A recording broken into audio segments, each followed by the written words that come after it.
Happy Friday. Hello, hello. Let's get started today. On hopefully finishing... Let me think. Finishing merchants. I mean, I do have it listed as the stream title for today, because I'm pretty sure we can do it. We shall see.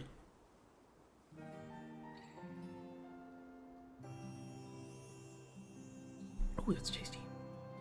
You know, I'm not even a big fan of like just eating raw blueberries, but shit, man, maybe I should.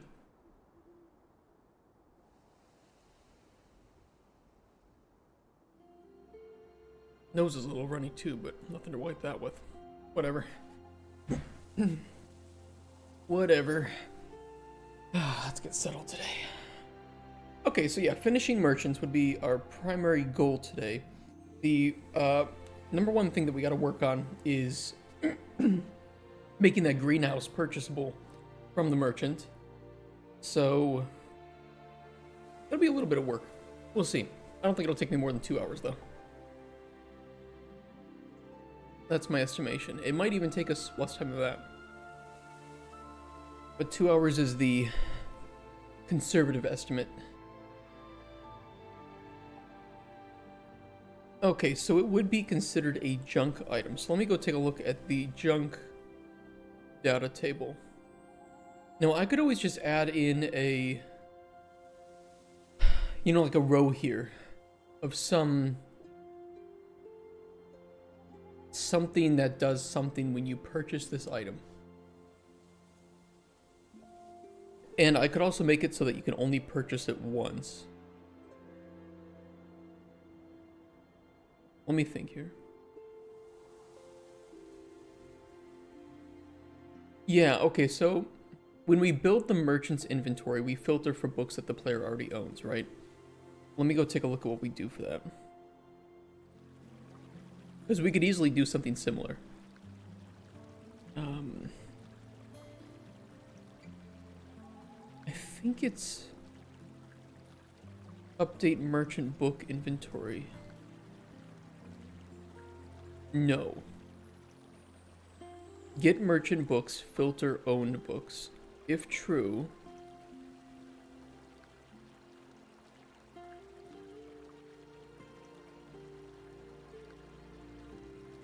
yeah, we just check. Okay, so we get the player's own books. We check what they have, and bing bang boom, done. Because here's the thing, if I bring this one-time purchasable item into the merchant's inventory, every time you encounter her, the problem is, you know, you could buy it once when you meet her, and then the next encounter, unfortunately, you'll be able to buy it again. And it wouldn't do anything, so we do need to filter that out. However,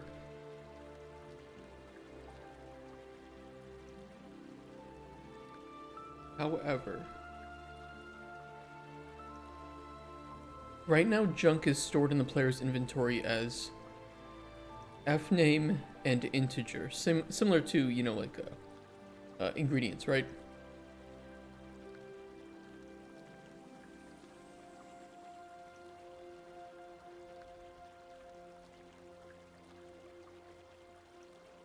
I'm trying to think here. We need to store somewhere of like junk, or of like you know, used junk items or something. You know, if they're one-time use like that.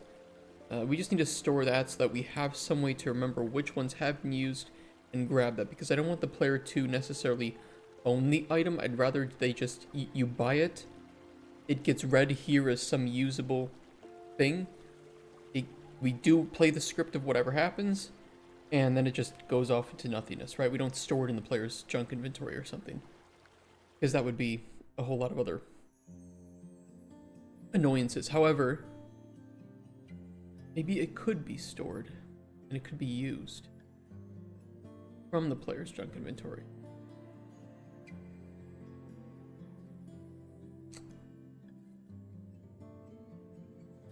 I could store a boolean for like B is usable. And then in the player's junk inventory, we show,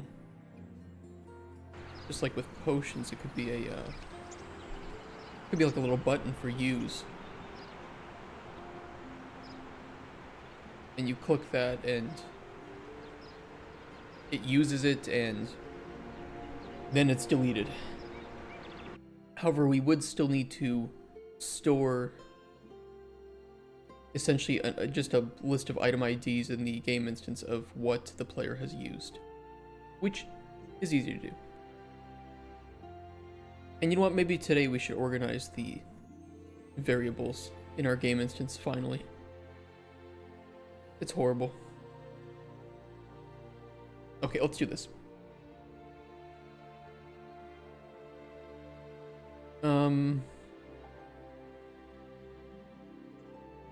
Used item IDs. Suppose that'll work?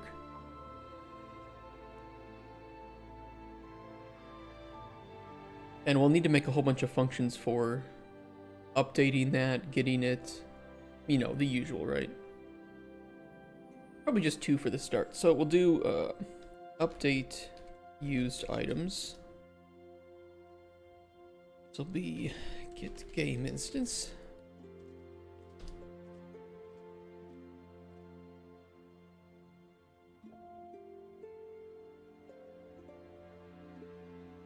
Get used item IDs. I think we can do a direct add unique.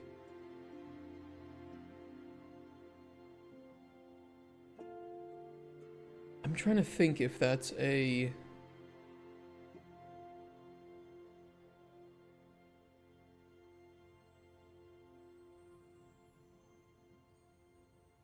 I think that is. I think that would do it properly. Okay, we didn't input fname. I mean, worst case, it doesn't work and we just do a set by reference, right, for the whole array. So not a big deal.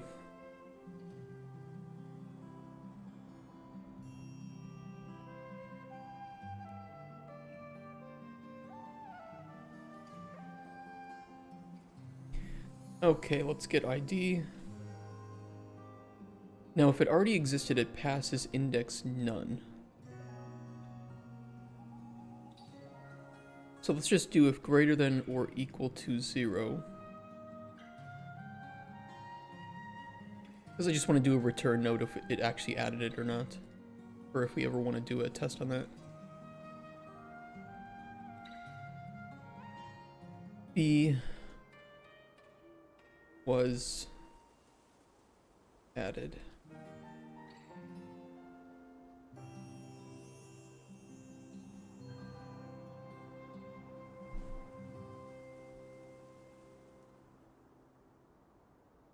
Okay, nice and simple. Hey, Plus Judy. How you doing today? Happy Friday.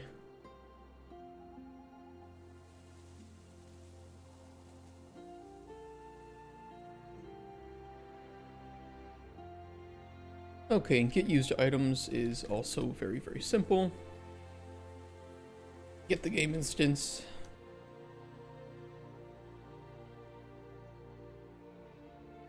Used item IDs, and we will return that. Oh my god, I cannot type today. You're good? Hope you are too. Yeah, I'm pretty good. I'm doing all right.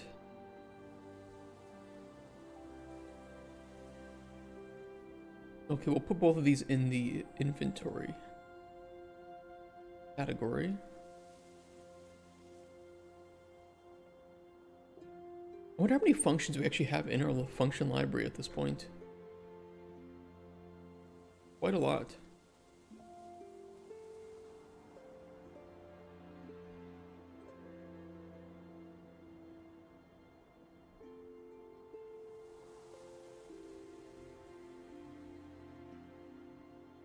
Quite a lot indeed. Okay, so let's update the junk structure as well to have a boolean.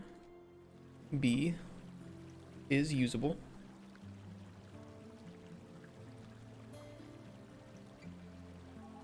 And close, don't save.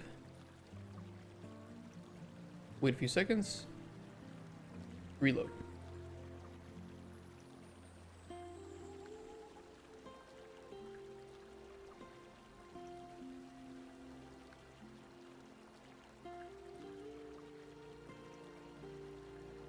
if anyone is wondering, the reason we do that is if you change structures that you likely have references and breaks of and whatever throughout your project, likely when you restart the project, you will have structure errors.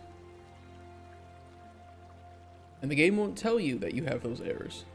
Everything will look like it should work, but it will not work.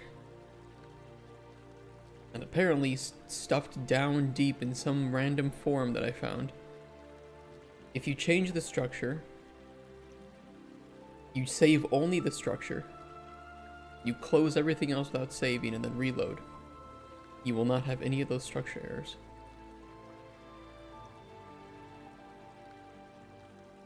No red. Very good.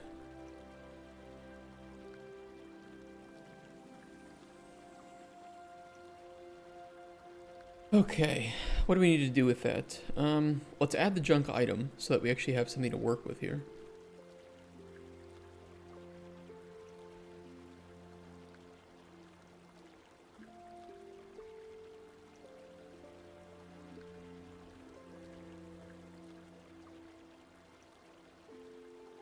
J, let's just call it like house underscore greenhouse, so that it's referenced as an item like that. And we do have a greenhouse icon actually that'll work.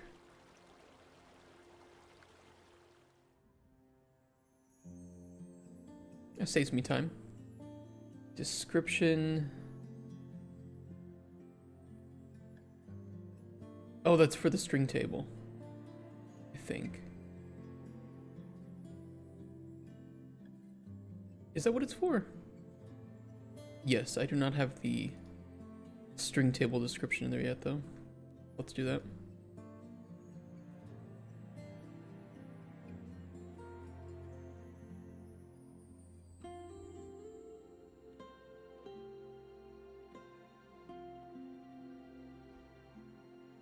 J underscore house greenhouse name description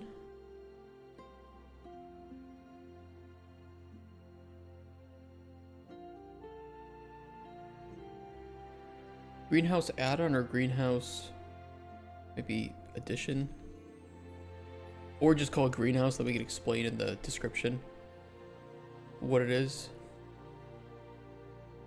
Use this item to add a greenhouse to your hut mansion. Maybe two permanently. Greenhouse to your hut, which contains 10 pots to farm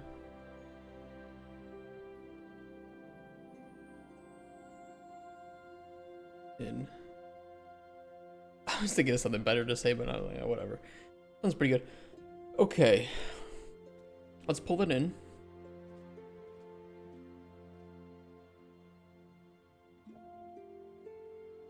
We should now see the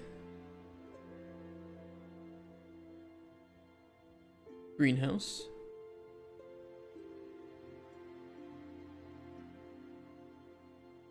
I wonder where we set the name for it, though. Out of curiosity.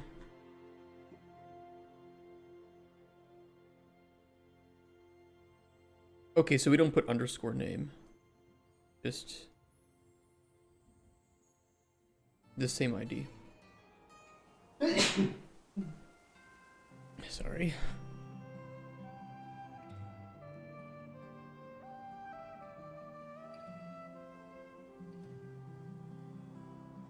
I don't think we need a blueprint for this because it's not really spawnable in the world. Speaking about that though, when we have the ability to reward random junk, which I think we do,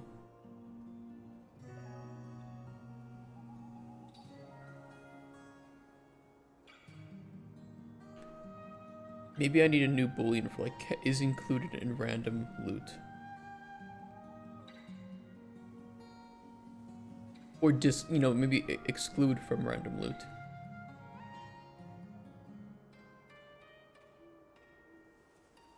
I'm gonna do that.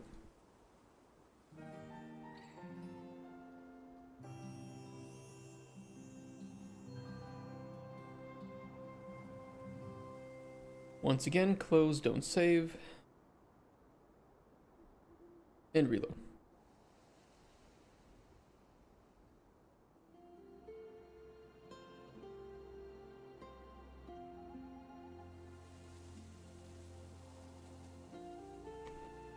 Okay, nice and healthy.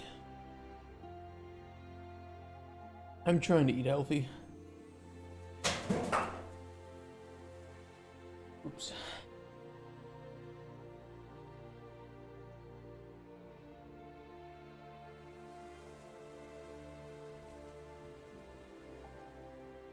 Okay, greenhouse, exclude from random loot is usable.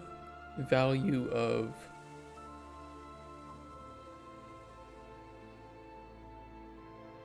I want to make it high. I don't want to make it so high that during the prototype people can't buy it, right? Because balance doesn't really matter at this point. That's not something that you worry about in a fucking prototype. Although things should be balanced enough that they are reasonable, but not that it's perfect. So let's do, the player starts with 20 gold. I think reasonably the player can absolutely make, let's start with 100. Now that doesn't mean that it's going to sell for 100. Baseline, she'll sell it for 150. If you do really well with the merchant, she will lower that to 115. So hopefully there's some incentive there. We'll see. Come on, Arago, how you doing, man? How's it going? Happy Friday. You guys catch the Bethesda Direct last night? Where they showed off that Expedition 30... They showed off Expedition 33, South of Midnight, Ninja Gaiden 4, and Ninja Gaiden Black, and Doom Dark Ages. And they showed off gameplay for all of them. It was a really good direct, in my opinion. No faffing about, no cinematic trailers, just here's the games.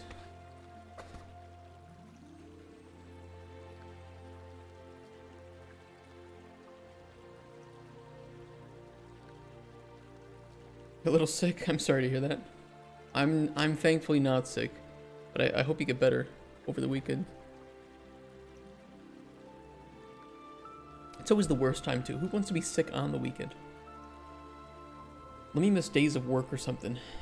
I'm gonna be sick or anything. Okay, let's refactor real quick the function library where we do random junk.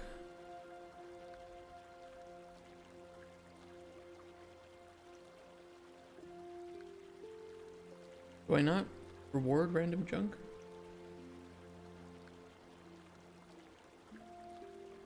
I thought I did. Hold on.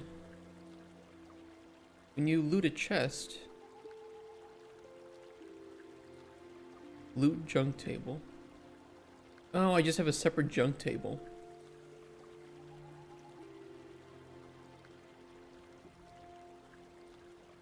Okay, that's fine then. If we ever do make a random junk calculation, we do have that information now, so not like that was useless to add that boolean.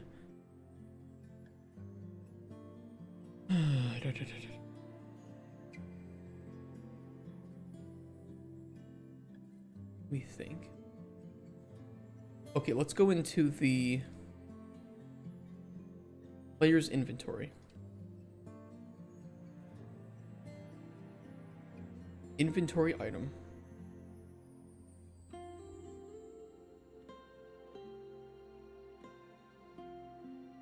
We need a button.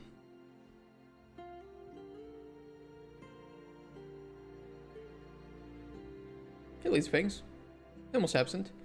Dzień dobry. Jak się masz? How you guys doing?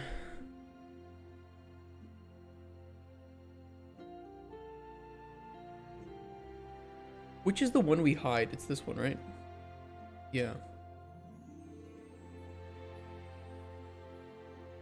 20k, damn. A singing fish. Wow, wow, wee, wow.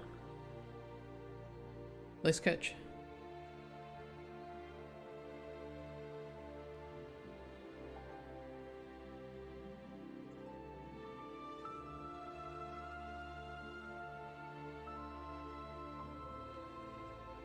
Let me think. Put text in there. This is like, this will just say use.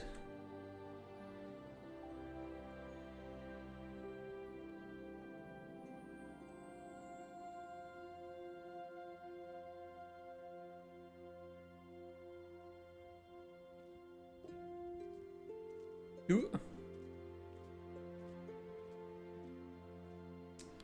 Not a big fan of the green. Gonna be real with you.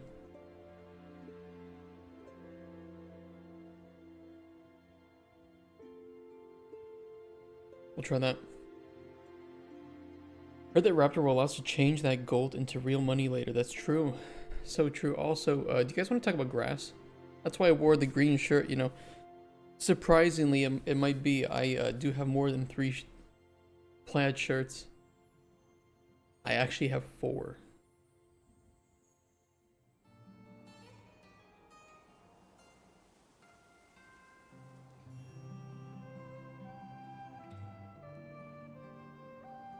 Okay, B, use. That's like a controversial topic. Like, it was a good discussion. It went on for way too long. Like, as surprising as it might be, I actually do need to get things done in making this game. I don't have all the time in the world. And arguing about grass is not really on my bingo card every day.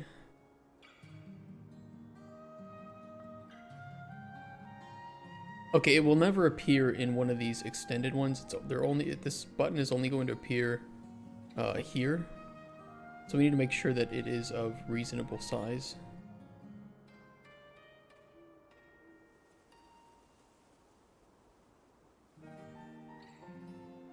Which Yapper blames chat for delays in game dev. I mean, I am. You're not wrong. I'm gonna get the padding that I use on the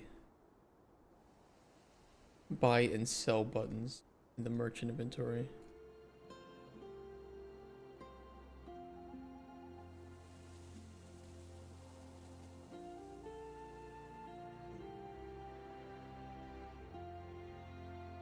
I like having the discussion.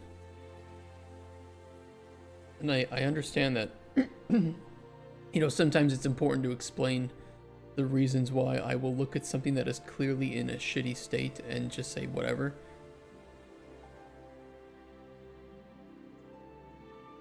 I think that's a fair discussion to have.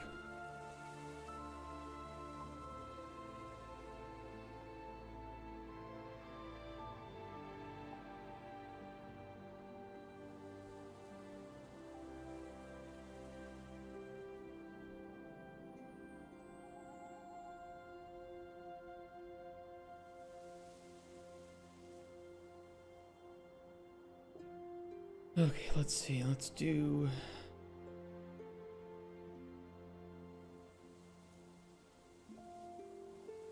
a little bit more.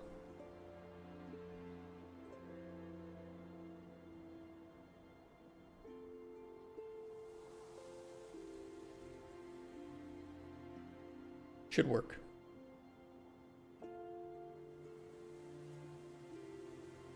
Okay, let's do a default of collapsed.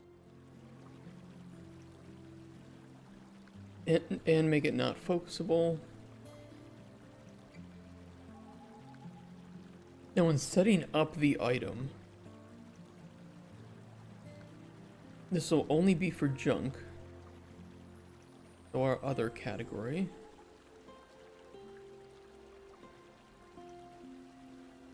It set visibility, but only if that boolean is true, so.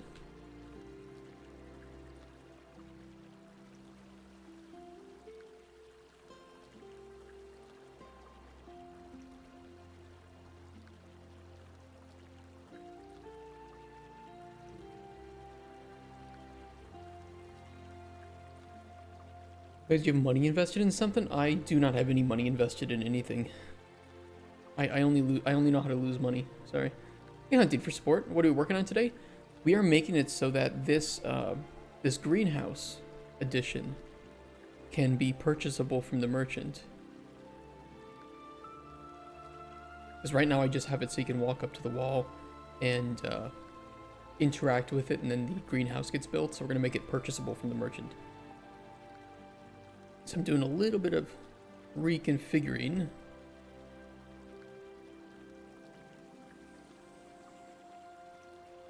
To enable that.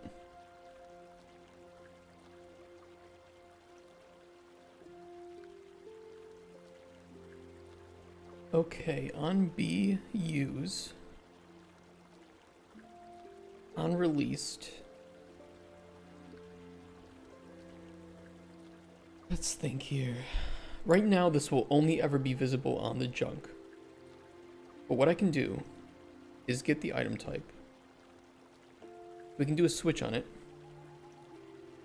So we can quickly, easily add this to, you know, potentially be usable in other things too.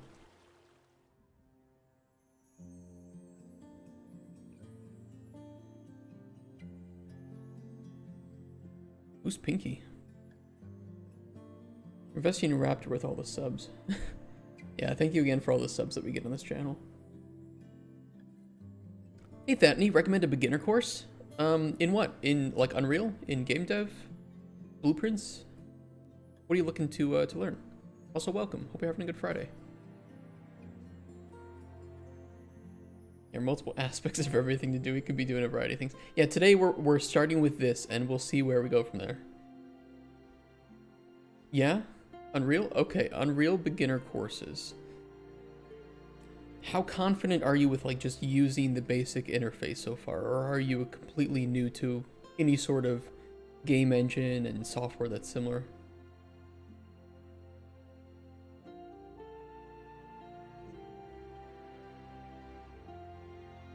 What am I doing? Inventory index. Get junk from index.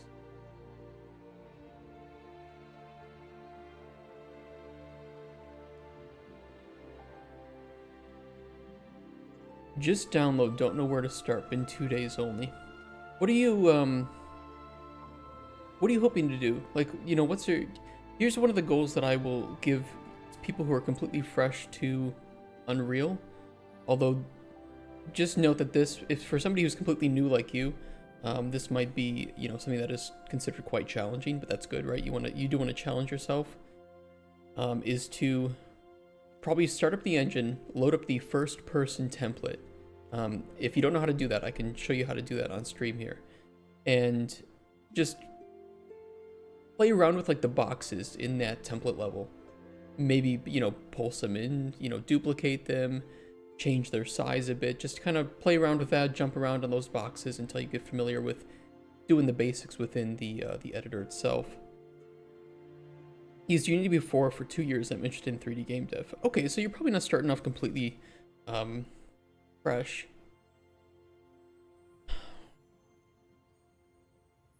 I would start by attempting to make a coin that you can run into as a player, and that coin will like be picked up. It will disappear, right?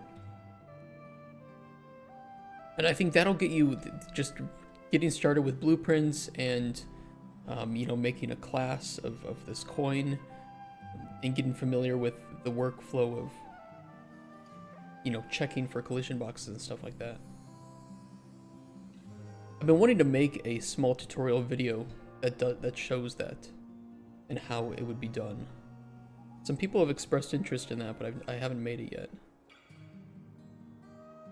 Maybe I should do that. Could do that today. I might have time to do that today if we want to.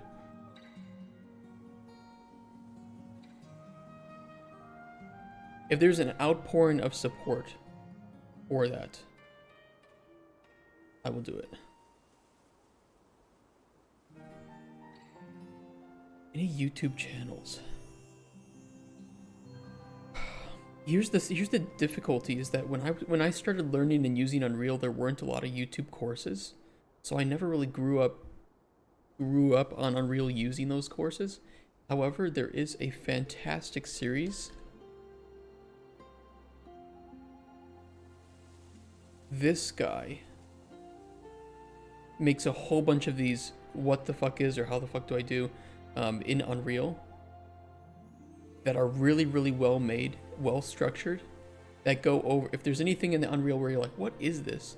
Likely he has made a video about it and explains it. And these are great. And he might even do some blueprint. I mean, I think most of these are in blueprints when he shows how to do certain things. So I would 100% recommend this guy. I know that Unreal Engine itself has tutorials. There is a 5-hour beginner course from this guy, Unreal Sensei. I don't know how, if you like things that are maybe a bit short form, but there's that. There's this whole course for beginners. It's 11.5 hours long. These seem pretty good. Because you have experience with Unity, though, I think that you could jump into learning how to just do some basics with blueprints, and you'll pick it up pretty fast, I imagine.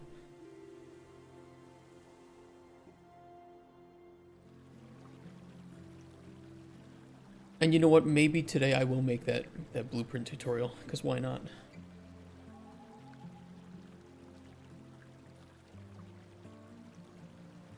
I think my first most learning was doing a small game by just copying one tutorial on YouTube and learning nodes with it.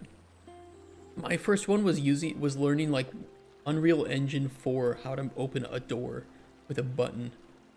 I don't even know if it still exists. Unreal Engine 4 door tutorial. And this would have been probably nearly 10 years ago.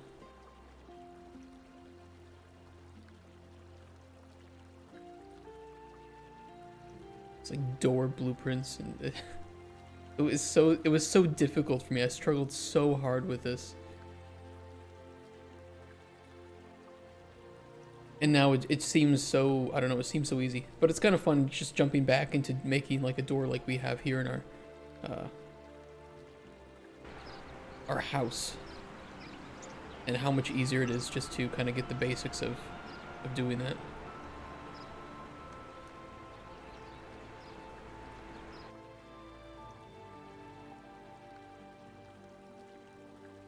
It's good to compare where you came from and where you are now, right?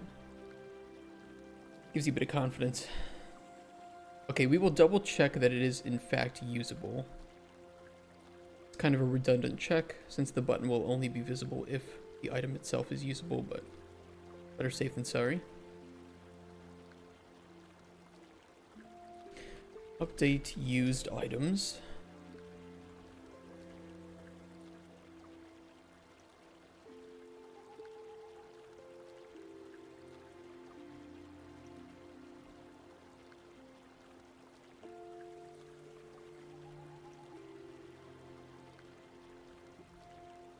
Another thing too, Vatney, if you're still here, on the Fab store, there is a bunch of free content every 2 weeks now, I think it is. So these will be gone in 4 days and then replaced with a new set. These are completely free to download and use in commercial products without requiring any sort of license or crediting of the individuals who make these packs. And they can range anywhere from game systems to, in this case, we have a couple of, environments. So like this bakery shop. So, these can also get you started from a artistic or programming standpoint to help you make the game that you're trying to make. And once you add them to your library, they are in there forever. And eventually, over the course of many years, you will save up quite a lot of these that you can use. And the nice thing is if you join any game jams, for instance, or you start making a game with someone else, you can share packs if you're working on the same project. So it's always good to team up with somebody who's been using Unreal for a long time, because likely they will have a lot to get started with. Additionally, in the Fab store, there should be quite a large set of free content from Epic themselves. If I can find them. Free content. Tons of free stuff here, anything from, you know, small little plugins and tools to full environments. As you can see here, like a utopian city, subway train super grid starter pack. So that's pretty cool.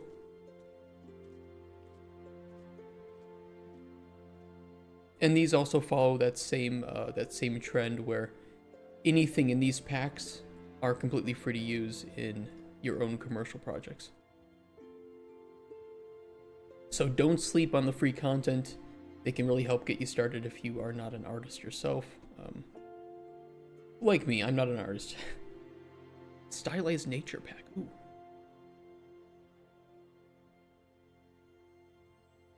Got it. Nice. Can't go wrong with some nice stylized looking trees.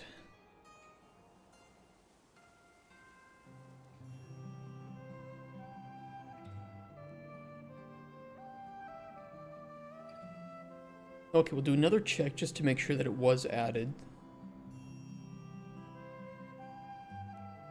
Because if it was added, we want to play its script once.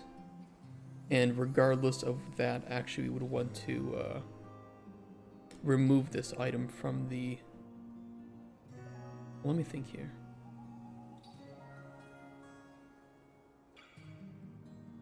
Let those trees stay on the ground. What, you mean unlike my trees that just randomly hover at random points? How you doing, Turncog?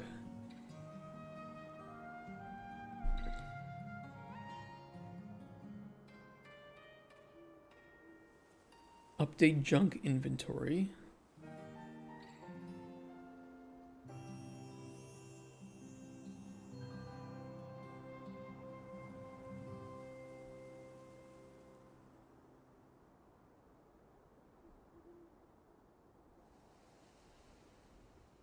You're doing all right?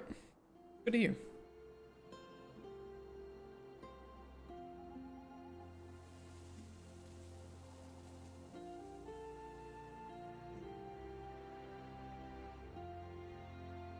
Where do we want to shove the little script for what happens?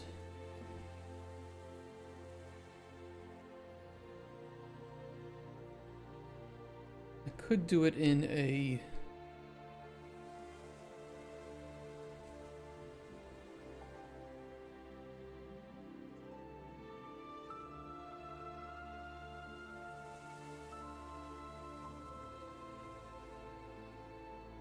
So that's kind of all we need is just the location of this spawn. Let me think here.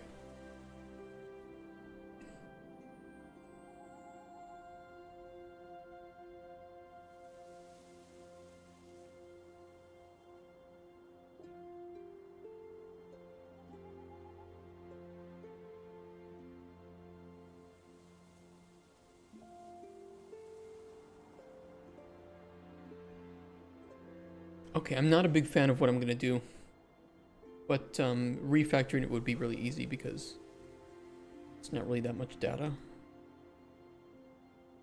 I'm gonna make a new data table for scripted spawns.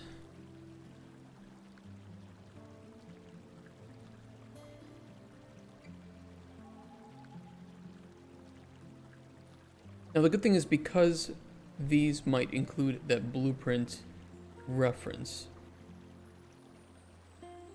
I can always do certain things on begin play within the blueprint class itself. But what we need is a transform for the spawning, and the blueprint class.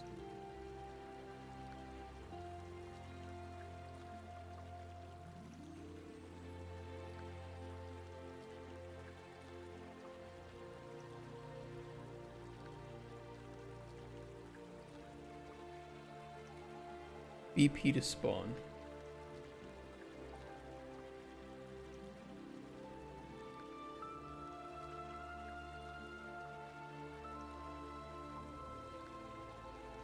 Can I spawn things from here out of curiosity? No. That's what I thought. That's fine. We can do it here.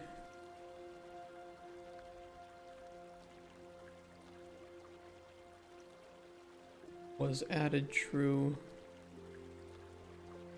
You know, actually, when we go here to update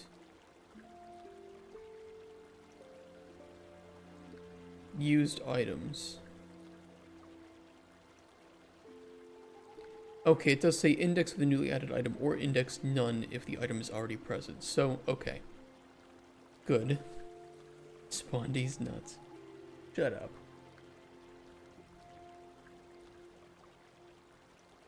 I'll have a 3-hour-long rant about grass again today. Don't force me.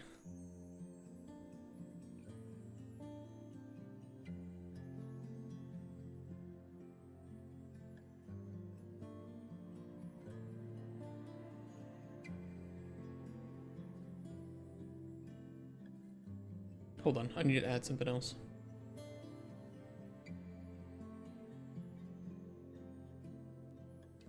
Data table row handle for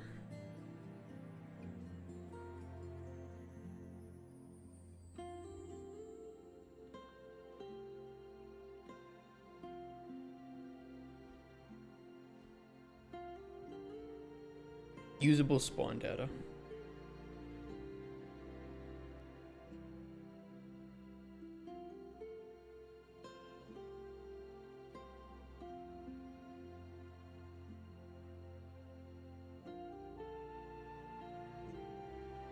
Oh, I didn't make the data table. Hold on. Blueprint. Not there. Miscellaneous data table. Scripted spawns. ET scripted spawns.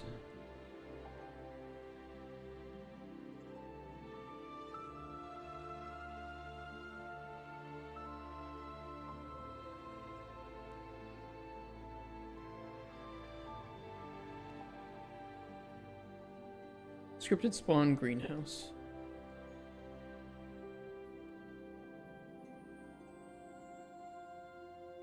And then we'll load in the transform once I get this. But I gotta close this and reload.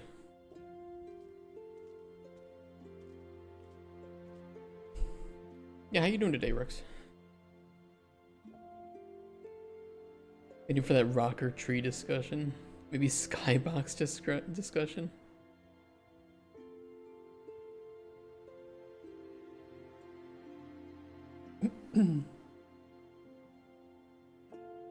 Yeah, no more grass discussions, please. I'm not changing the grass.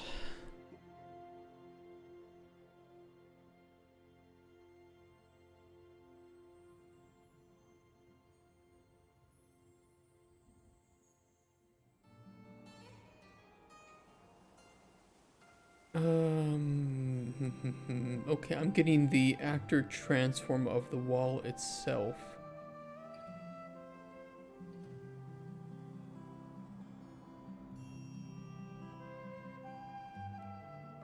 You know what? I could still do that.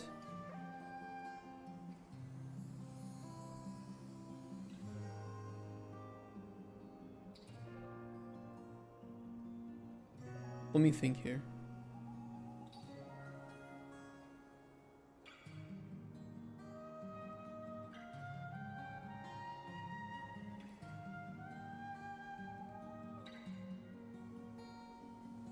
No, what I'll do is within the greenhouse itself. Where is it? Blueprints. Greenhouse.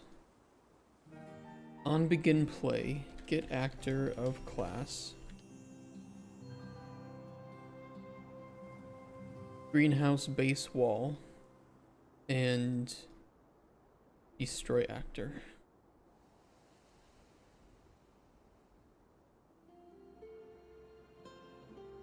Now on the base wall itself, let me grab the transform. And can I just paste it directly into here? No, so let me type it in.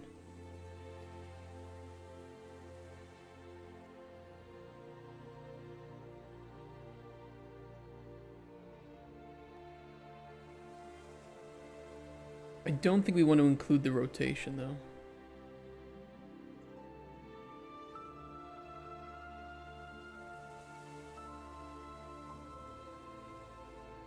Yeah.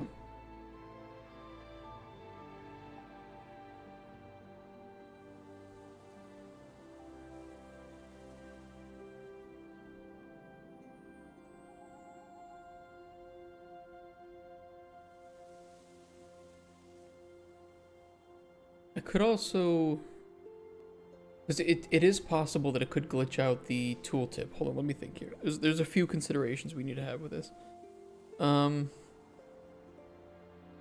If the player's standing in front of the wall when they use the item, likely the tooltip is still going to be open.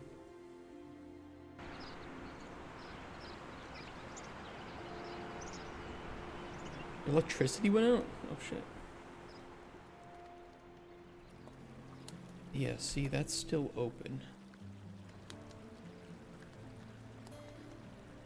Even though it's in the background. Okay, so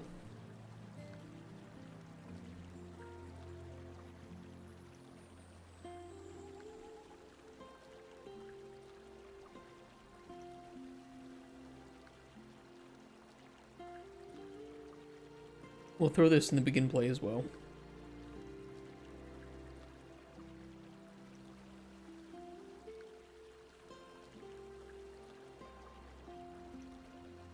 This should be fine. We just need that row name. And then the junk data table.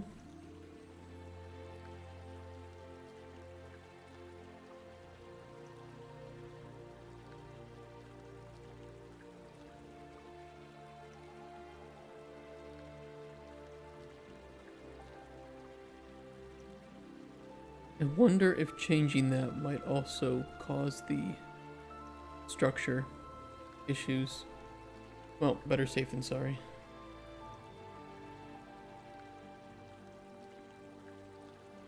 Stupid bug.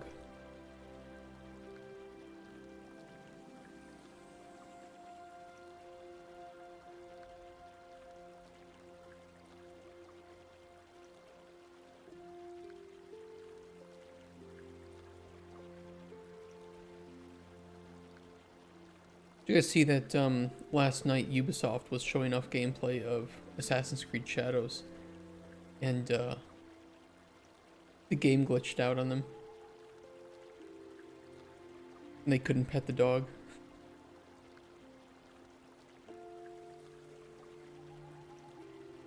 Meanwhile, Bethesda was having its own little conference where they showed off Ninja Gaiden 4, a remake of Ninja Gaiden 2, the Expedition 33 game, South of Midnight, and Doom Dark Ages. And that was pretty good. That was a pretty damn good showcase. Gotta say.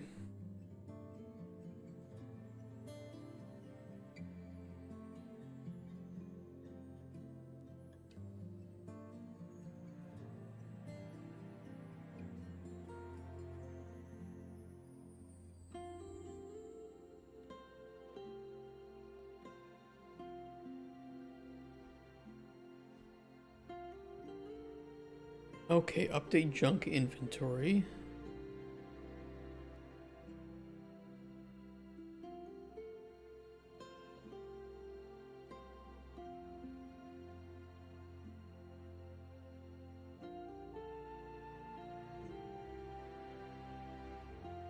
I don't really want to call a spawn actor from class here, but I guess I'll do it.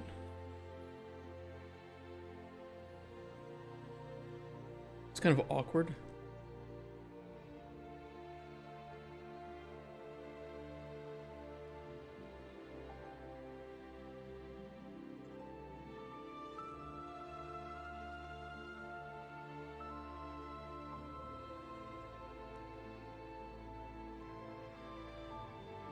I can't use this to like get data table row, right?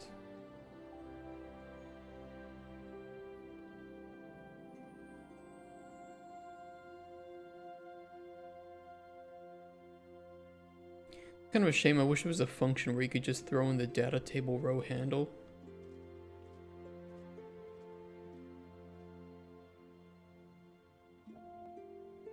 I could make it, although I don't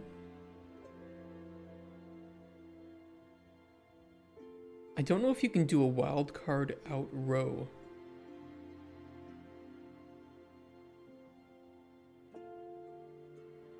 I can see. I don't think that's a possibility, though.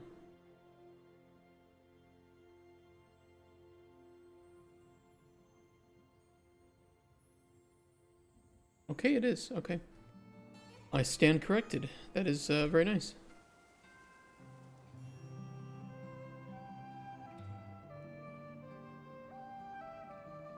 So I could make a little utility function here to save some space. Get data table row from handle. Input of a handle.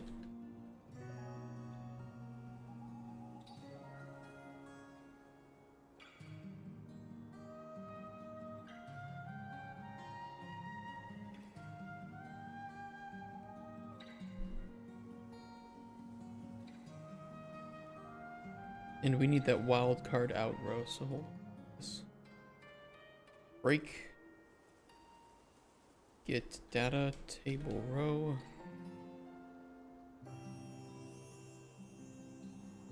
Handle. And we'll even do a little Boolean for B row found. And a can't do another execution.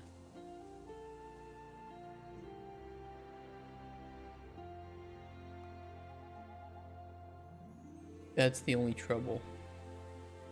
We assume that the row gets found.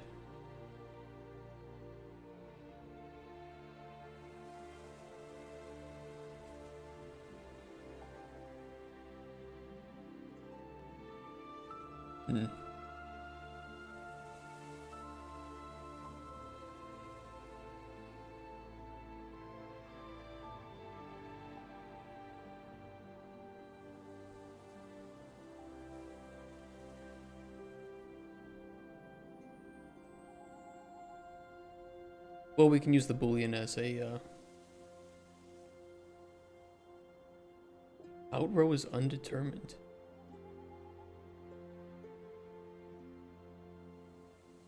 Oh, so I can't use a wildcard. Well, then why did they let me shove it into the return node?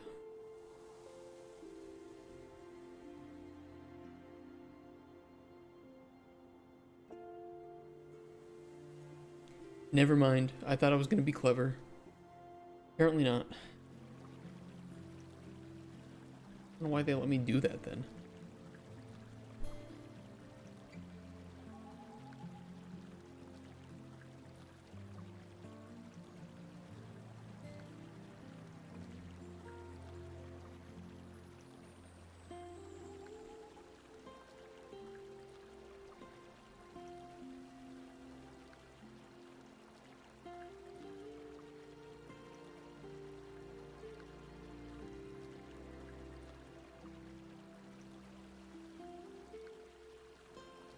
Okay, that should handle it.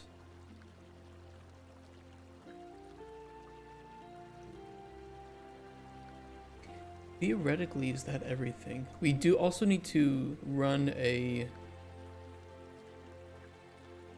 We either need to delete the its own, you know, the item here, the inventory item from, we need to remove it from parent. Which I think sends it to the garbage collector.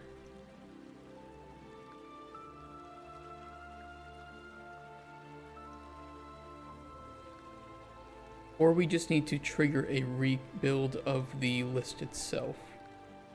Which I think we could also do. Inventory ref. Switch. Oh god, which one is it?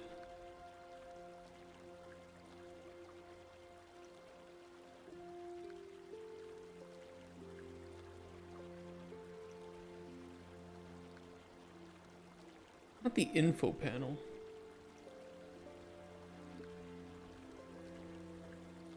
Hold on a sec.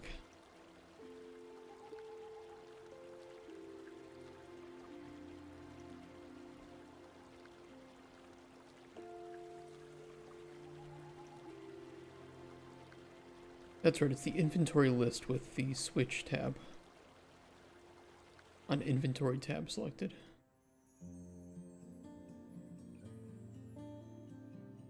Okay, that means in here, in inventory, get the list, switch tab,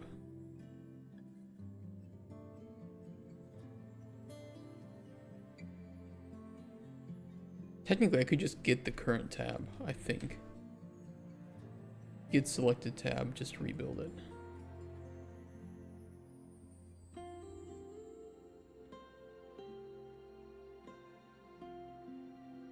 And I think that alone will prevent duplicate uses.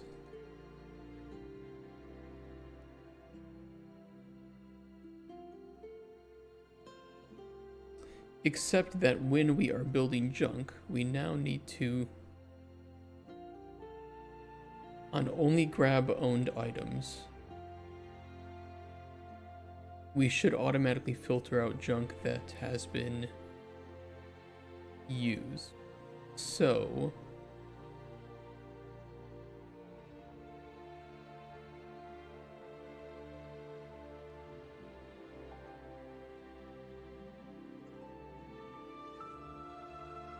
I mean, that should happen regardless of if only grab owned items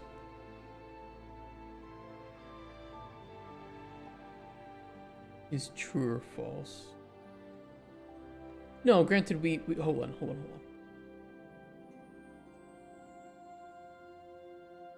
We remove that item from the inventory.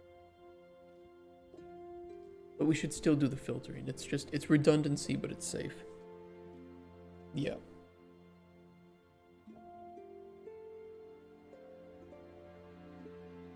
So I could throw it here. I could just do an or.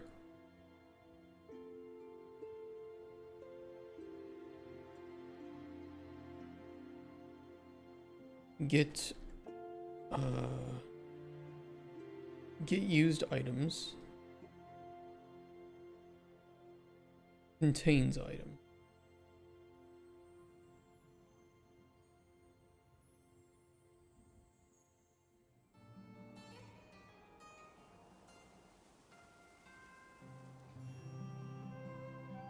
So if for any instance the item ID is a used item that we already own, true, I will also actually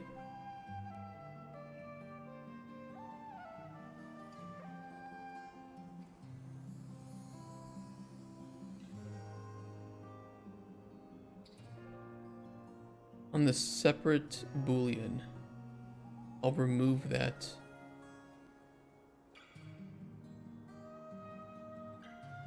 junk item.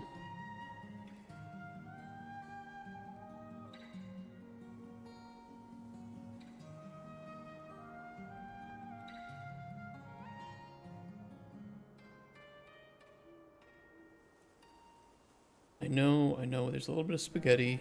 Fine.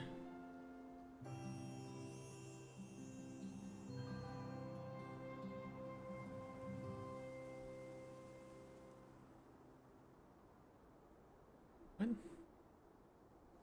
Why Why is there a Boolean output on update junk inventory with remove ingredient? Huh? What's that?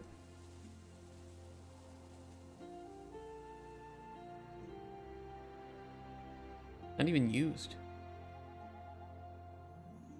Yeah, it's awkward.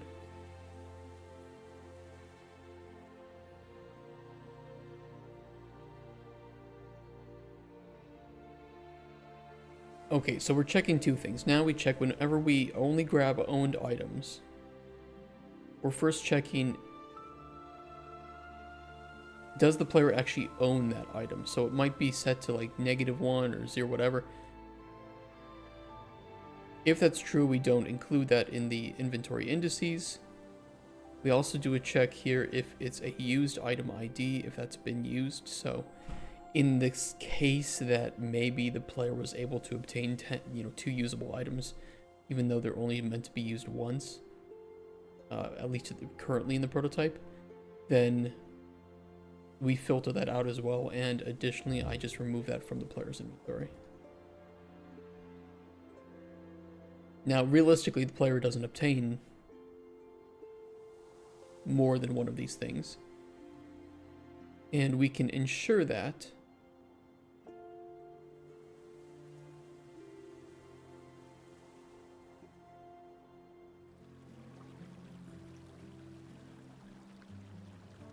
but we gotta double check one more thing. And that would be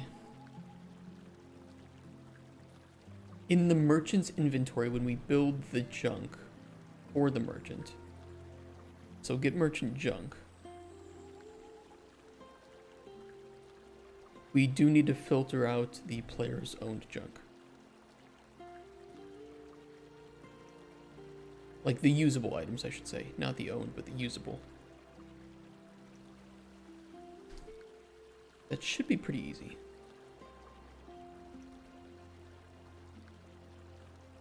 Merchant junk.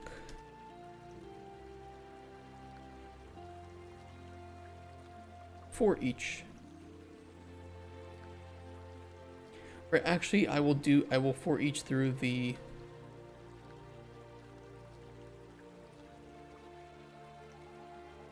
copy, not from the locally stored. Oop.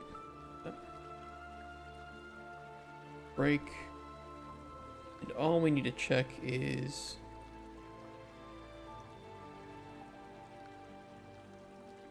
contains, if true,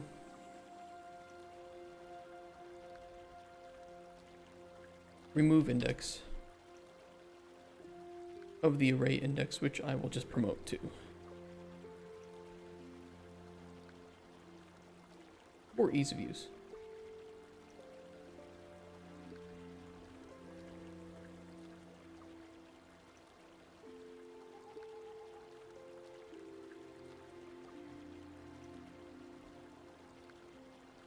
Okay, and then we can just return that.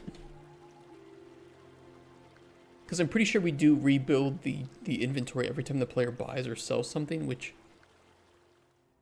yeah, it's a little much to do.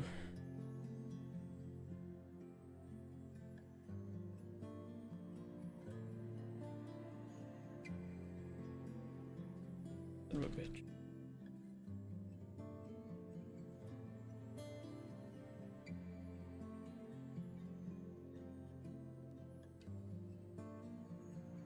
I know it no longer exists. Relax. I hate that. God, do I hate that.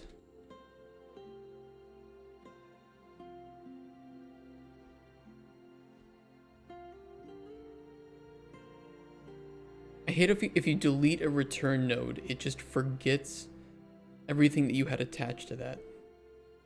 God, that's annoying.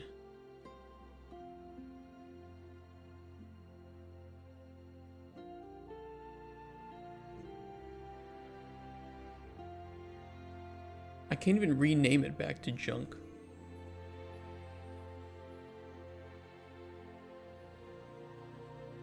Ooh, that's frustrating. Hold on.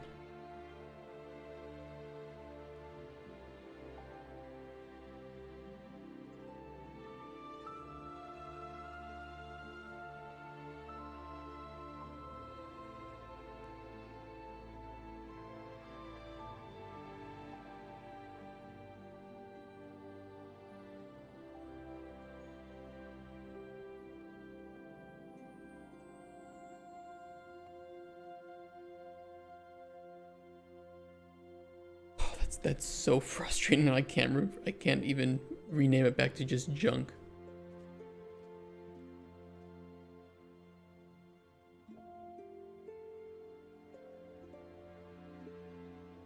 Probably because there's some other usages of this that are broken. Jesus Christ. That's so stupid.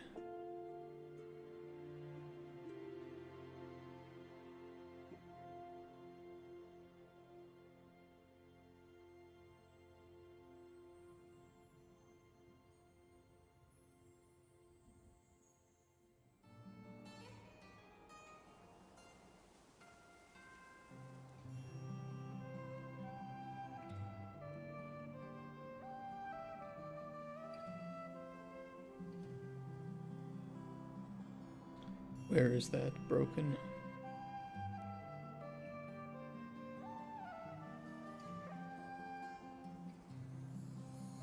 Okay, now will you let me change it back to junk? Thank you.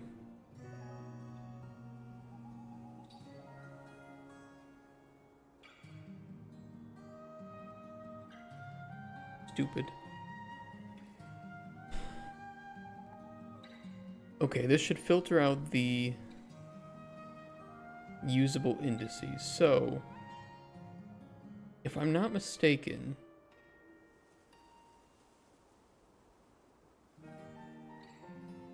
this should be buyable and usable. Let me cheat my gold up so I can actually purchase this from her when she arrives.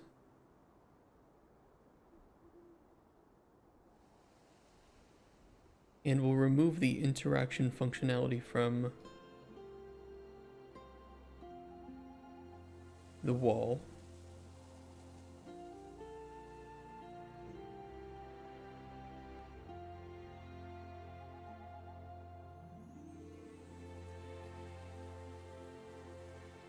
I'll fix the tooltips on that later.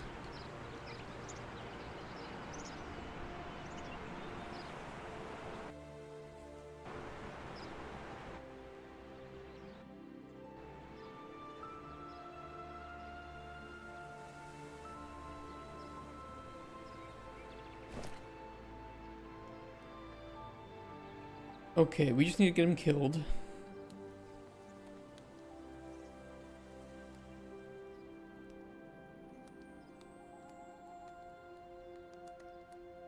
Yeah, we can't interact with that. There will be a couple of things we need to do where once this is built, because the player could be standing here and use that item, obviously that would not be good, because that would trap the player in geometry and any other NPCs or items in here. So we need to do a little bit of finagling here to determine if anything is in the area of the spawn when it's being spawned in, and remove and, I don't know, respawn those things over by, I don't know. We could always just do it right at the hut waypoint or something. Doesn't matter. Okay, one small thing that I forgot to do was actually add it to her inventory. Oopsies. Let me fix that.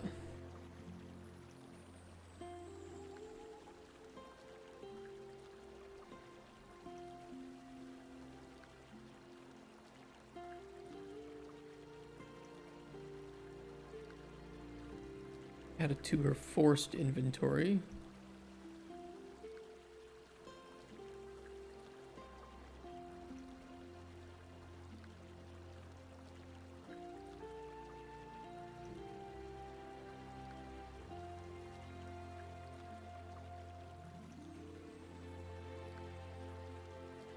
Now we should be able to buy it.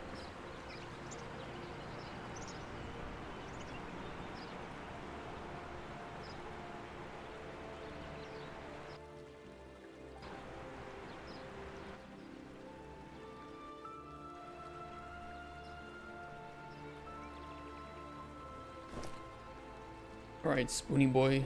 Come on in. Stand up on your stool. Good boy. Now go die. Rip Bozo.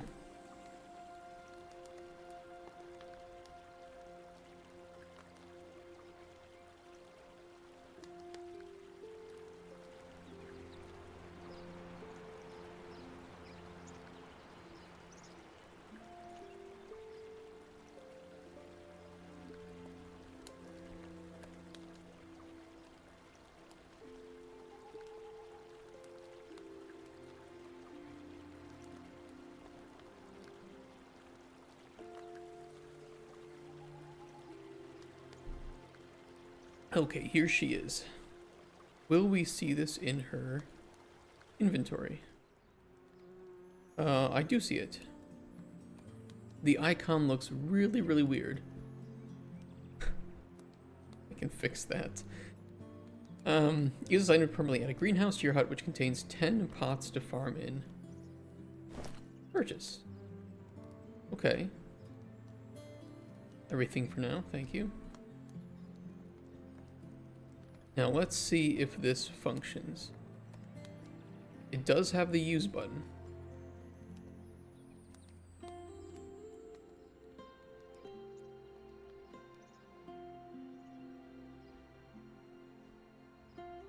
Okay, easy game.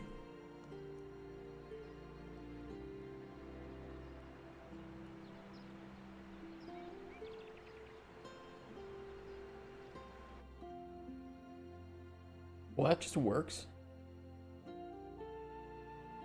Now the one other thing we need to do is, let's close all this. Don't need it open.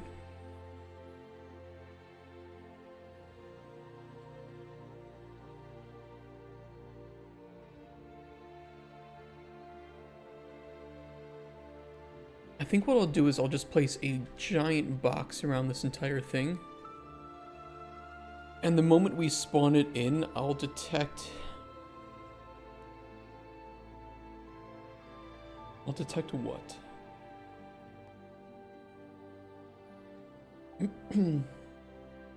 We could specifically detect any... either the player or NPCs. I could also add an interface. Let me check if there's an interface we can use.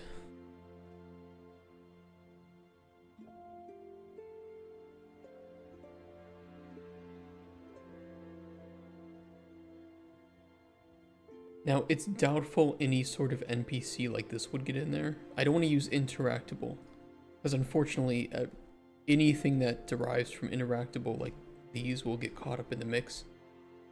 We don't want that.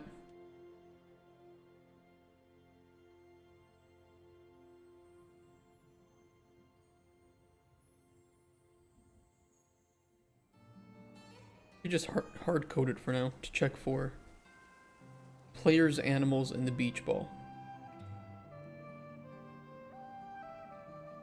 Those would be the critical things.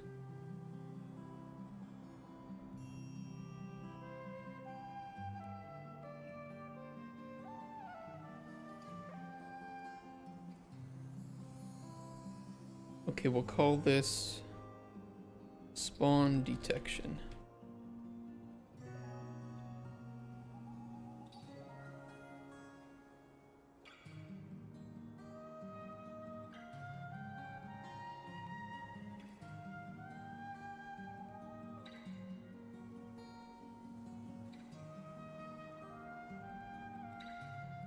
You know what? Let me set it to the scale of this just for the moment.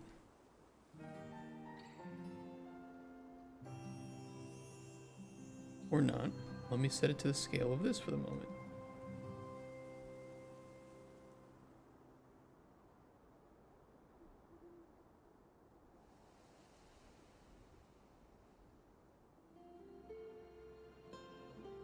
The hell?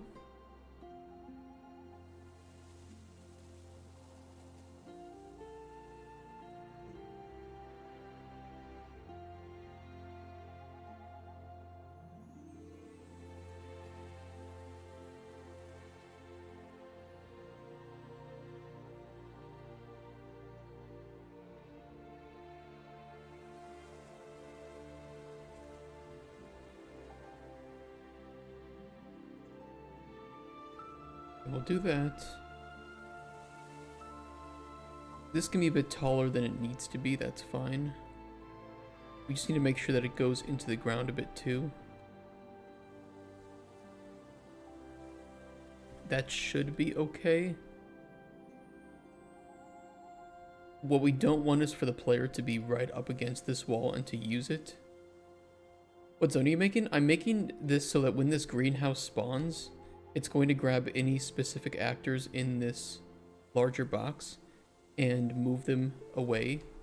So if the player happens to be standing here when they use the greenhouse item and it builds the greenhouse, that they don't get trapped in the spawning of it, right? In the geometry. And same for like any animals or the beach ball.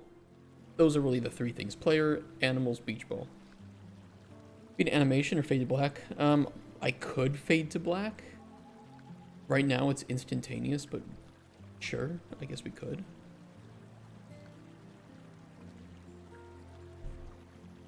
I'll get the spawning handled first, though, out of an abundance of safety.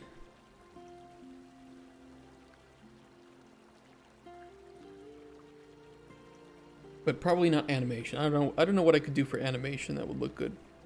But a fade to black could be done.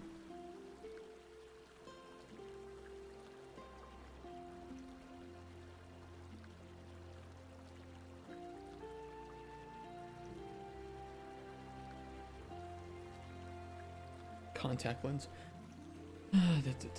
Okay, greenhouse on event. Begin play. Get spawn detection. Get all actor. There's some way to get actors within bounding box. Get overlapping actors. Ooh, class filter. Optional. Okay, good. For each.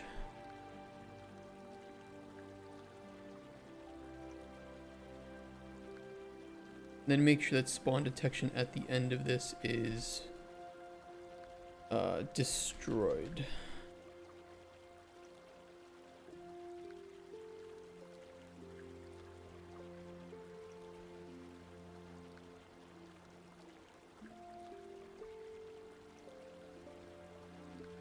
I think the safest thing, this is an actor object, is to just determine...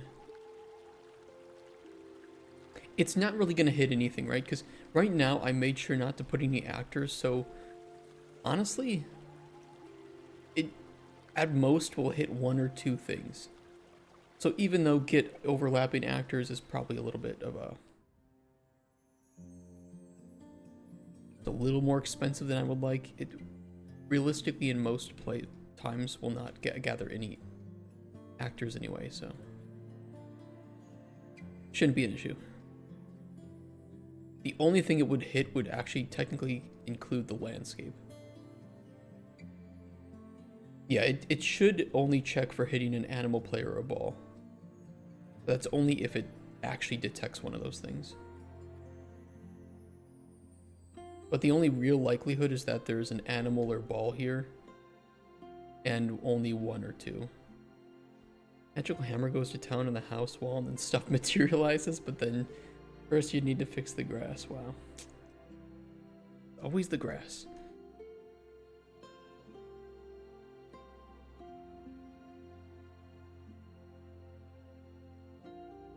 So this is a little bit of a dirty way to do it, but it's fine.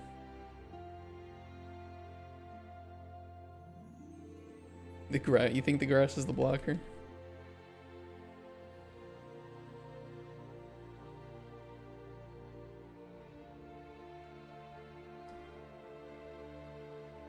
Do have an animal base class. I think that would work.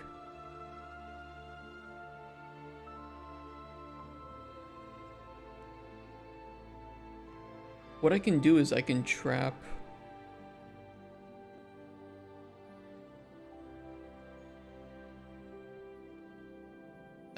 a few animals inside of there. And a beach ball. Just to test it. Maybe a little bit inhumane.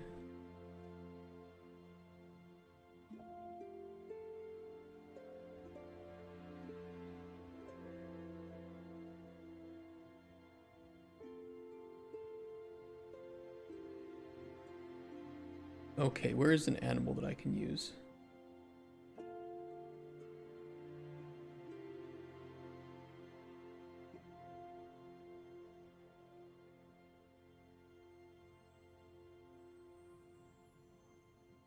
Their nav should be blocked. Yeah. And we'll throw a couple of beach balls in there for good measure as well.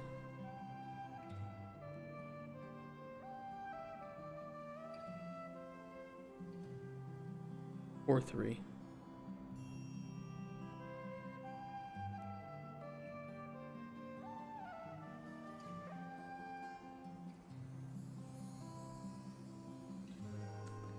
Okay, let's cheat in the greenhouse.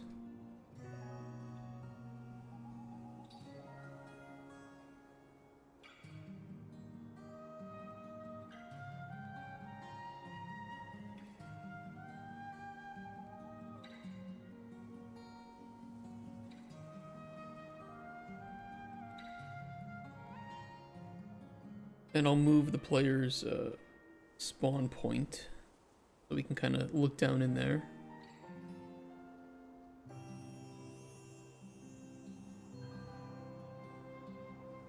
From the rooftops, from the heavens.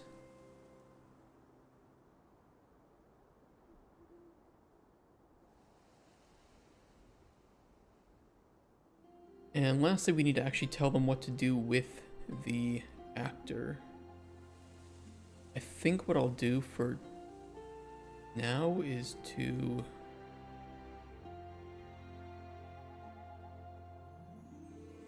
probably just move them to the waypoint here, the BP waypoint.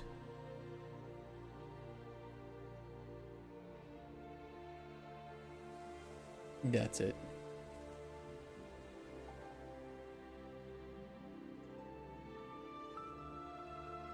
Teleport. Get actor of class. Waypoint.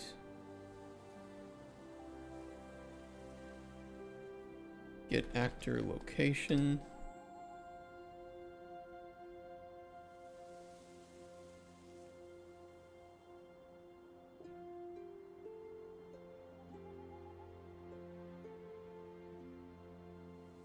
So yeah, this is kind of a dirty blueprint, but it's meant to be, because we just need to showcase to publishers that there will be house expansions and you can get them from merchants.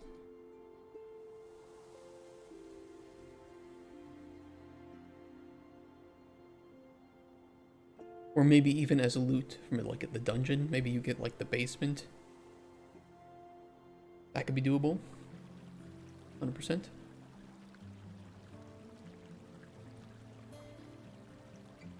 Okay, should work. Let's see.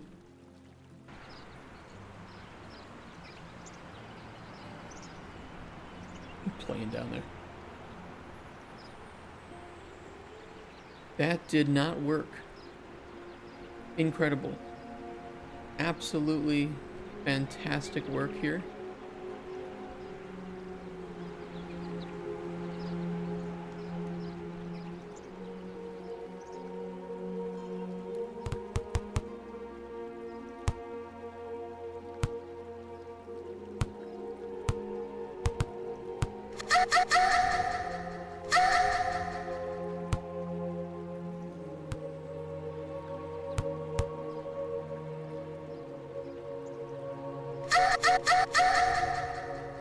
Wow, what a world we live in. Okay, stop that. God damn you. Oh, I did an and. Okay, oops. Supposed to be an or. Oopsies. My bad. Wrong node. Okay, let's try that again. What if I was going to 10? He was really, dude, he was rooming that ball. To leave that sound in as like a 0.1% chance thing, I absolutely will do it. Inventory item not valid. Huh?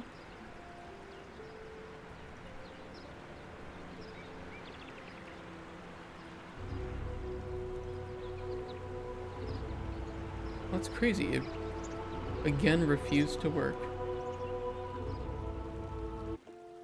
Why does the inventory item was invalid? Where does that get spitted out? Hold on.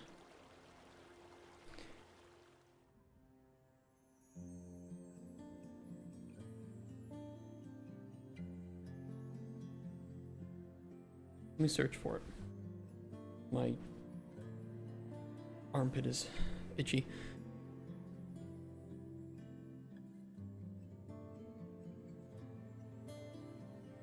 The hotbar stuff.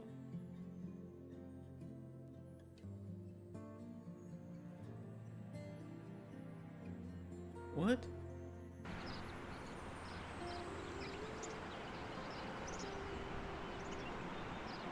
Well, yeah, no shit, the inventory item's not valid because I don't have anything in there.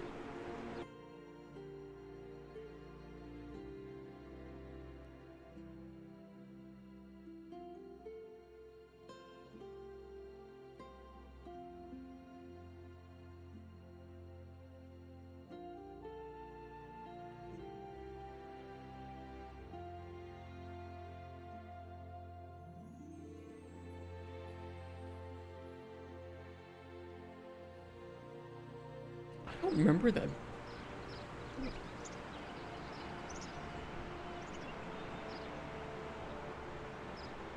So it's only when I don't have any potions at all?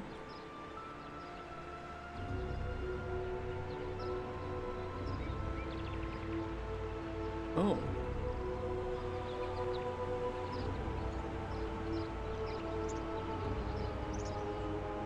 Okay, there's some funky stuff going on with our hotbar. We'll check that out in a second.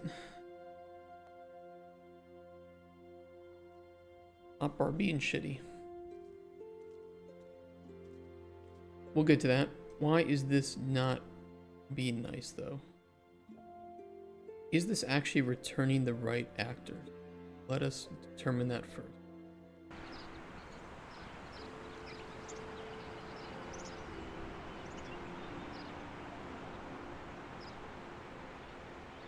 It's not getting anything. Okay.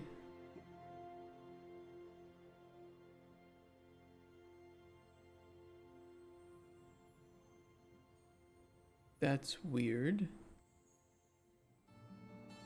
I will not hide this in game then.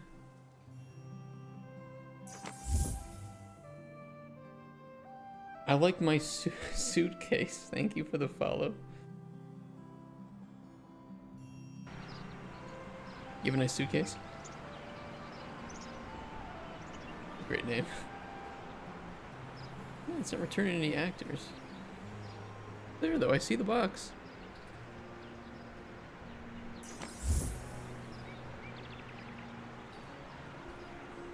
Tsushek TV, thank you for the follow as well. If you are Polish, I said your name correctly. If you are not Polish, I likely butchered your name.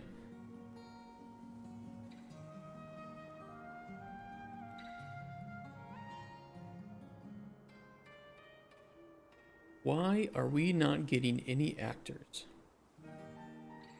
Returns a list of actors that this component is overlapping. Oh, it's a semi-vulgar word for breast? Nice. Very, very nice. Maybe this function doesn't work?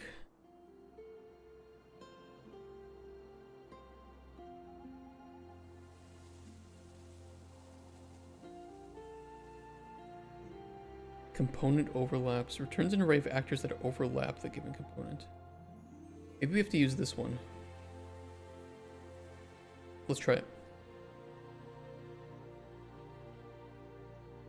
Yeah, we don't need any component transform. Defines where to play. Oh,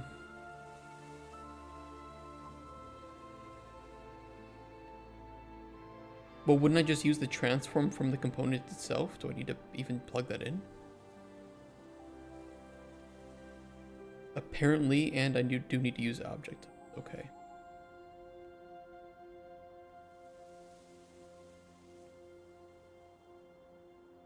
Well, we do need to check for pawn and physics body likely.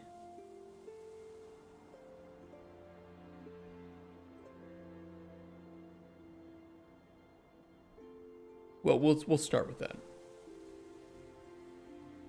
And we'll get the transform. Okay, and we're just testing something here.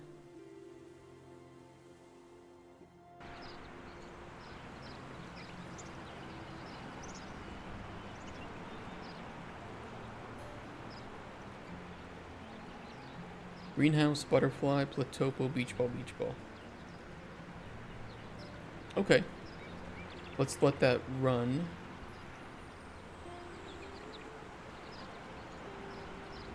It did not teleport them. I like Titty. Still, it's a wild name to have on Twitch. I like it though.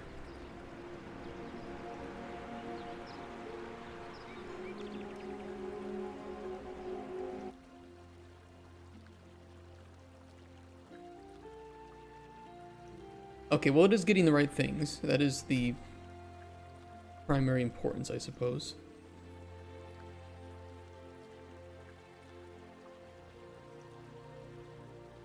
Let me move things over. The teleport, however, is not functioning.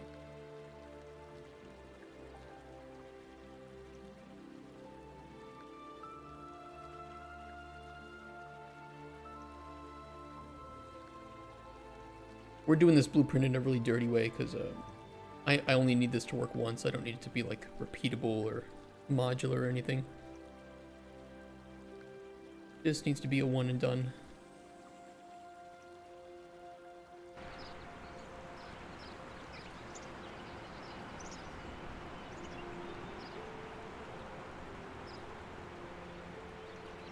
It's not even hitting that. I could do a cast. Or maybe I should just add a interface to the player, the animals, and the beach ball. Maybe I'll do that. Make my life a bit easier.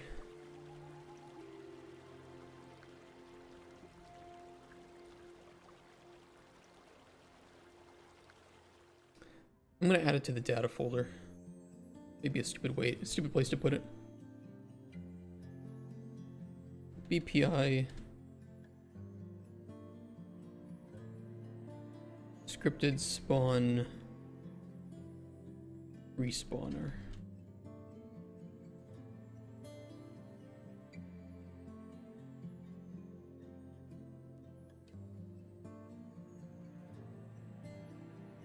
It wouldn't be Titsky, would it? It would be like Chitsky, wouldn't it? What's the proper word with the correct letters?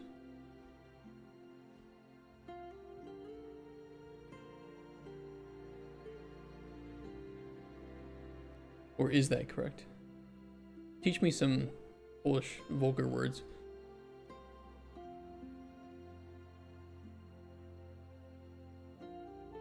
Okay, let's add the BPI to here. There we go. We need it on the player, content, person blueprints. Okay, Tsitsky is the full. Sushki is a diminutive. Okay. Very good. I will use that on my fiance tonight. She will laugh.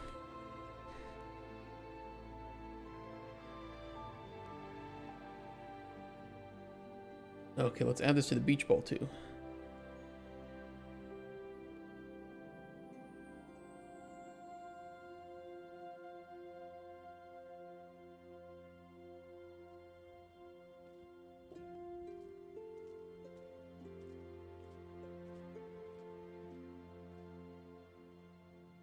And here instead we'll just do does implement interface. Does object.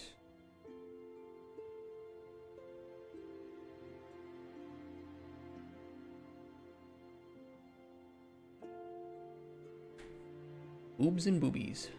Hey, we like those. Those are good things. The world is a better place with those in them.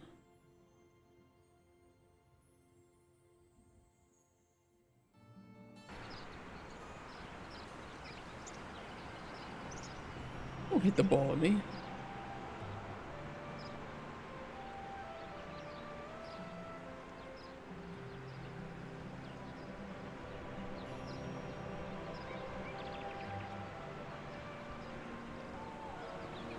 Well, it did respawn them. I think some of them fell through the floor, to be honest.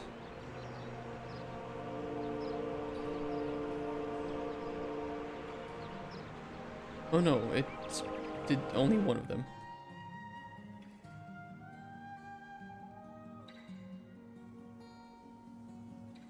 Doesn't feel as bad in English.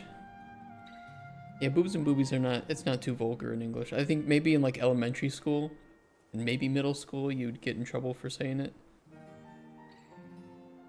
But it's not like a swear word or anything.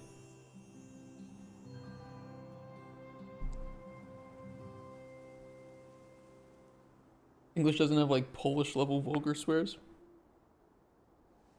You have like cunt. People don't like the word cunt for some reason.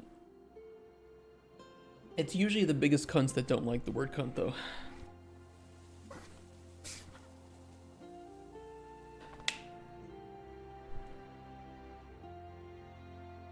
But if you're Australian, the word cunt is just a normal word that you use. Very different in American English. American English, definitely don't use that word. You will get in a lot of trouble in school if you say that word. The problem with fuck being tame is that it's just been overused.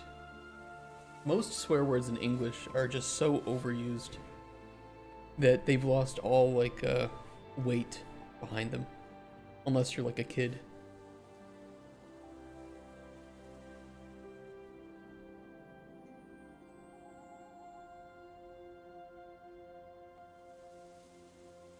Even words that were supposed to be like, oh my god, you should never be called this thing in the...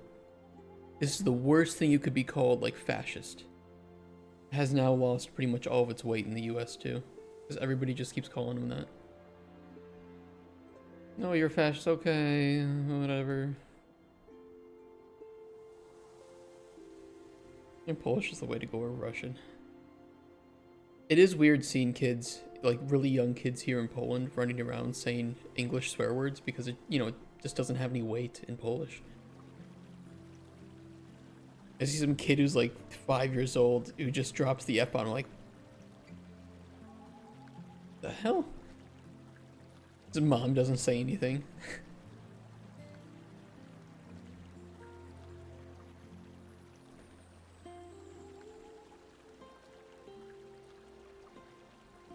Why did this feel like it only... You know what? Maybe it's because... Hold on. Let me split this structure.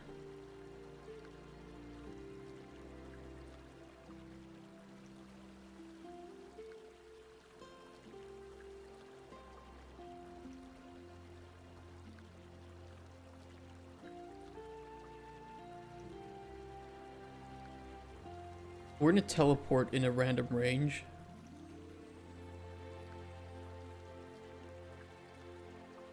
Because maybe it was having trouble spawning them, because let me see what it says. The actor doesn't fit exactly at the location specified, tries to slightly move it out of walls and such. But it doesn't seem to be doing a very good job at that. So, let me see how much room we have here.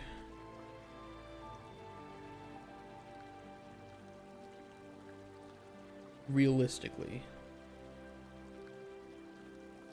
Maybe I'll add like between -200 to 200.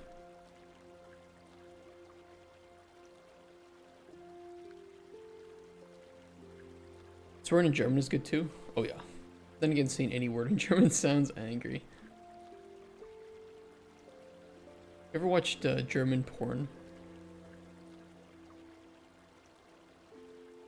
It's not very romantic, I'll tell you that.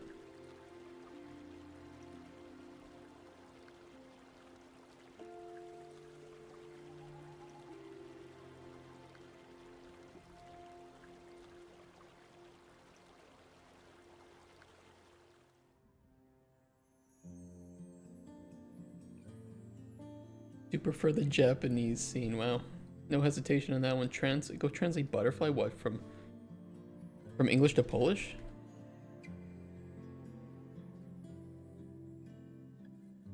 Shut up. Go to German. Motil. Schmetterling. Oh, look at that Schmetterling. I love it.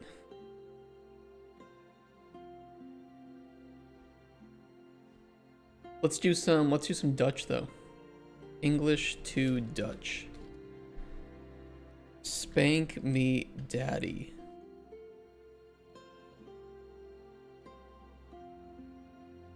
Give me een pak slag, papa.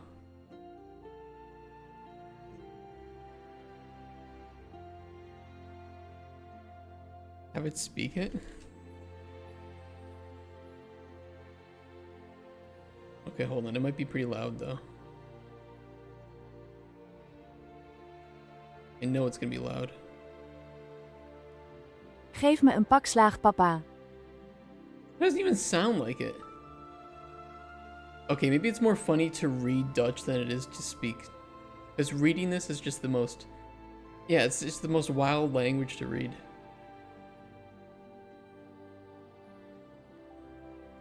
Reading is funny. Yeah, reading's pretty good. Okay, let's see if this works again. I'm almost at my 2-hour mark. That was my time estimation for getting this done.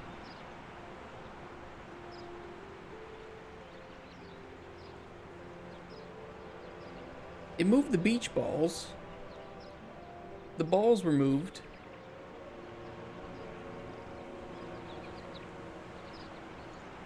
The butterfly was not moved.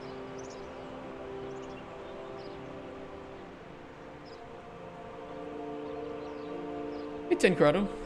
Just got here. Should I be concerned? Yes. That is the only valid emotion to feel when watching this channel.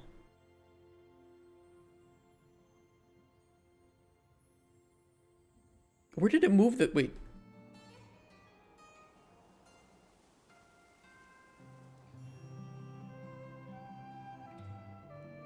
Maybe the teleport is working well on the beach balls, but not on the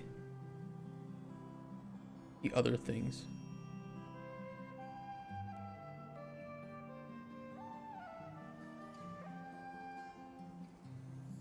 I could just delete them. It moved two of the balls. Two of the balls were moved and touched and fondled. And now this ball, what the hell?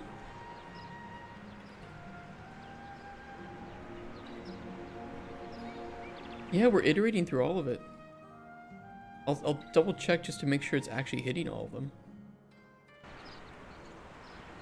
The ball being in motion should still be okay. That shouldn't matter. It is grabbing them. Latopo, beach ball, butterfly, beach ball, beach ball. That's all of them.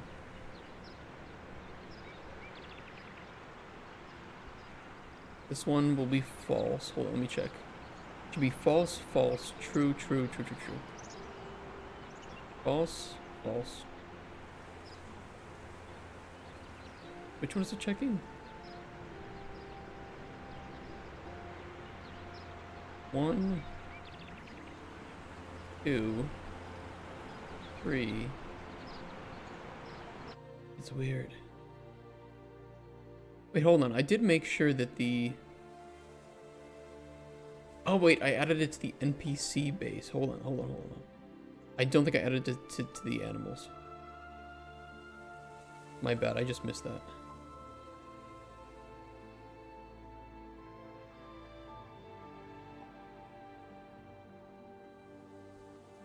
Okay, animals are fixed, but it still missed one of those beach balls. I think that it is not moving it properly.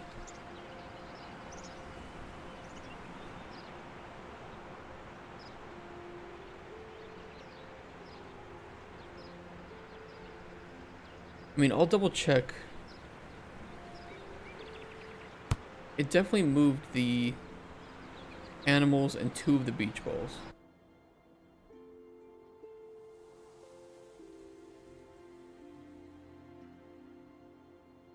Let me try it again.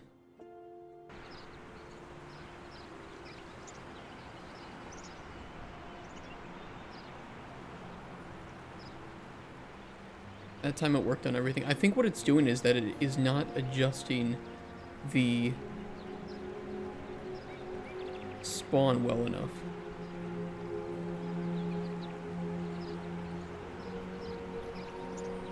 Now keep in mind that 3 beach balls and 2 animals inside of this small area is...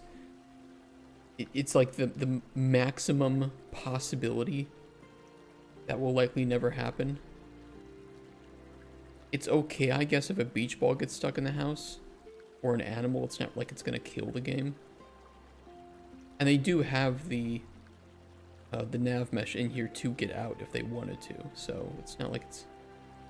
Yeah, it's not that big of a deal.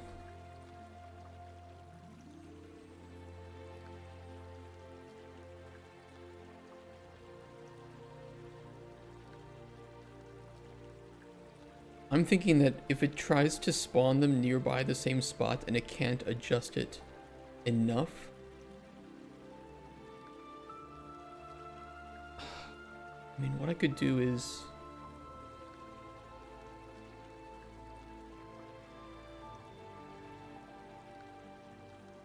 Yes, it's likely returning false if it can't fit.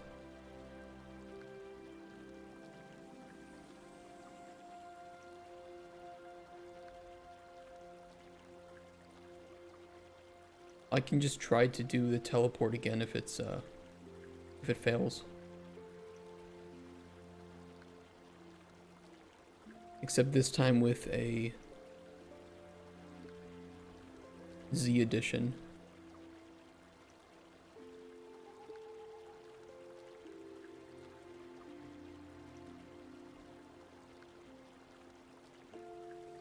It's messy. It's very messy. But it should work pretty smoothly.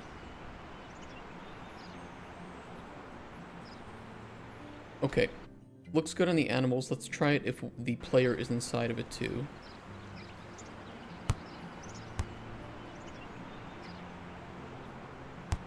Yeah, that works.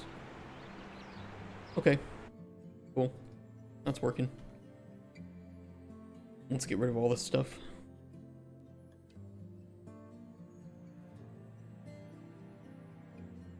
Yeah, just that spawn detection was really, really strict. Estimation worked? Yeah, it was pretty good estimation, honestly. I said 2 hours max to get it all working. Let me think if I do actually have it all working, though. I feel like there's one thing I missed.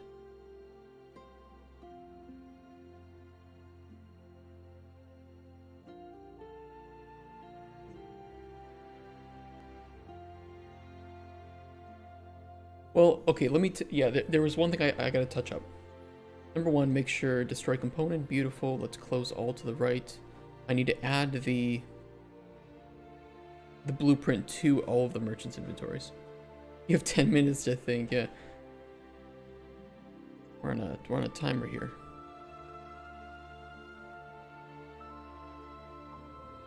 I just need to copy this greenhouse over to the other...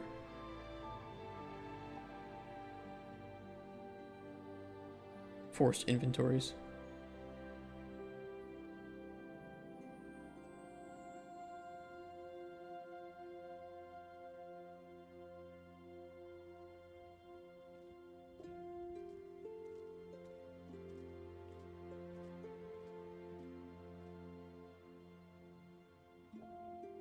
And then we're going to just purchase it the first time. That should work.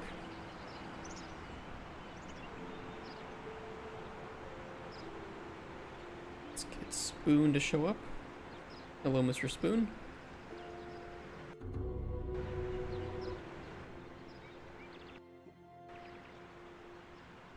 Don't let me forget to move this spawn point off of the roof as well.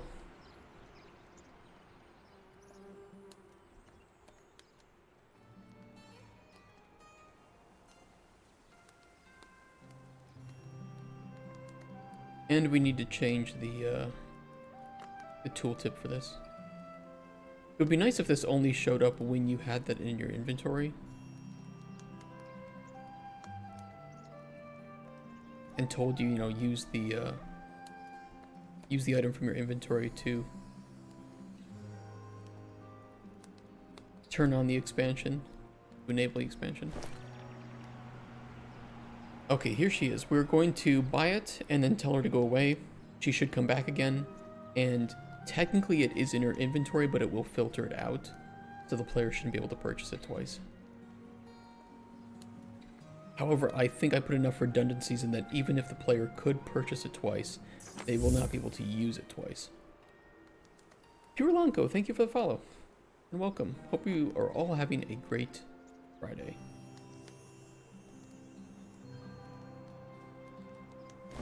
Okay, purchased. And trading. Everything for now. Go away. It is Friday. It is indeed.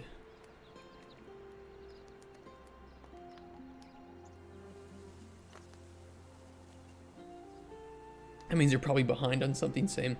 I do a lot of my like business catch up over the weekend. I check up on all the emails, respond to things, double check that the certain things in production are moving along.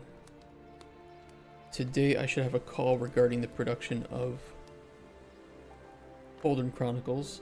We'll be talking about the potion combat. We gotta get it moving forward.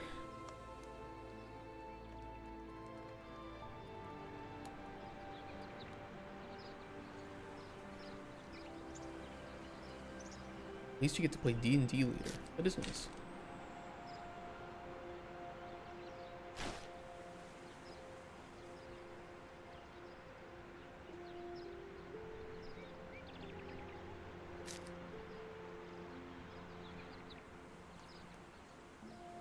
Okay, here she comes. Now we still have this in our inventory. That is good. We'll fix the icon of that too. Fix greenhouse icon for item.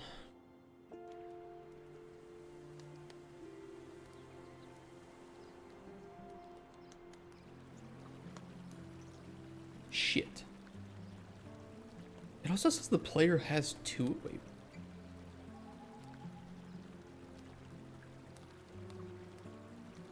Oh yeah, because I still have the cheated one. Uh-oh. Okay. Bugs. Bugs, bugs, bugs.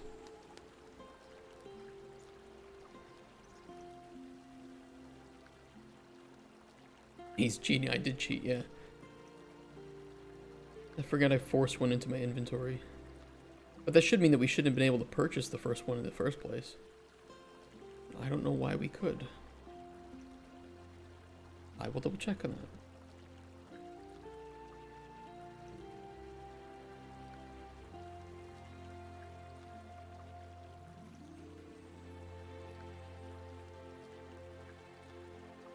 Switch to junk tab is on player tab false.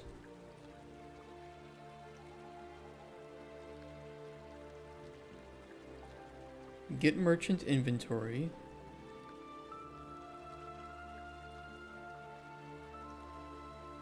Merchant junk. Check the ID. Get used items. Oh, because we only check used items, but we don't check what's in the player's inventory. Okay, that's easy to do.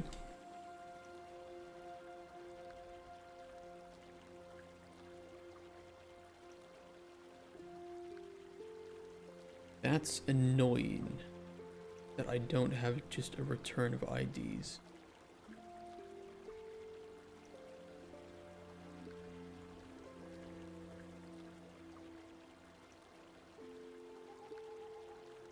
It was a zombie Easter egg? What is that?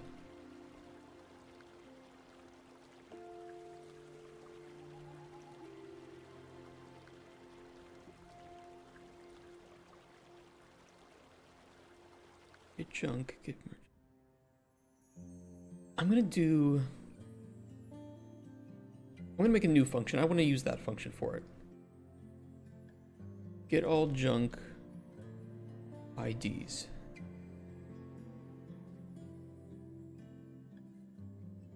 I'll make a completely new bit here. I don't want to bog down that existing function. It'll just be easier to do this.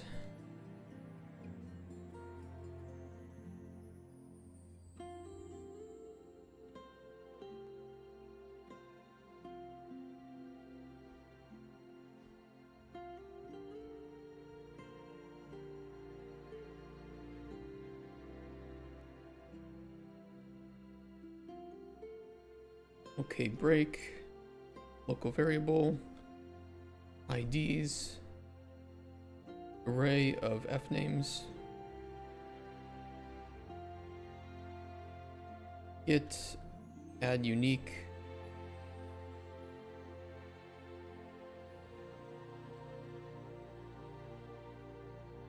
Return.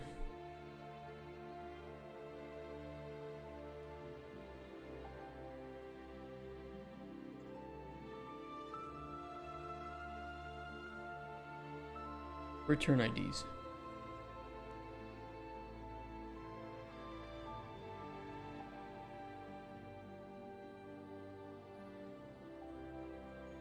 Let me rename this. Junk IDs. Okay. Beautiful. Okay, let's do... Move this to player or to inventory. Go back to... Get merchant junk. Get all junk IDs.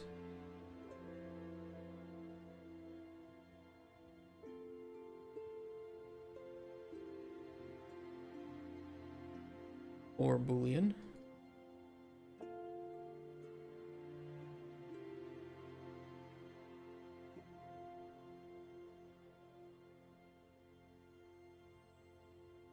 Or comparator, sorry, not a Boolean.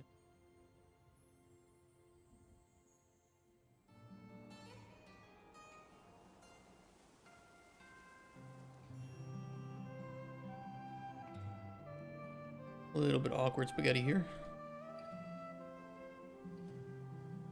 Now this should be fine if we return merchant junk, which we do. I think that was the only problem here. We were checking if the player had used it, but we hadn't used it yet, so it wasn't really a factor. So, 2 things to test here. And also moving the player's spawn back down from the rooftop.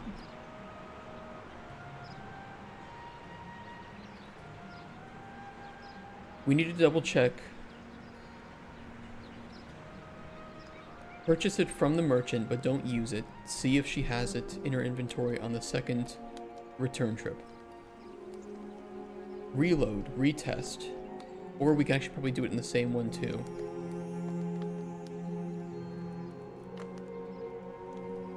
Is to then use the item and see if we can see it in her inventory then too. Also, gotta fix one thing. Spoon steps up on counter. We can fix that easily. Yeah, he steps up on here. I think this is just like a little bit too low, so I'll just make this mesh not step upable on. Should be easy.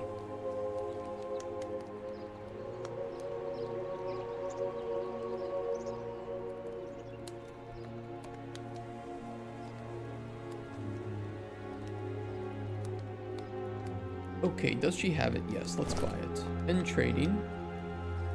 Go away. Just nav mesh issue? No, it's not a nav mesh issue. It's that the agents can step up on things, and the height between stepping up on this and this is low enough that the NPCs can step up on it. So I can just turn this entire mesh off from being able to be stepped up on, and he should be able to get up on it. Like, technically the nav mesh is there, although we won't be able to see it.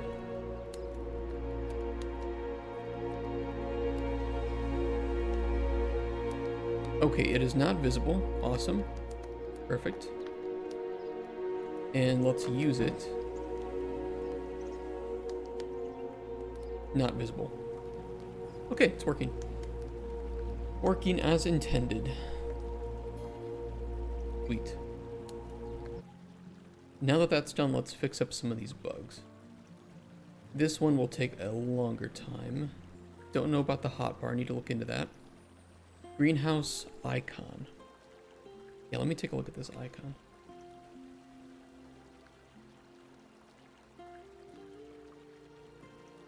I don't know where it is. Okay, I can fix that.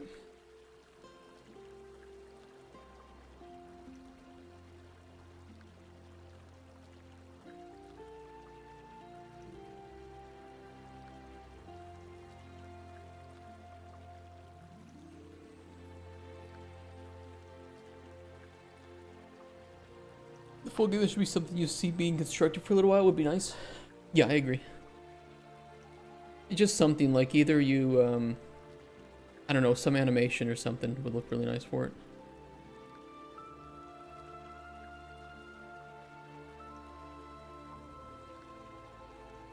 That'll be up to the scope and art director in that case.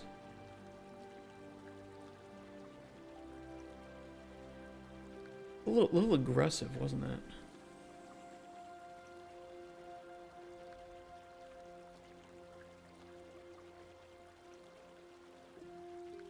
It's a little bit better. We'll increase the size of it too.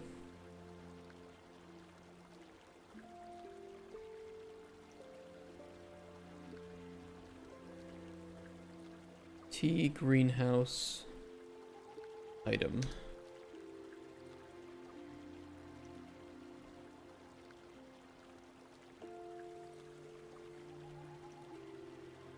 Where is it?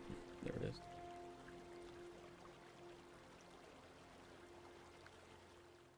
Thank you for putting it there. That was so helpful.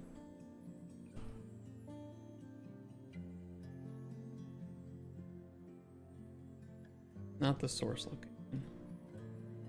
Show in folder view. There we go. Oh, I put it in biomes. You know what? Yeah, let me fix that.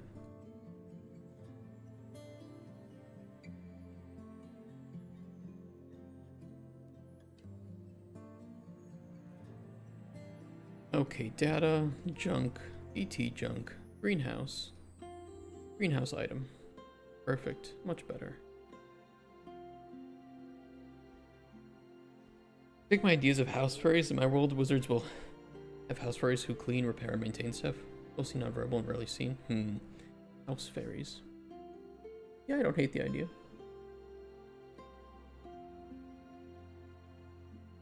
We'll see though.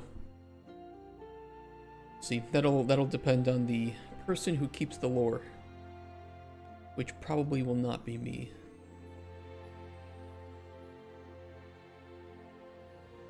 Will be our narrative designer, who is our lore keeper.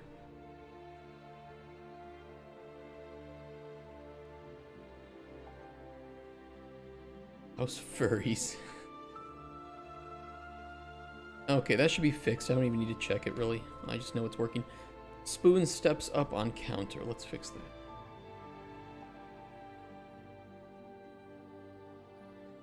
Can characters step up on? No. And no. We will just have to see if that works. It's kind of hard to test because he doesn't always go up on there, so... If we see it happening again, we'll know that that doesn't work.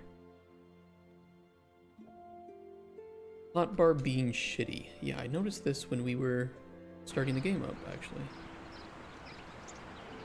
Inventory item not valid. Well, they shouldn't have any inventory item in the first place.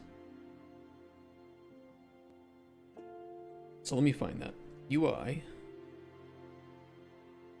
Inventory. Hotbar.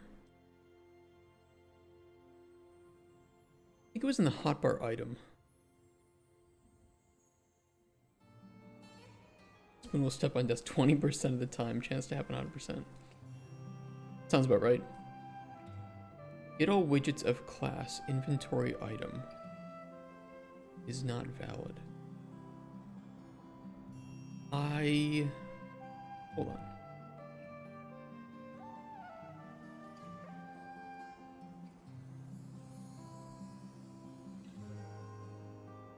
Let me see when that's getting triggered.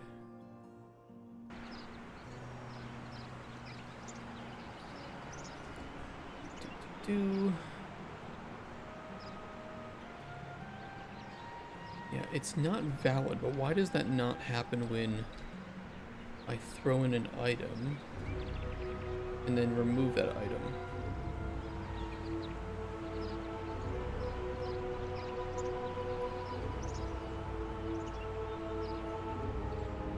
What is the difference between us not showing anything at the start of the game and us removing an item and showing nothing in the slot?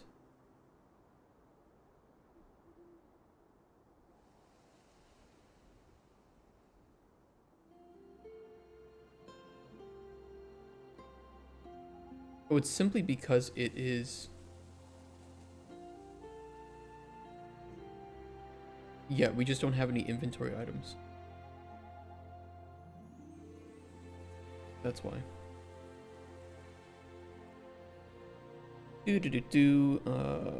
Actually, if it's...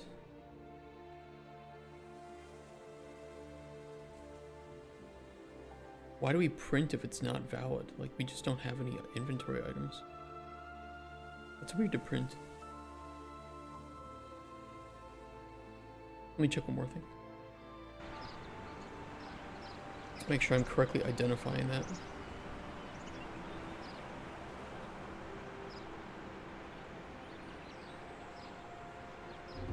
Yeah, and that's where we have that issue.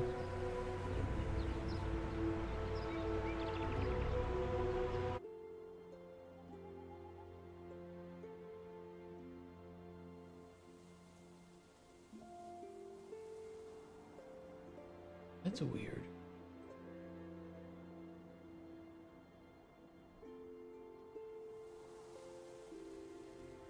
It shouldn't be valid. It's going to the garbage collector. Running on tick? No, why would it run on tick? That would be horrible.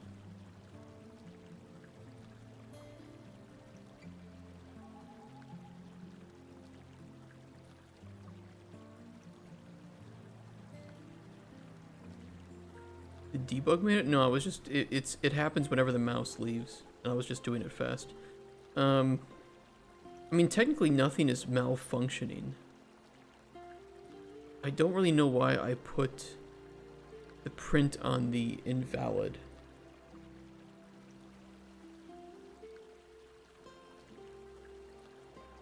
Not equal to null. The validity check should do that though. But the thing is, it's not... Okay, there is a bug, and there's a not a bug. There's two things happening that I think are separate. That was loud. The not a bug. There's two things. I'll show you what's going on. Inventory item not valid is displaying when the mouse leaves the hotbar slot. I mean, that's true. That's why I'm saying there's nothing wrong here. This is not the bug. This is just me printing out something that probably I don't need to print out. But it should really only be doing that if the slot has an index in it.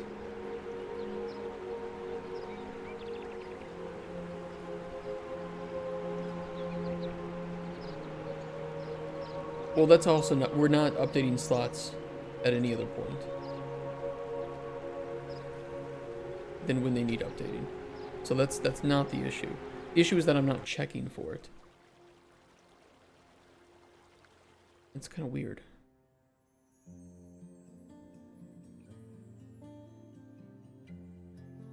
What was this attempting to do?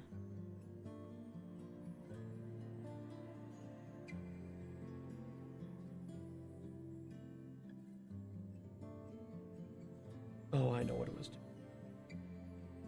Yeah, you know what? I don't think we need to print out here.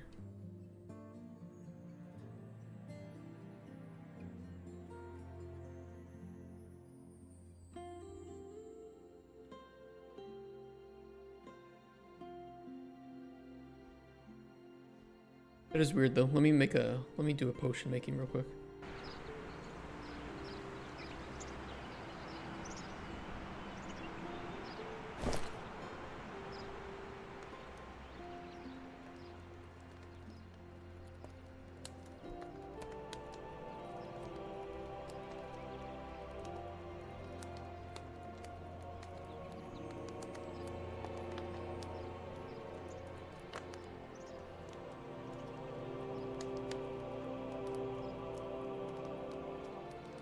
Yeah, no bug there.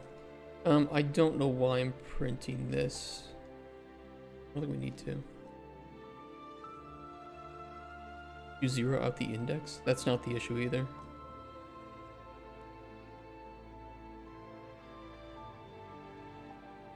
The issue with that is literally that I'm printing a string that I don't think I need to be printing.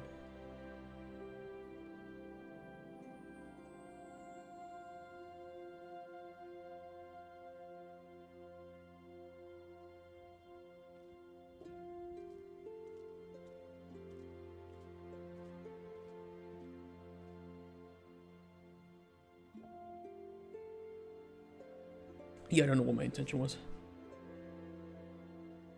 Consider them dangling functions. Yeah, I don't know why. There is, however, a bug here, and it is separate to that. It might be similar in relation, but it is a separate issue. Boing, boing, boing. Let's throw these potions.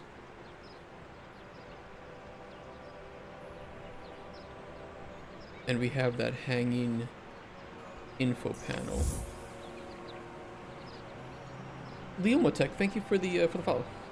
Sorry if I butchered your name. Hope you're having a good Friday.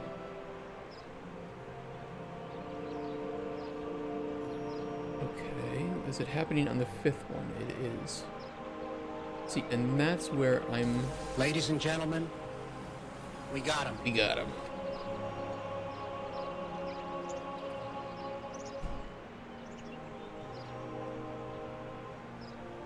Oh, now it's not happening anymore.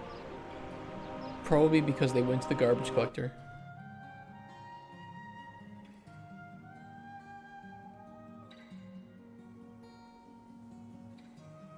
Inventory item is not empty. True, false, found selected.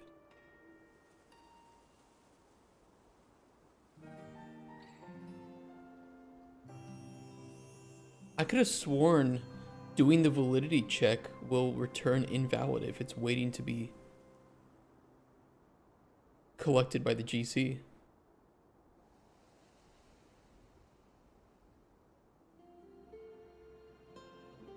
It's not that we want to check null. It's not related to null. It's that it is waiting to be collected by the GC. And I forget the function that accurately catches that. Pending kill. I mean,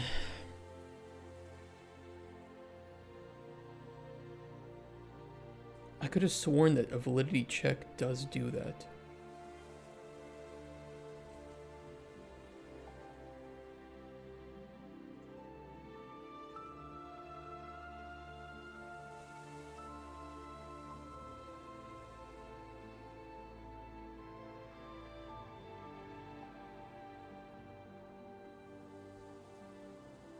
Is valid. This is not going to tell me anything.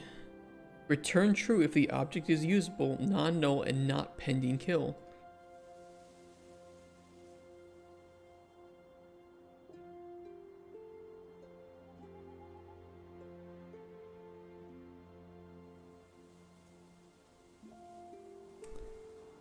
It should work.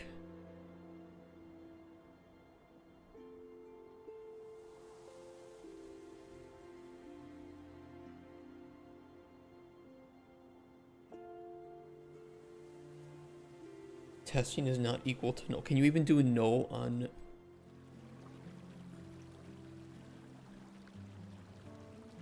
I mean, it wouldn't be. It's getting an item. It is getting a valid item. It is just, it's an item that's pending kill. So not, checking null would not do it either. It's not that it's null. It's that it is legitimately just there, awaiting the GC to come by and clean it up.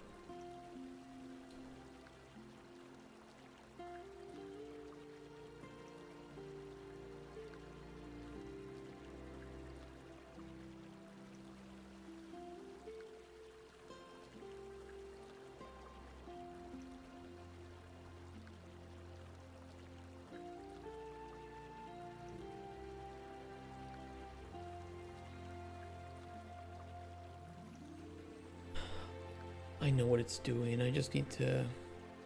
I could check if the parent is valid. So it won't have a parent.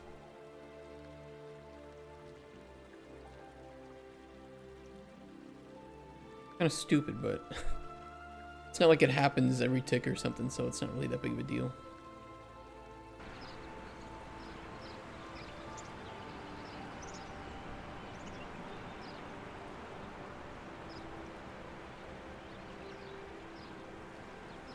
Yeah, that fixes it. Okay, bug solved. I don't know why this is. I'll just leave it dangling here, whatever. Problem solved.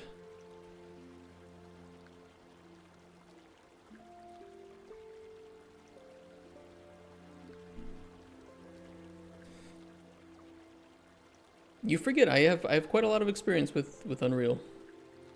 I'm not great. I'm not bad. The stupidest things hang me up for the longest times. The hardest things hang me up for no time at all. Lies? I don't know. This game is pretty decent for mostly being made by one person. I'll toot my own horn on it. Okay, this one is a longer fix, but we can do it. The same issue that we have with the merchant, where if we ask her for the book, because we slotted Spoon's discussions of the book in his encounters, he could bring it in the exact same encounter, and that doesn't make sense. Just to help, no, we appreciate the, I do appreciate the help. I would have done breakpoints if that hadn't worked, but I was pretty sure that because technically I've had issues with the garbage collector before, especially with UI panels, right? Because they're just sitting there, they're awaiting. So if you get all items, doing a validity check should filter those out. But this time, for some reason, it wasn't. I don't know why. But I do know that they don't have a parent. So the moment you do remove them like that, they'll be unparented. And that's why the GC comes by and tries to collect it. And that way, doing a validity check on the parent should redundantly catch some of those things that get through. Yeah, funnily enough, most of the games I've made in Unreal were like UI games, right?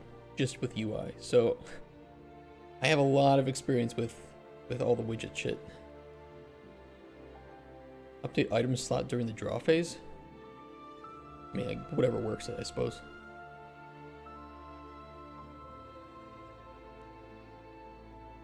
Just gotta be careful not to bind anything, because those will update every tick. Good for health bars,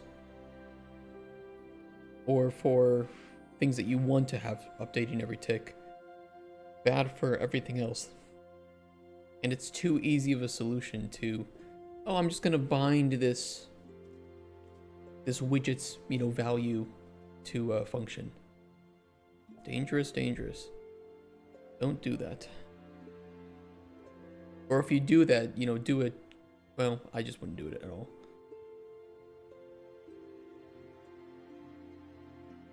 Okay, where is Spoon's encounters?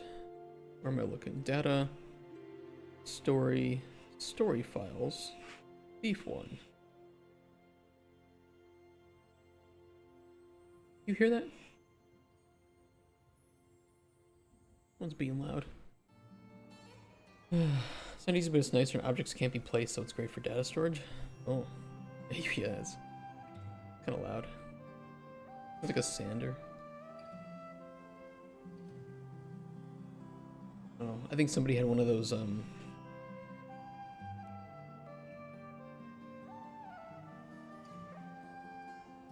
somebody's like moving items in the hallway.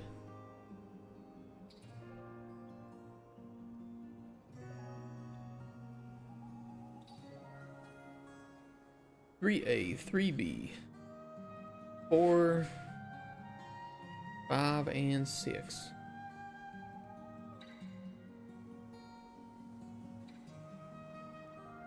Okay, it's not here. Lore book. This is the problem. If you go to his lore loop and you ask him for the book, technically when you go back, he will be able to say, oh yeah, I did bring the book. And that doesn't make sense. So we need to move it to the introduction areas like we did with the merchant.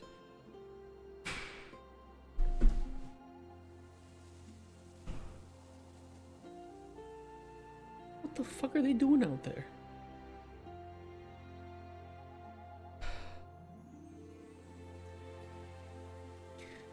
Okay. Building another office? I hope not. I don't know what they... Maybe they're just moving like an old, broken chair or something.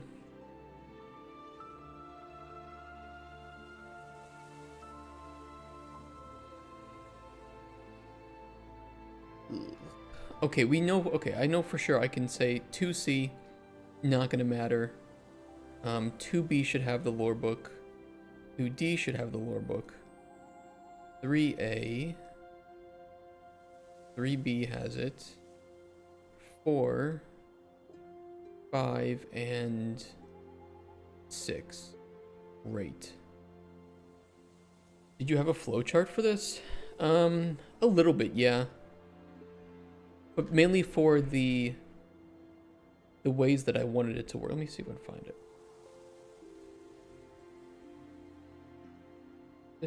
Can we just do it?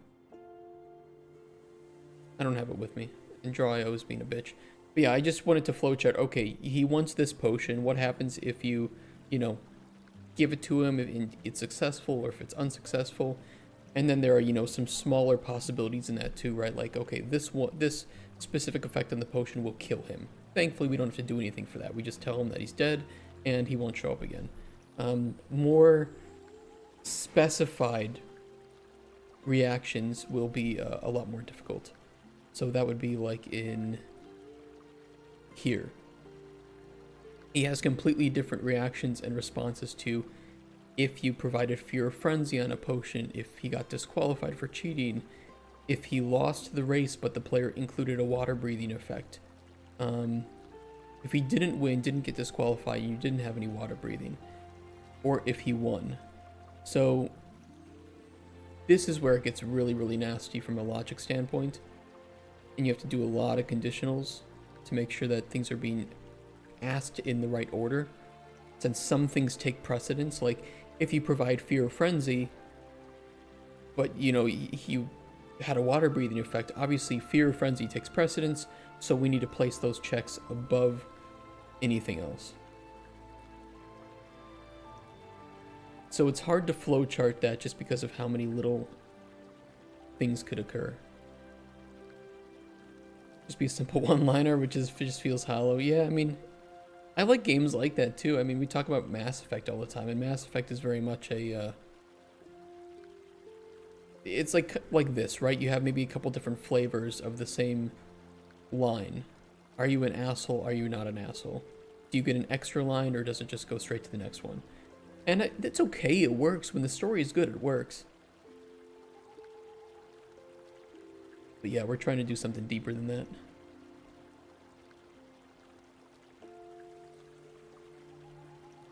Son, you blew up Megaton, how dare you? But anyway, yeah, exactly. Okay, we don't need to touch this. We just need to put it at the end of here and here. But this is spaghetti mess. This is back before I started doing the jumpers like these to help eliminate some of the spaghetti.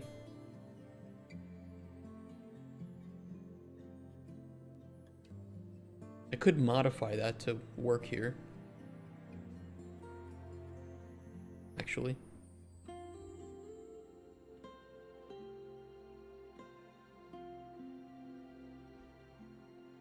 Well, no stuff until the NPC delivers the information. Fallout 3 was a good RPG. I like Fallout 3.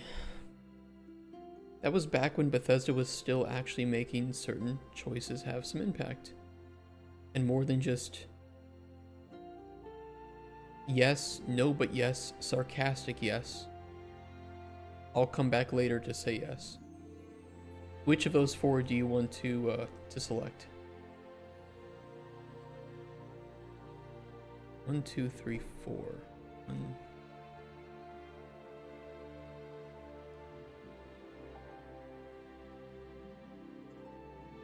Yeah, this is a mess. I'm just gonna fix this up.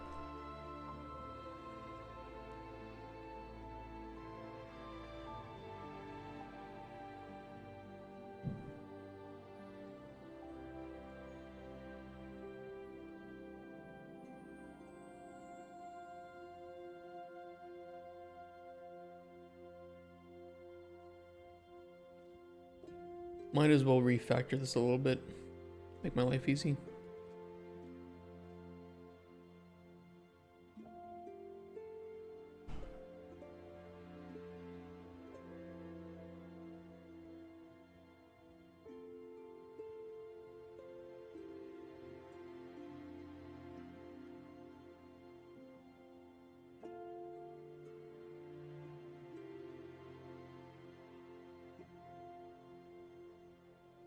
Okay, what can you say? So you're going to look for the gold now. I get why we jump up there.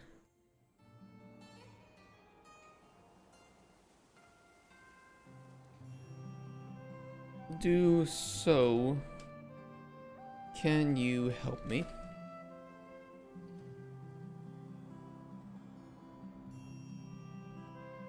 And you're going to look for the gold now. And here we'll change this to... You able to help, human?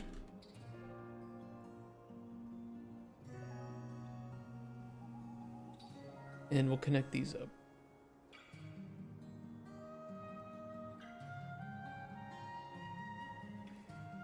You could tell the bomber dude that you would plant the device, hand it into the sheriff, he'll try to arrest him but pulls out a gun. If you save the sheriff, he thanks you. If you don't, his son replaces him and the bomber dude reports you to Talon. Also just report it to the sheriff and things will happen without you. Yeah, I like that. I mean, it really is, you could tell that you had writers in that game that just cared to say, okay, but what if you save the sheriff? You know, what if the sheriff lives? What game were we... Oh, we were playing Stalker 2. Had a lot of that. Had a lot of that little reactivity. It's really... I think it's underappreciated how much of a well-written, branching RPG Stalker 2 actually is. Where there were so many little cases where I wanted to test if the game would recognize me doing things just very differently. Like you're tasked with killing one of two like bandit leaders or something, or leaders of factions. And I'm like, okay, what if I kill those two guys, like both of them, and the guy that told me to kill them? And the game had outcomes for all that. Yeah, it's like, fuck it, I'll just kill everyone. You're all a bunch of scumbags.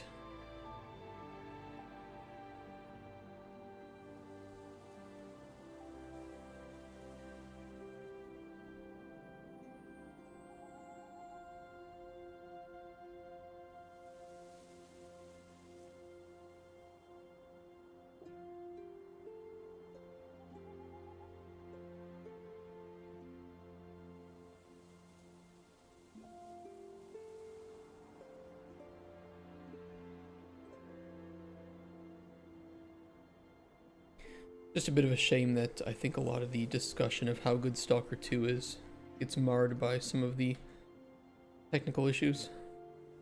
Understandable. Still sad.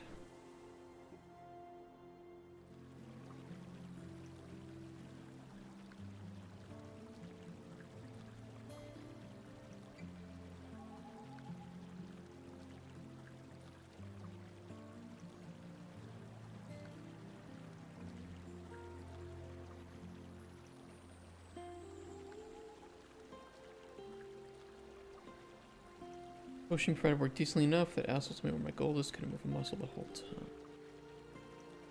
I think we can just lead this all into here.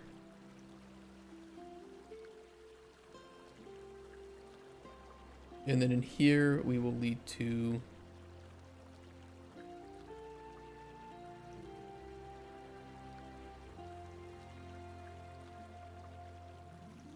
the problem is that if you talk to him... Oh, because we set close disabled and bartering visible. Okay, hold on. We got a backup option for this.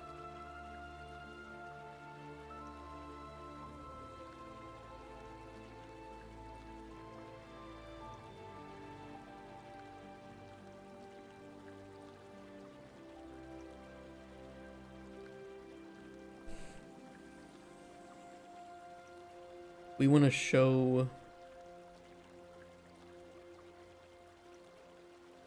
Set close visible and bartering disabled.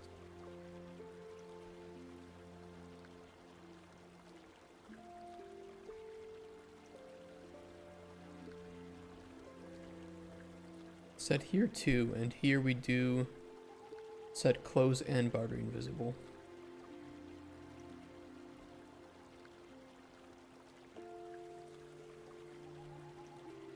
And then cut the text here. Paste it here. And do a conditional.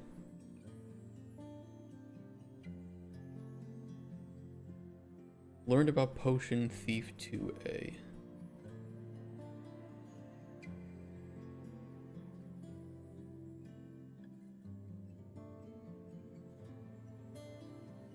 False.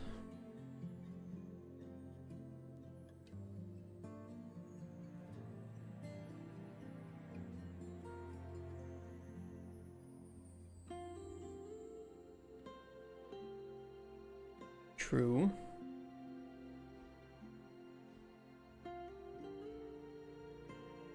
And connect these up as well.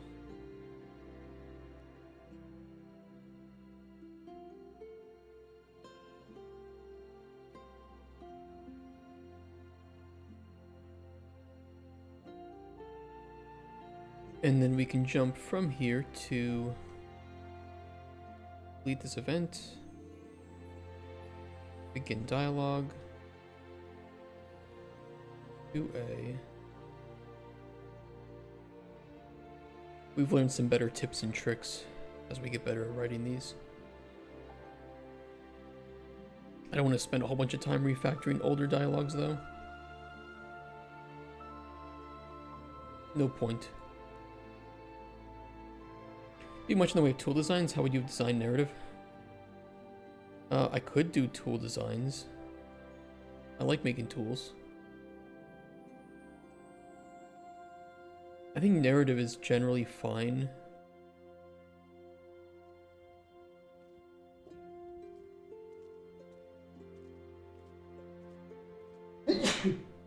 Alright, that was me trying to sneeze. Redirect nodes would help a lot. Being able to copy and paste nodes would help a lot too.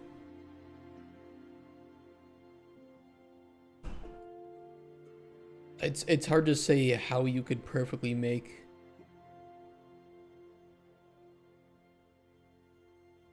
this sort of thing for our specific situation.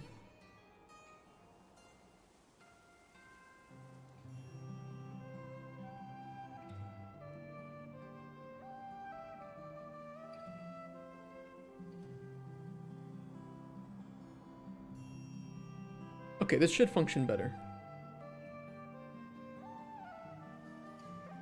And now we need to fix the lore book problem. I forgot about that.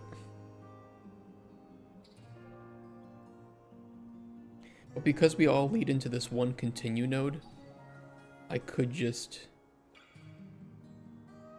boink, boink, boink. Conditionals for this are Spoon will bring book about spoons. Spoon has given lore book about spoons. False. We don't need to worry about clothes and bartering.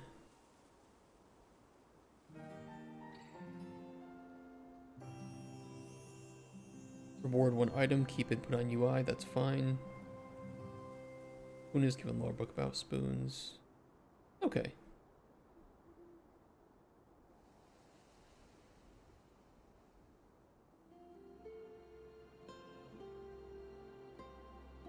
By the way, did you happen to bring that book you talked about? I think it was about stenches and spoons.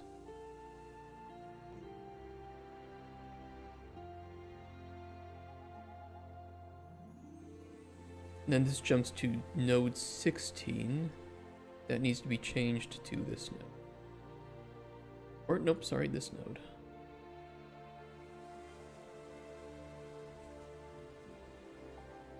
Asking because you're juggling between 3 projects. Pizza delivery game. My girlfriend has given up on. Sorry about that. COD Zombies like game, okay. Voxel based game, and it's the latter which requires something like this as it's quest based. You would need your own engine.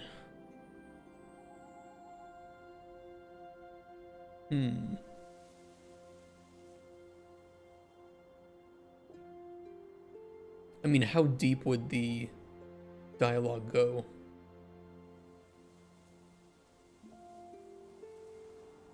Between like simple few nodes and they all kind of jump back to the same point versus actually here's a good example. Between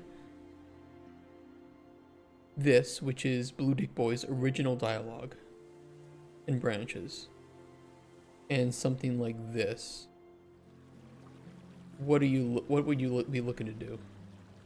How deep would you want to go?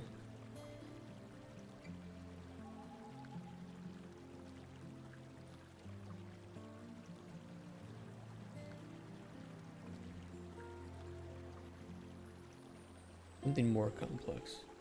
I design it. Really good question. NPC relationship.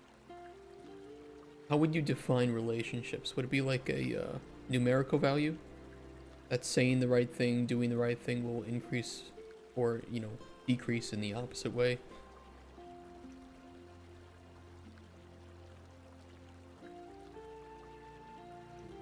Hidden value? Yeah, I mean, I assumed it would be hidden value.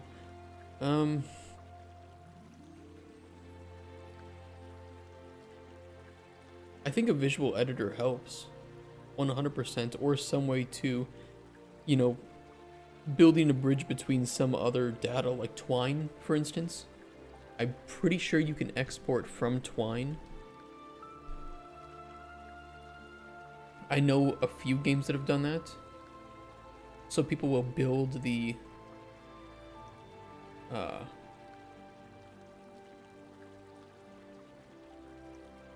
you know, people will build the story in Twine and then export it.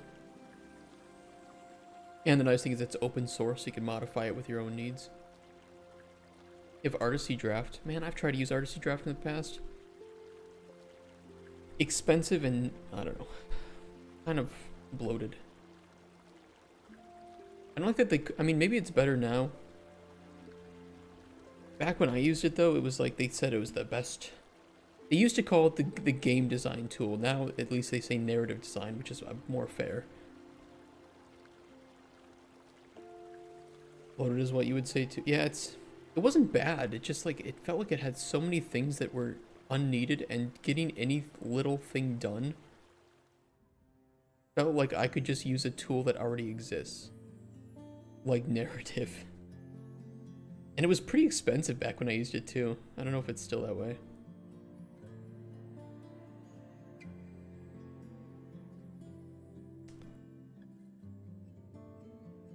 It's much better than it used to be. Much better than it used to be.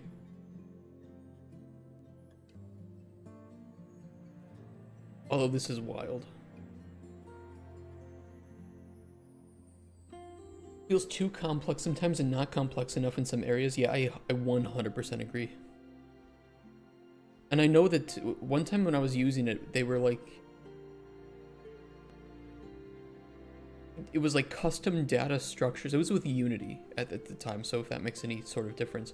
But it was with custom data structures that they would export from Artisy into the game. And it was like, why can't I just work on it in the editor? Just an array of data structures, and especially with now we have data tables in Unreal, it just feels like, yeah, I don't know. It's not terrible though. And it is, I think, a bit more visually friendly. You have an Unreal pipeline now, but I don't get why. I mean, can you just like export the entire dialogue from Artisy to Unreal? They have like some sort of plugin or something?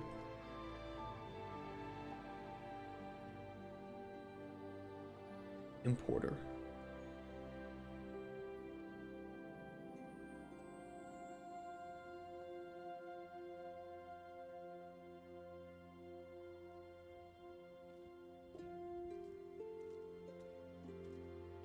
I guess for 25 bucks, if you have really simple dialogue, I guess it works, right?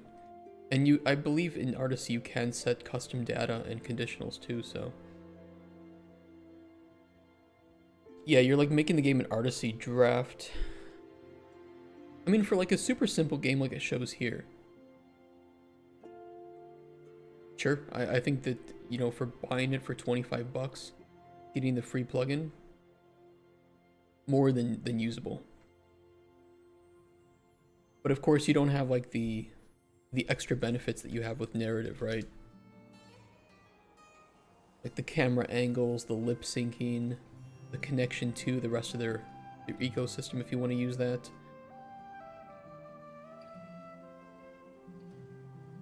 Multiplayer.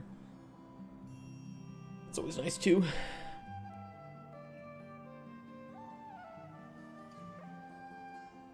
Saving and loading. That's also nice. The memories of which nodes you've already went down.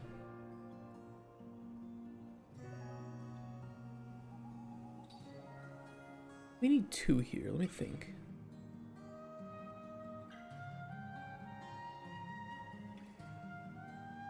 No, we just need to check if Spoon will bring book about spoons is false. That's it.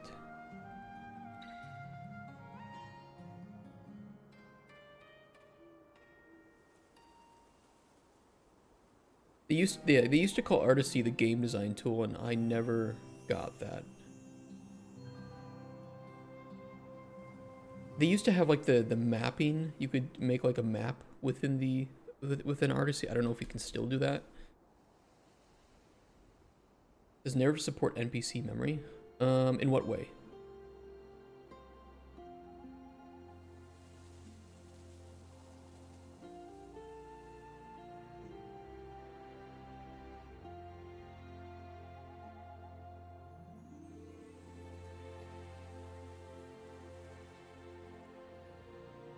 Okay, 2A should be fixed.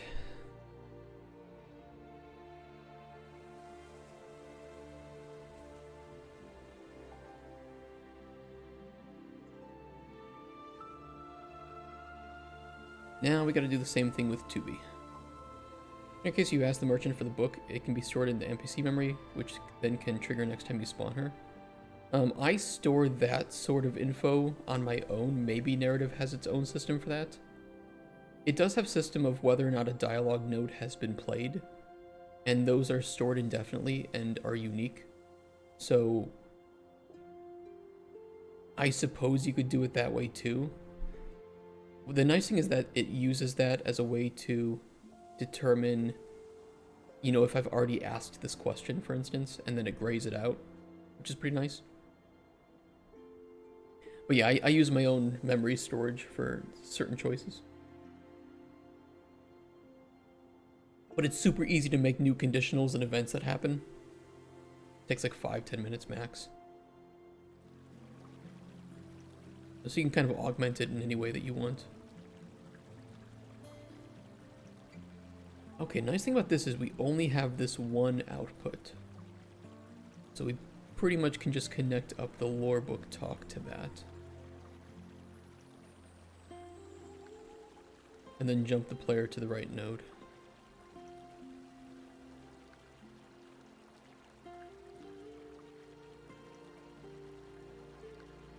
I wonder what the limit is then and how it is storing that information. Like whether or not the dialogue node is played.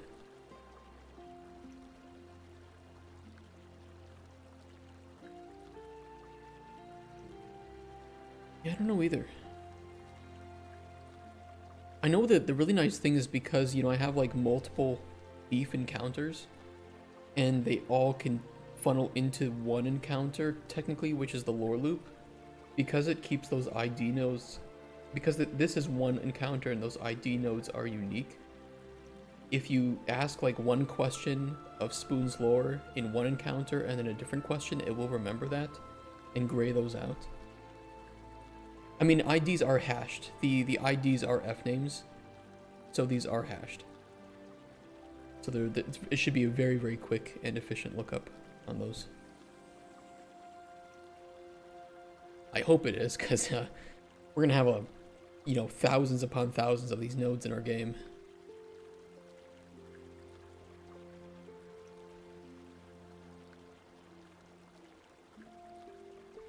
But I'm pretty sure it is.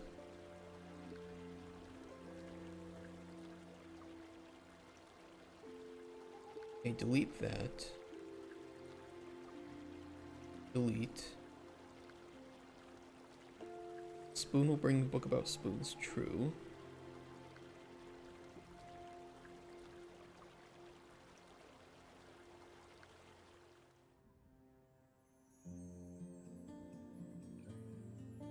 Hold on a sec. Let me check something.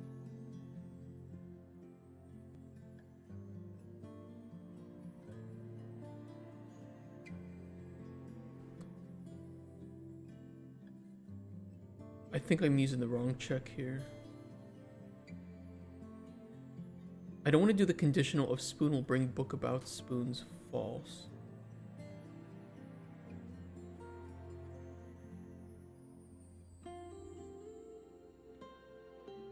Unless we also save that as false. No, we can't save it.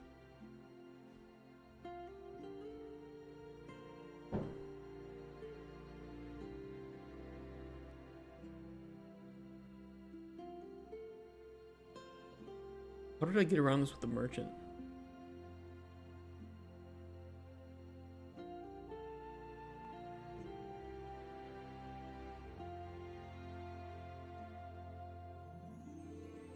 Oh, probably because in...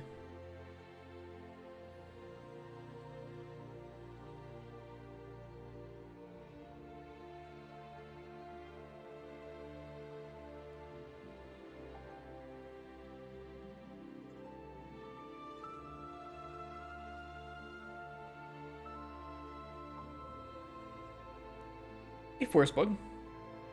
Looking at Action RPG Starter System by Cauldron Dev. Has some good old examples. Action RPG Starter System. I have not seen that one. Maybe I haven't. Action RPG. Let's see it.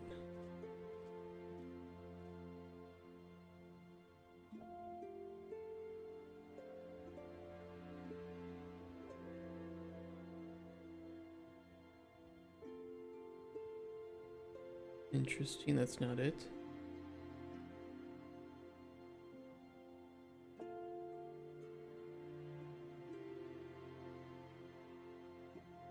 Send me a link if you can. Open the entire name, that's the wrong one. Okay.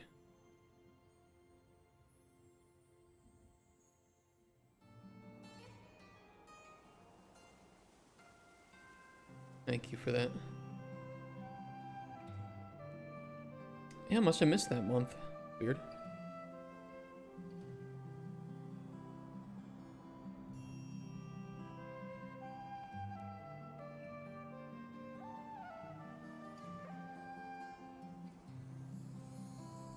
Got some nice stuff. Tree replicated. Jigsaw inventory. I love my inventory, Tetris.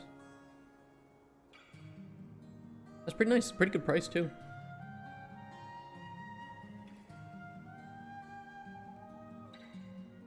You'll definitely want to get yourself an artist. As Cauldron Dev, just like me. We like our colors, but we can't do art. Yeah, its default stuff is not going to look great, but it certainly seems functional. What's top down by default? That should be modifiable. I don't see why. It says TPFP and top down. So maybe there's some other template or thing that you can switch that out for. He's got documentation and a Discord, so you could always ask.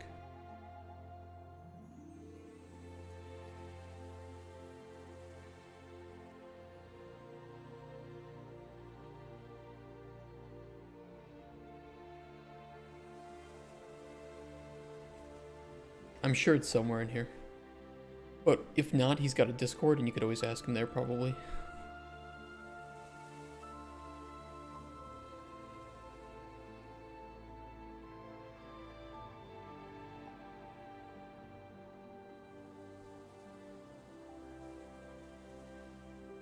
Okay, what was I trying to prevent?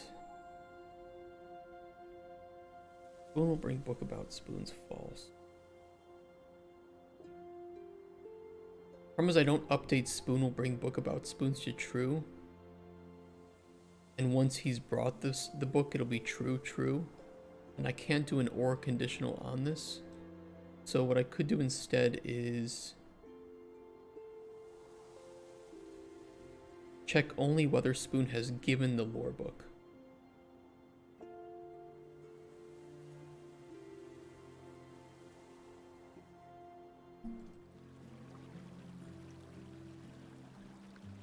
Here.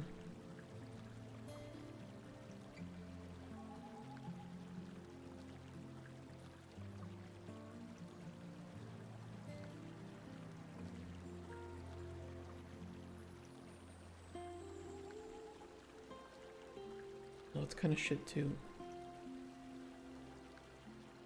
Why do I feel like when I look at the merchant's dialogue that doesn't actually resolve it?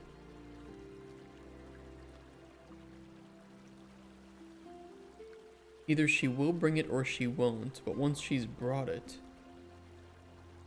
won't that be re-triggerable each time?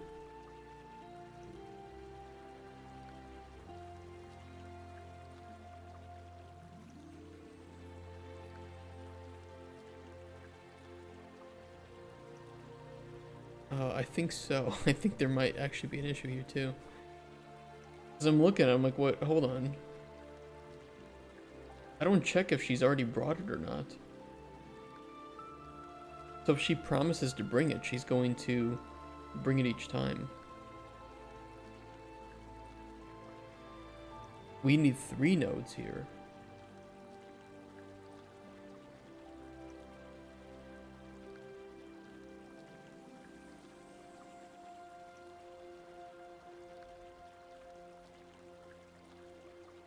Shit. Well, okay. I mean, that's easy to fix in the merchant because she only has like 2 encounters anyway.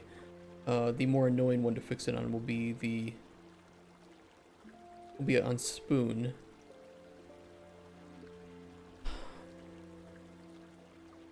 Okay, we either need to check, will she bring it and has she not brought it already?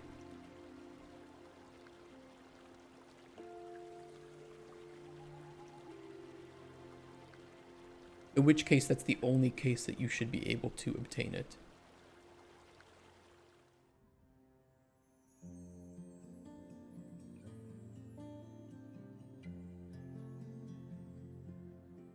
So that's good.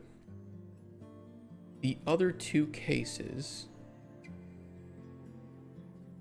and only one of these should show up at any time. That's crucial too, is that she will bring it and has already brought it. So true.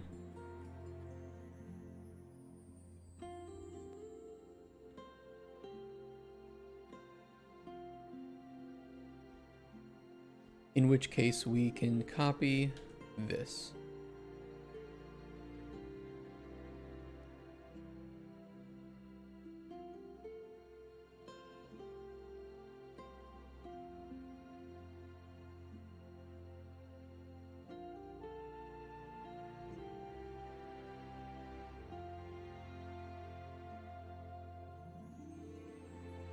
The third case would be false. We don't actually need 4.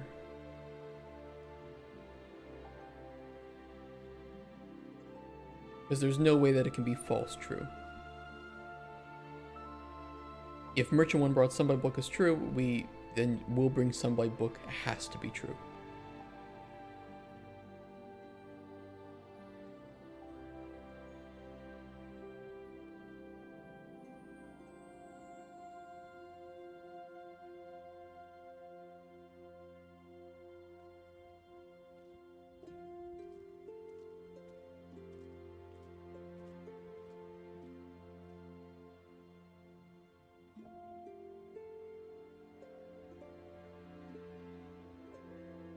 Okay. I am very sad that I messed that up. But that should resolve that issue, and then we'll propagate the same types of changes over to Spoon, where we'll need to do those 3 dialogue nodes. God, I'm gonna be so glad to be done with this dialogue work. Right up until we need to make a new NPC.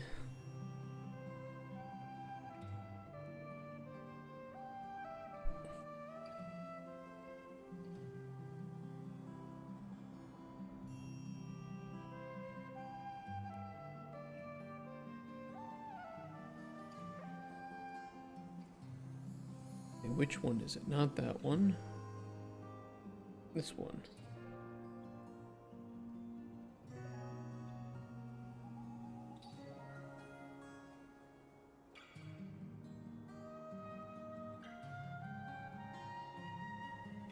Our dialogue's a bit messy, isn't it? Okay, so we need to do true, false. True, true, false, false.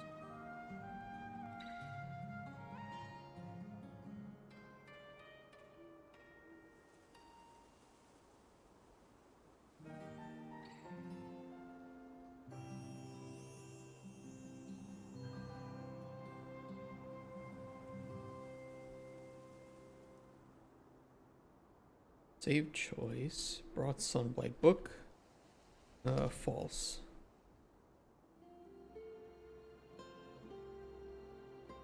I'm gonna point out that header quests are also available. You can use a widget quest creator to easily make your quest dialogues. That is cool. It's a very good price too. Yeah. Are you gonna be using that? Make like a ARPG?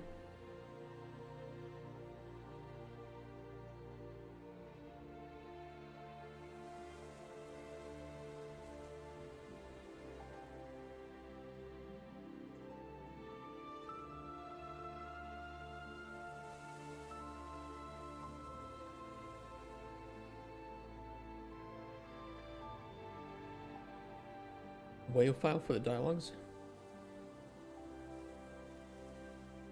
Really cool that you can get these templates. Back in my day, you could only get templates from Epic, and that was if they kept them up to date. There used to be a cool tower defense template for Unreal, but then they didn't keep it updated at all. It was really sad. I think that it's not available anymore.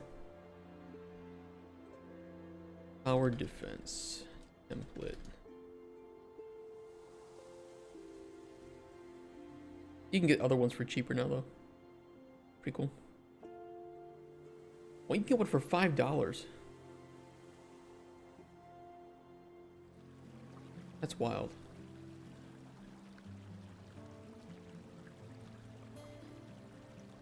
You can't get everything to work well, very easy to break. Ooh. What's breaking on it?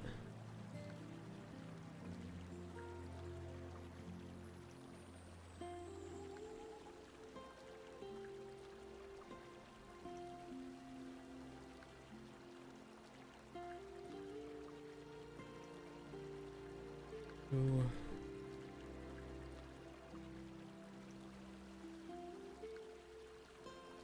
Run these events.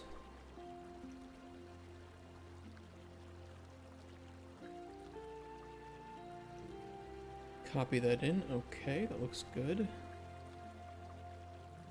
Gotta do it 2 more times here and here.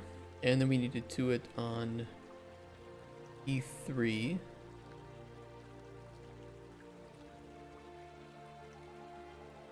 And then E4 as well.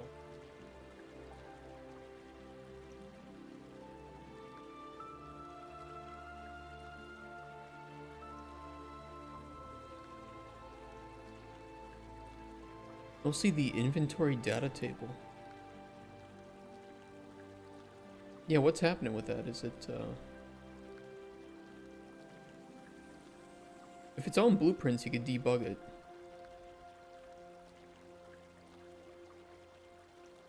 I don't know how organized it is, though.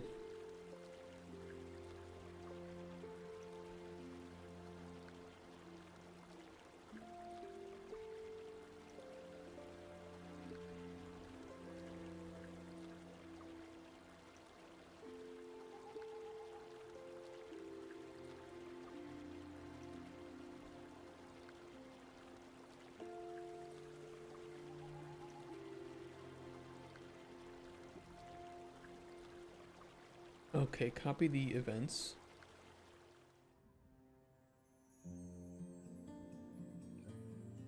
And the dialogue.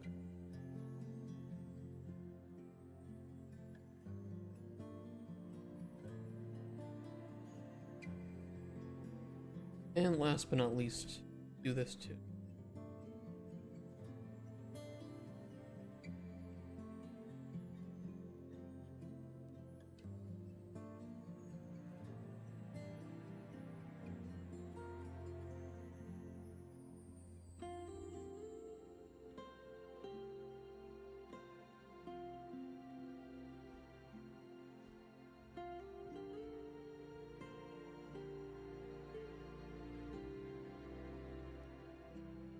Okay, I think this one is fixed, as far as I can tell.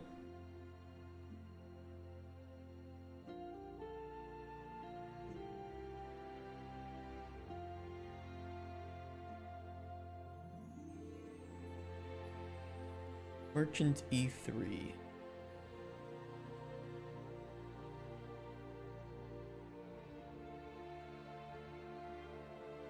See, I think I resolved it in E3 and E4.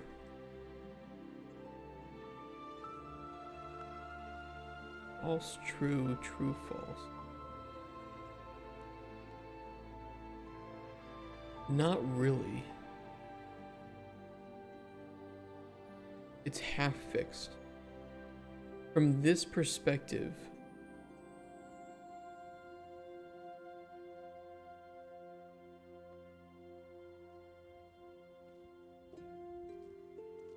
because each, if this one is hit first, then it will jump and it will go through, but with player responses different. It will only it will show whichever ones are valid. So in the case that Merchant 1 will bring Sunblight Book, false. Merchant 1 brought.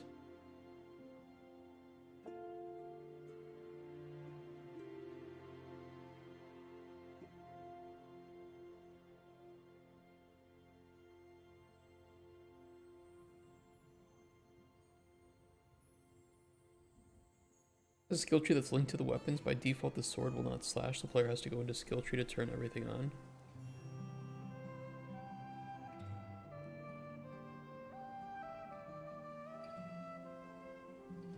That's kind of weird.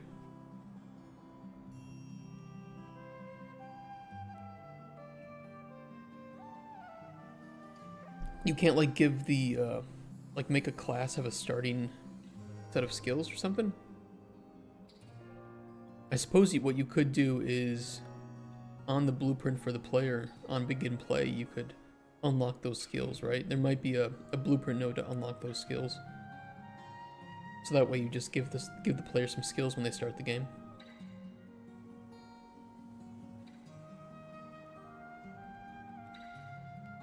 Why did this work?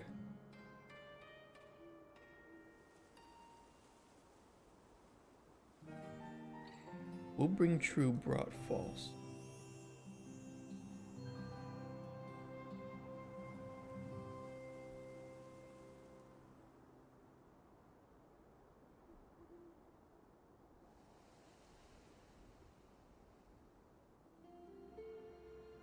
Three and four might be okay.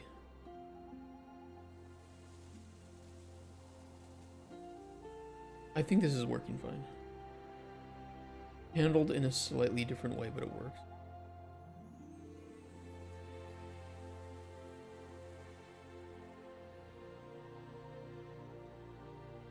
Here, however, we have the slightly different task.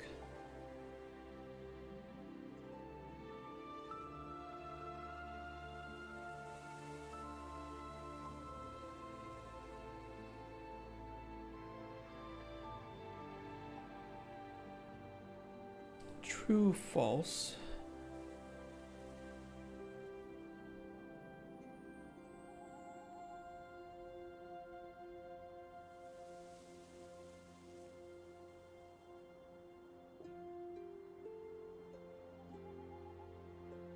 Otherwise, false, false, events, copy,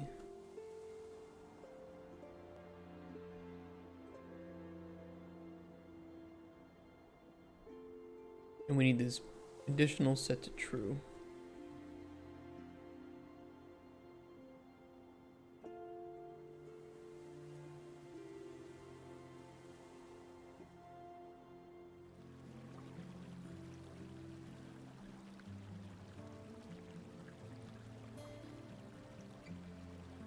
Ugly but usable. Just how my fiance describes me. Okay, that looks good. 2B. I'm just not sure where all the time it was hurting my brain. This setup is a trick for generating the new inventory. Very hidden. It takes time.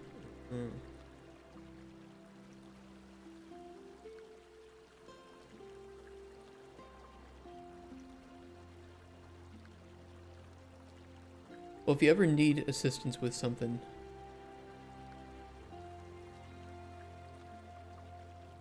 you can always throw it in our Discord.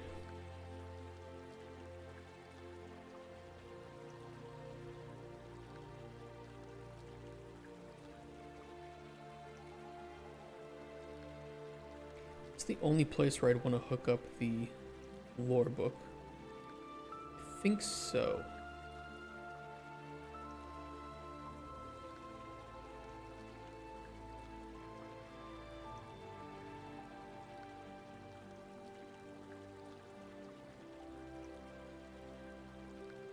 Where are these jumping to?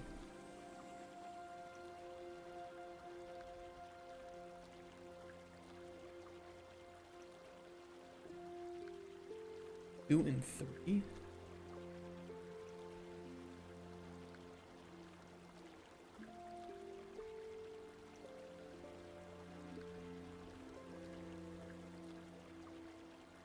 Oh, down to here. Okay, well then those will hook up into here anyway. That should be fun. If you buy it, you'll know. Is it really only 5 now? No, the one that you linked was, it was like 50 or 60 or something. This one, right? 70 for personal, 90 for professional.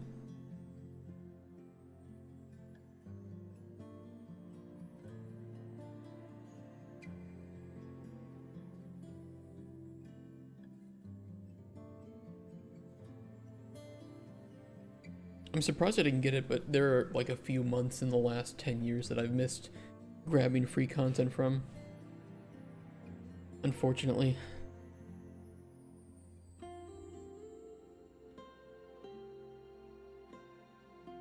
Okay, true, false. Conditionals.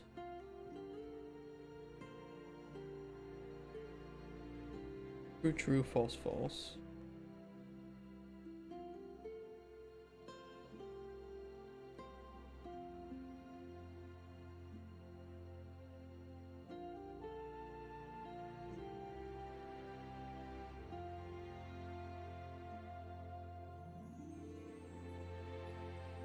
Where was this jumping the player?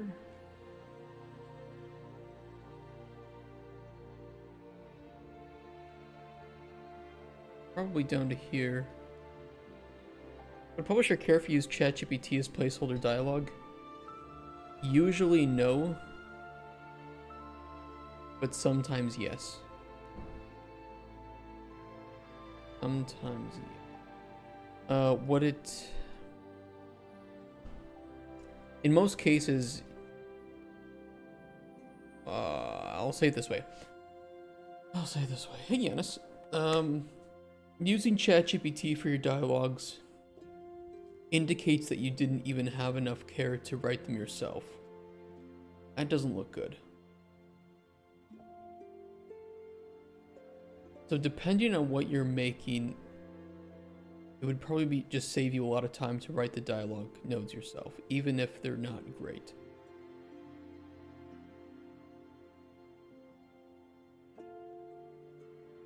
Same with like AI voice acting.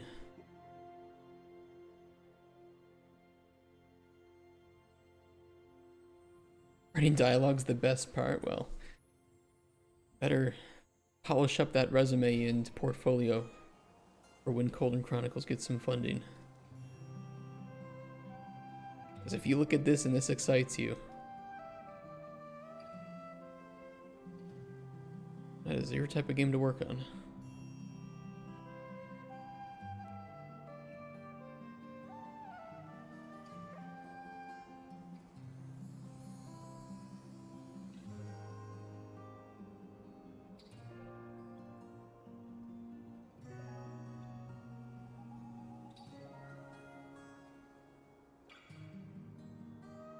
And make sure this node that we jumped to is also correct. Is 16? No, we need to jump here.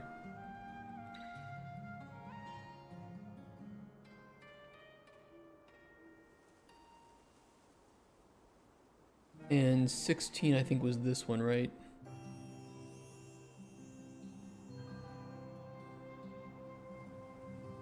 Wait, where is this jumping? 16. I don't even see a node 16 here.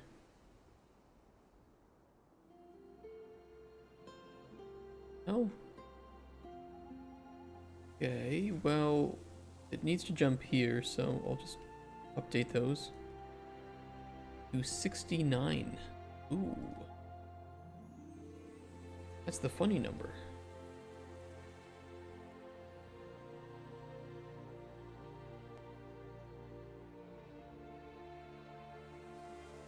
$63?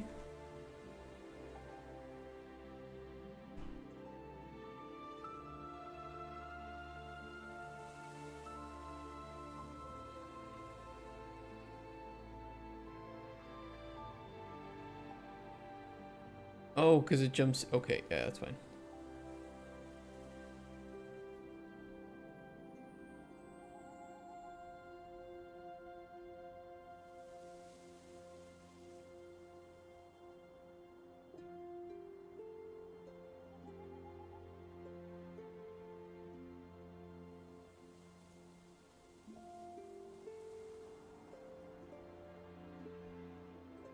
Oh, it's jumping back to here. Yeah, okay, I remember now. Yep. Okay, that's fixed. Hopefully some of these will be a little bit easier to touch up because I was getting better at writing these dialogues back then.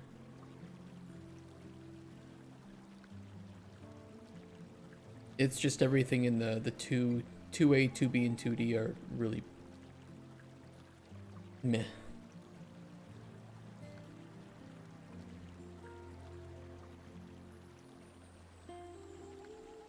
Okay, and this jumps to, well, number one, the wrong node. That's always great to see.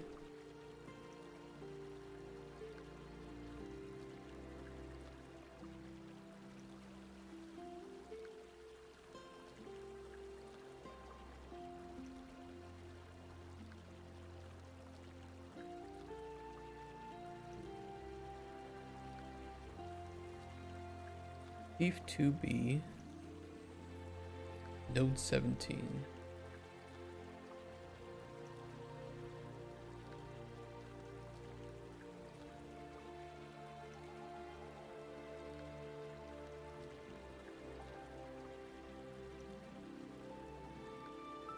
Okay, that works. Well, we assume that it works. Put it that way.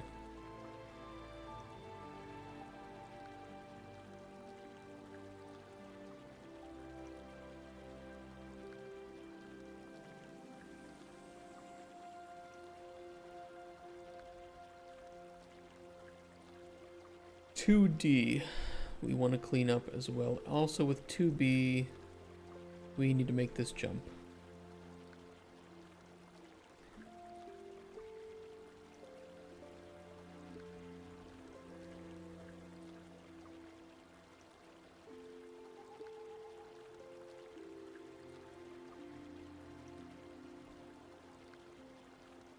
And this needs to be based on whether or not we've greeted him yet.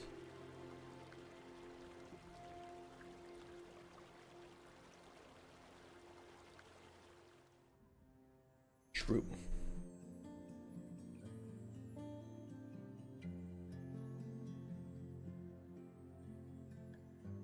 You guys and your fish. I don't know why you're so obsessed with that fishing minigame.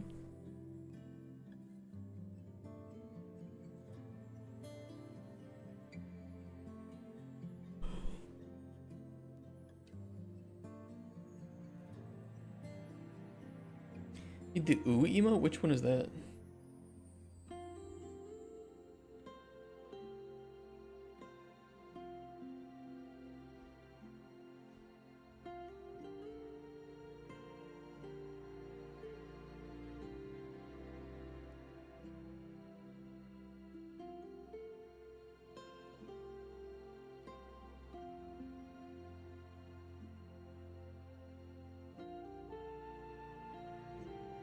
This one?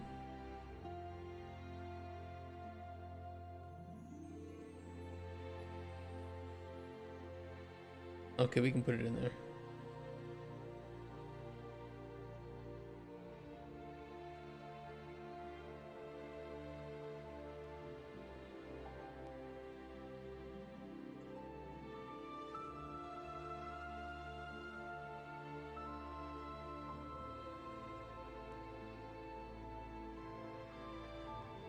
I'm gonna go ESL in that game? What's ESL? Are there any others you guys want?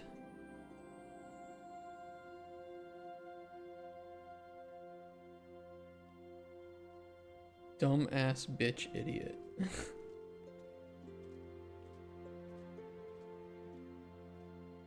Hug? Hug please? Okay, let me see. Yeah, that's a good one. We like that one.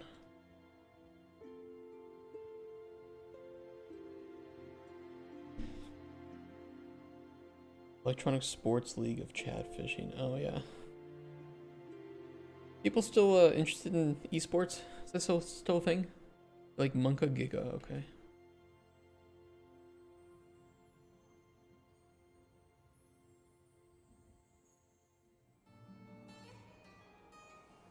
We're probably missing quite a few of these.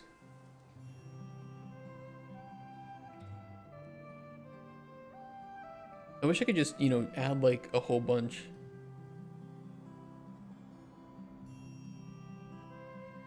Like the basics, because otherwise I just have to click on each one individually. That's really annoying. There, you guys can do booba now too.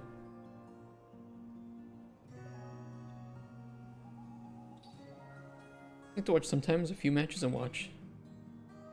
Always LOL was with all my friends. I never really got big into esports personally.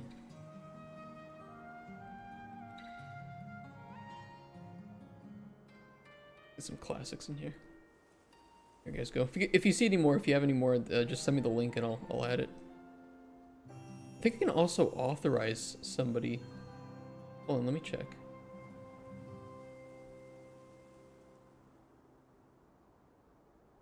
Editors. Rex, do you want to be an editor?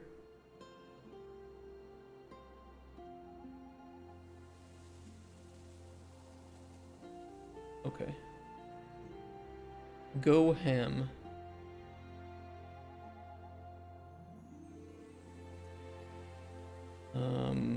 Emotes. I don't even know what I need to set here.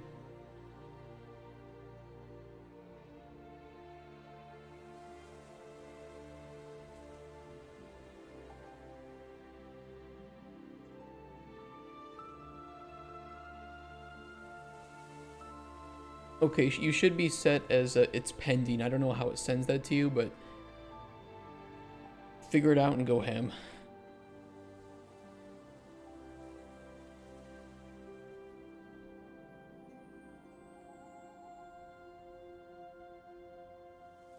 Okay, now we can fix 2D. Condition greeted thief 2D falls.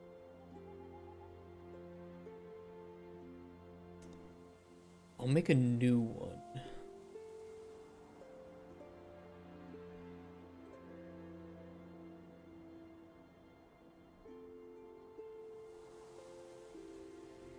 We'll get rid of the conditional. and set it here. Well, it didn't really work, did it?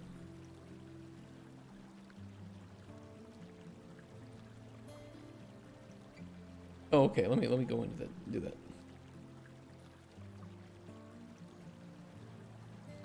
Settings, editors. Like permission to manage this user's emote set.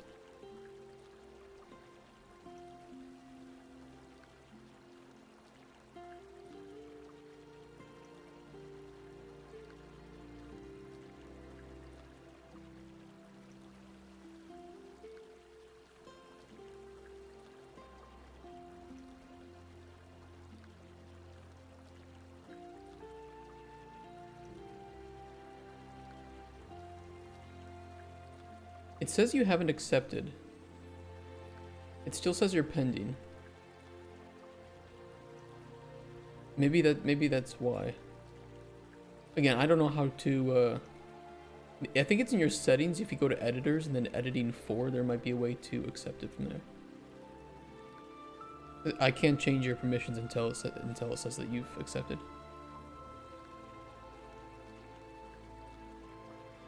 Yeah, try accepting and then let me know. Or no, I've seen it. Okay, now try adding something and... Yeah, it seems like it works pretty well. But yeah, I don't... I barely used it. So yeah, go ahead and add some stuff. Awesome. Beautiful. If anybody's got emote requests, give them to Rex coworker. And he'll get them added. I think we have 600 slots or something. We got plenty.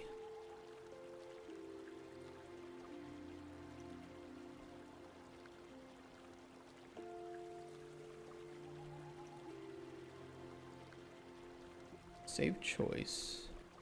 Value true. Events. Begin dialogue.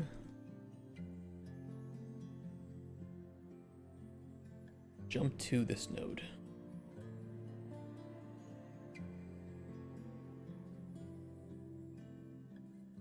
Oop. Go. Let me double check too that in Thief 2B 217. Okay, 17, yes. Awesome. Okay, that'll jump down. These should still jump back to 17, so they should be okay.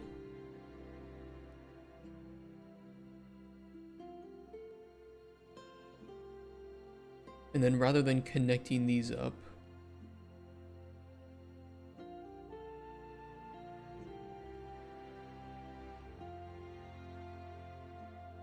let's get these nodes copied in.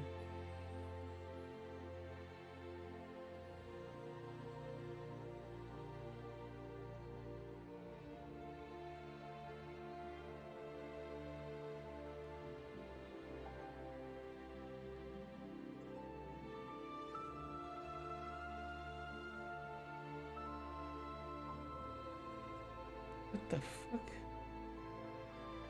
Hope you like my emote too. That is so long. How is that even possible to add to 7TV? That is crazy.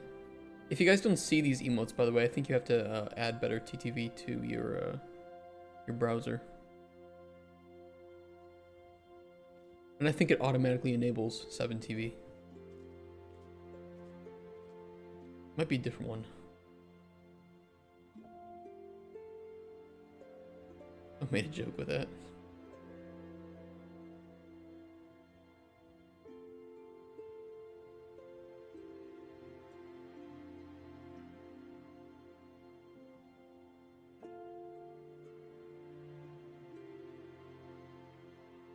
Okay, we need to connect this here.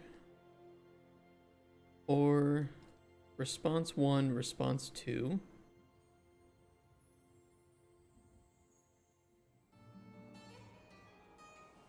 Continue. Continue. That's not the right word.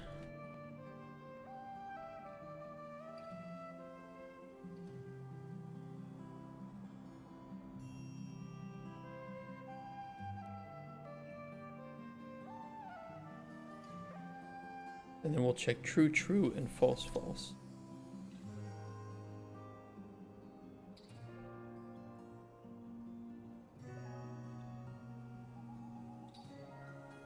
Oops.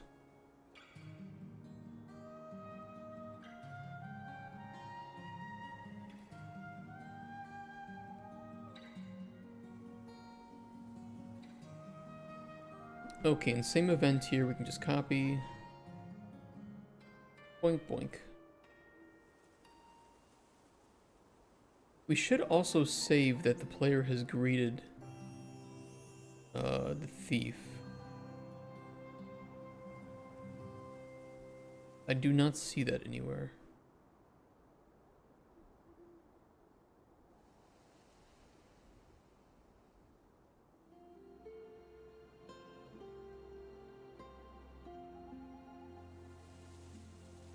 But I can do it here.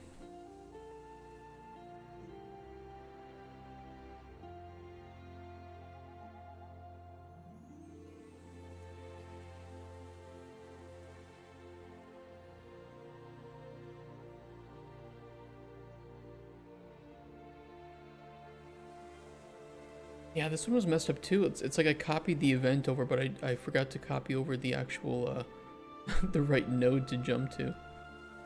Shite. Well, we can fix that. It's fine. It's good that we're fixing bugs.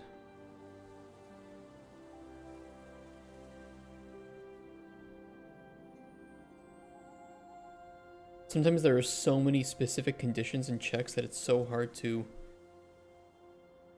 You know, I'd have to create like 10 scenarios just to get through one encounter.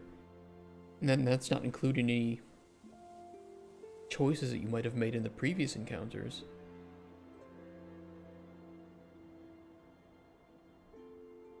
Good debugging tools for our dialogue will be key for vertical slice. And we should not consider vertical slice done until we have those tools. Otherwise, it will make alpha and beta a nightmare.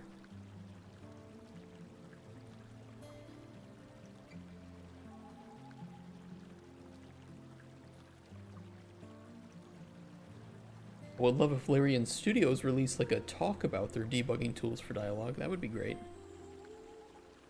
I do know some people at Larian Studios though. I could ask them.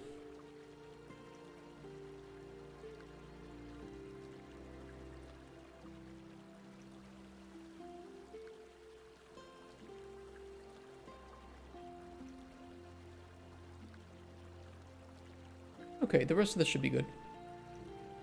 2A, 2B, 2D, all done. 3A. Now, the good thing about 3A is that we have the better setup of jumping. The one thing we don't have set up well, unfortunately,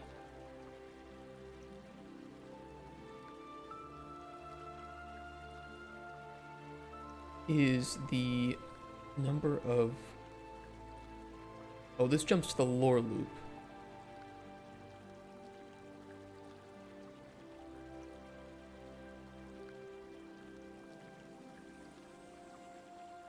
Was talking about Spoon's Dreams 3A. This is the return back from the lore loop.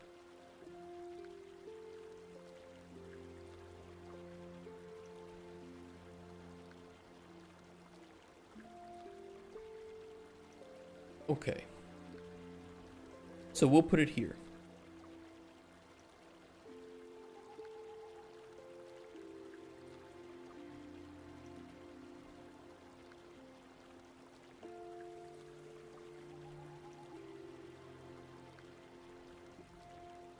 Don't have the most space though.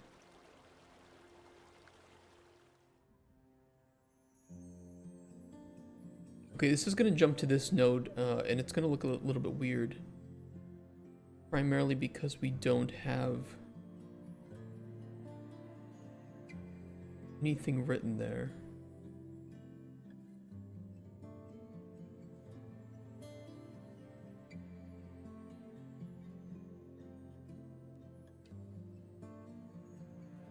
That's visible. Close visible, bartering disabled. So we can remove that from here. I'll still put the events that the player asked about Golem Stone. But we need to move the begin dialogue to here.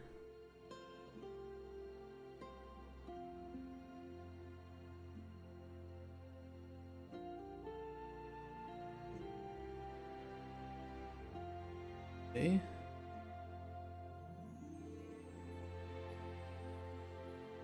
Delete this.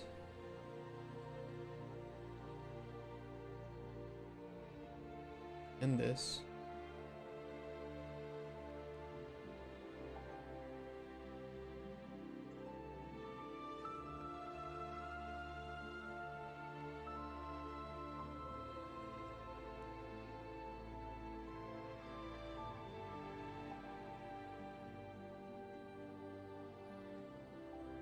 Okay, true, false.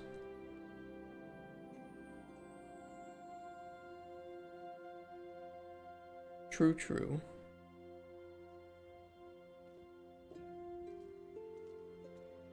False, false.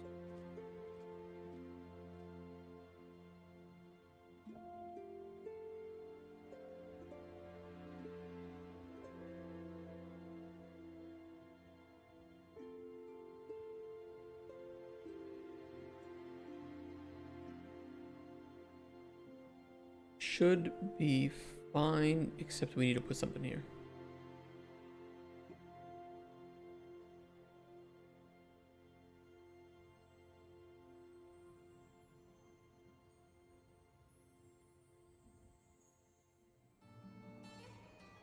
Dialogue node 73 plus.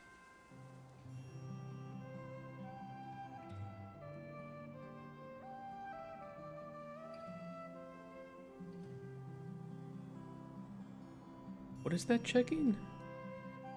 Oh, it's checking itself. Okay, yeah, I see.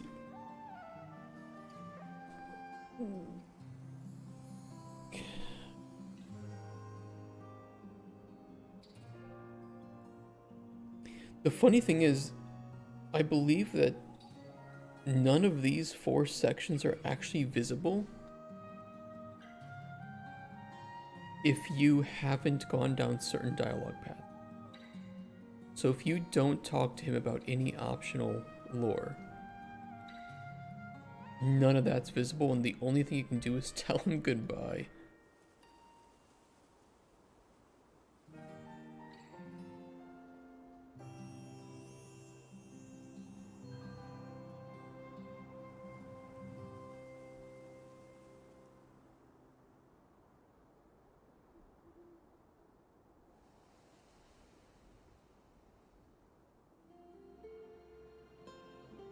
Okay, I think 3A is good. We will do the same thing. 3B is almost exactly the same. There's just some slight variations. So we can just do the exact same thing in 3B. Now, give me 1 second, though. I gotta go to the bathroom. I'll be right back. Enjoy the music while I do that.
Thank you for adding pee pee poo poo.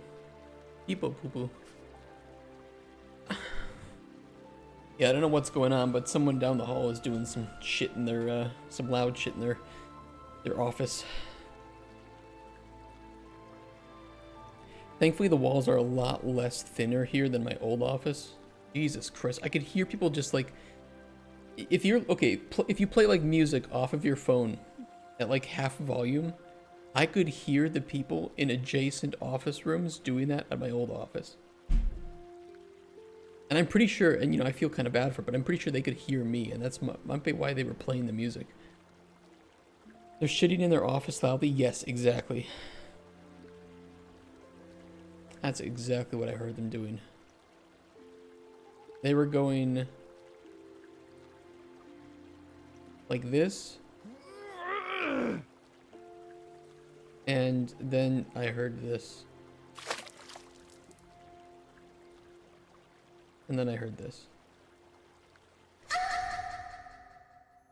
In that order.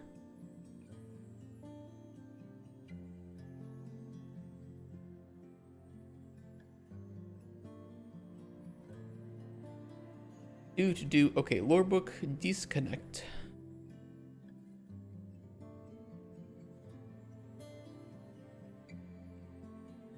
Seems normal to you?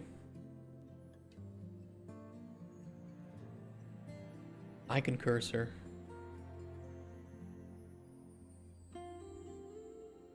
FBI, open up! Didn't do it! Don't shoot!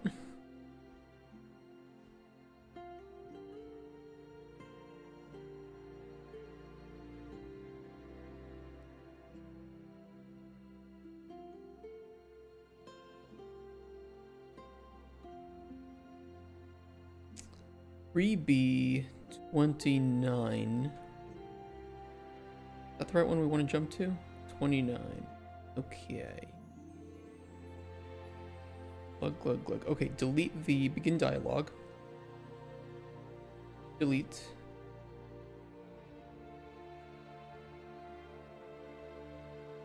Nectarones. Connect.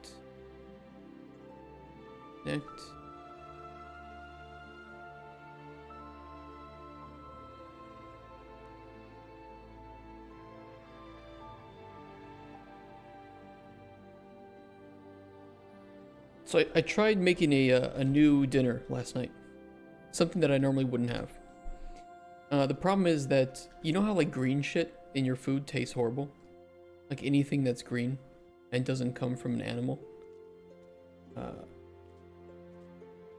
That's my problem, right? Because unfortunately, Jesus, God, or you know, Buddha or whoever made the world and made all of the really healthy things not come from animals. This is a problem for me because the things that come from animals are the most tasty things in the world. So I bought this frozen package of like the untasty shit, right? It had like the spinach.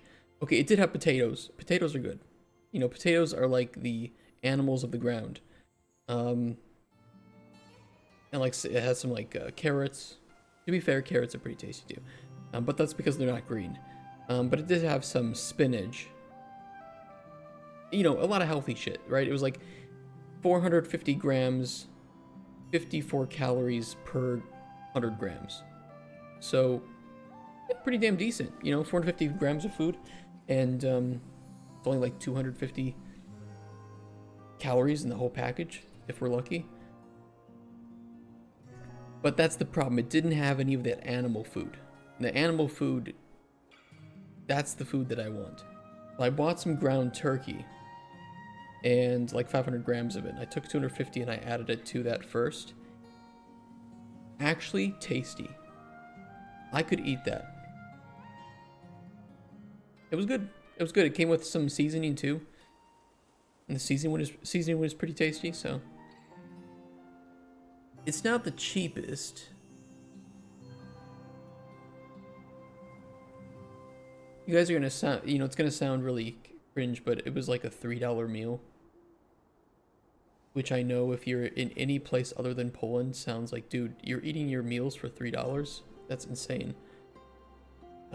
especially with, you know, like 250 grams of ground turkey and stuff.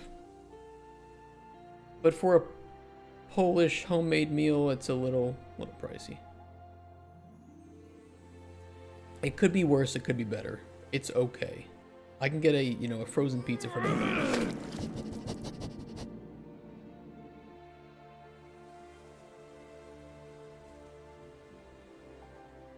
What a combo. Ladies and gentlemen, we got him.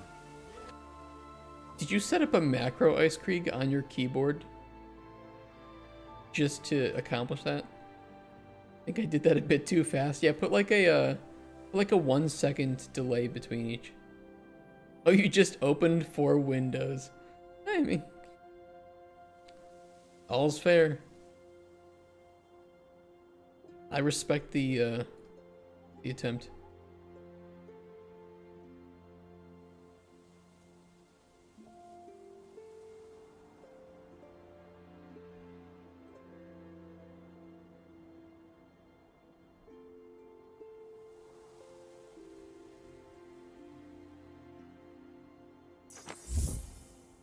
Oh my god, long live a chaos bot followed me.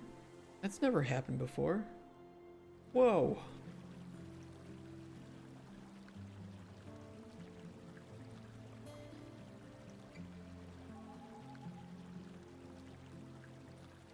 I don't know who's making those. I just feel like they're wasting so much money making Twitch accounts that will get banned almost immediately.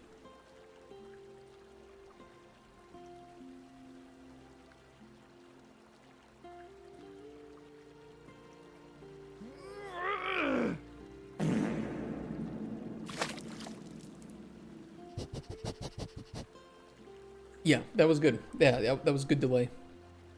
I like that. Very well done. Props, sir.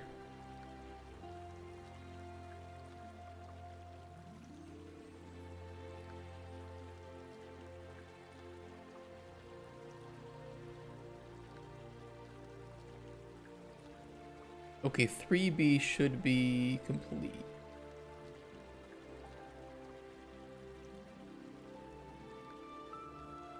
Three B looks good.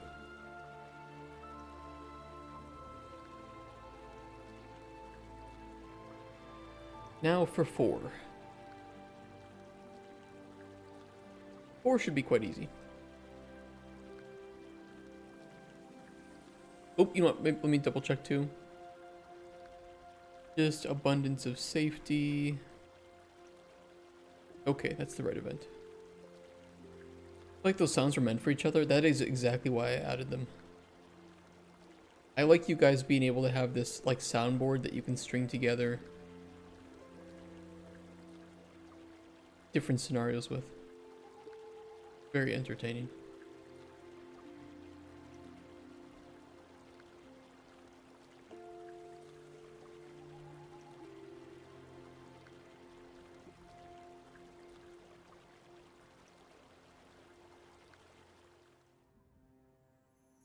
I'll add a spank sound effect for you guys too.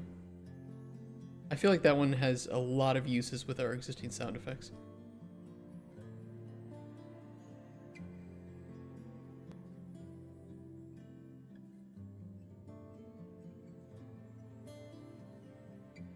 Okay, this jumps back to here, so the only thing we need to catch up on is right here. Ooh.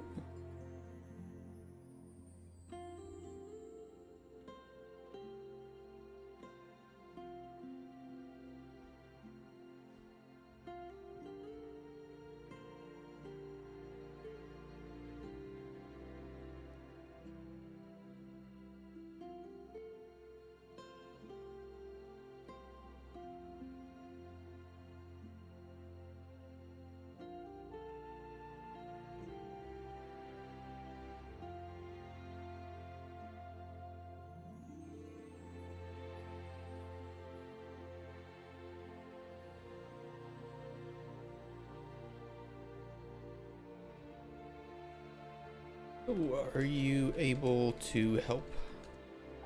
We'll do that. this dialogue jump here. Delete. Paste. Okay, it's not pasting. I'm so happy to see that.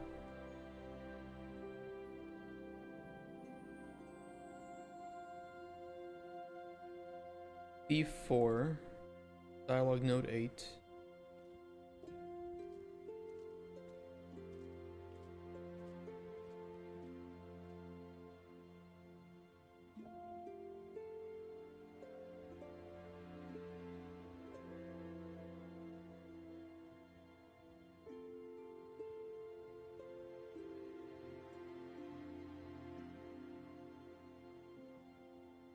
Okay, that should be good.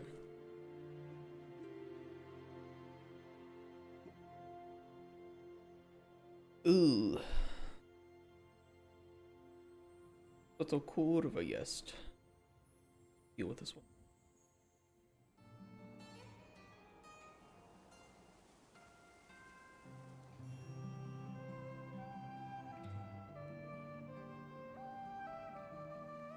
Get some space on it.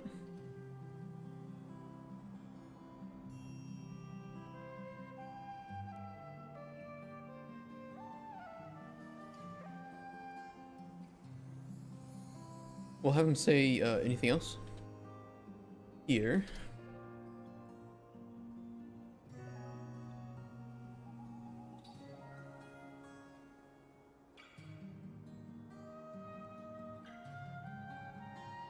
Or you know what?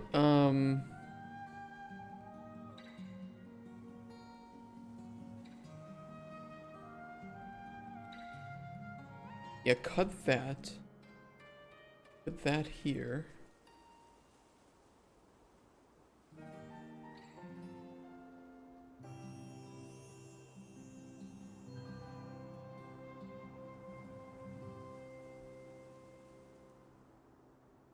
And then we'll do the 3 connections up here.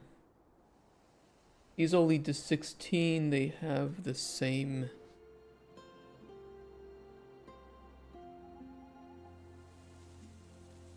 save choices, so we should just be able to connect them all up to each other.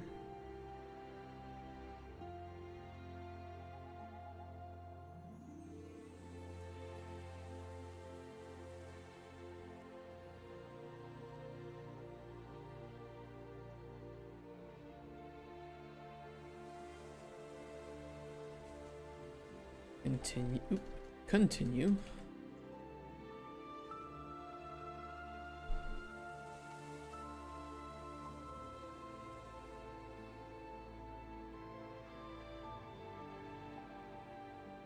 And I wanted to check something in 3B and 4 real quick.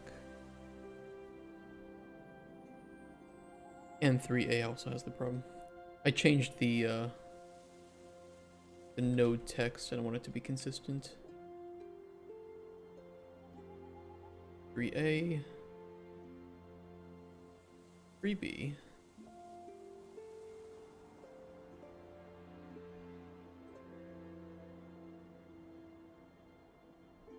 Four.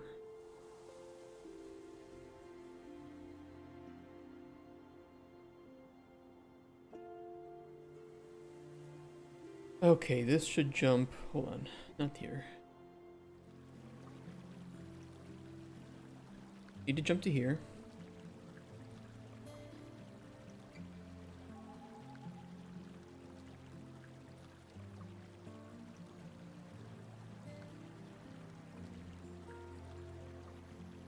And it needs to say Thief 5.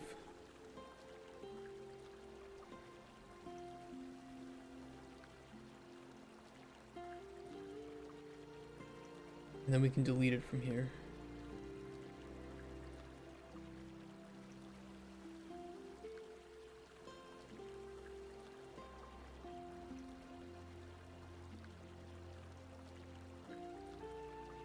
Looks like I can copy sets now, but you wouldn't be able to add new emotes to those sets, but you would get 808 emotes instantly. Would it really give me that many, or is there like a limit of slots?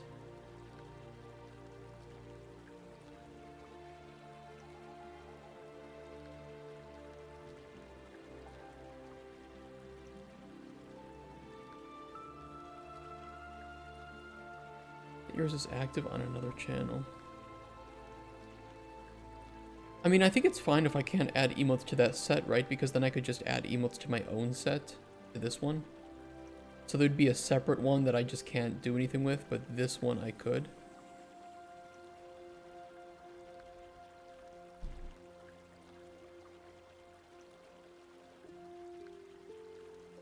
You can only have one active set.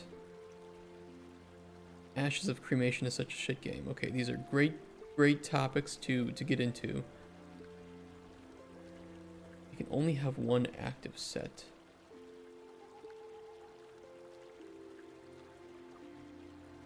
I don't know if there's anything in the current set that we're using that... I don't know. Have you looked into that game? I think we talked about Ashes of Cremation pretty recently.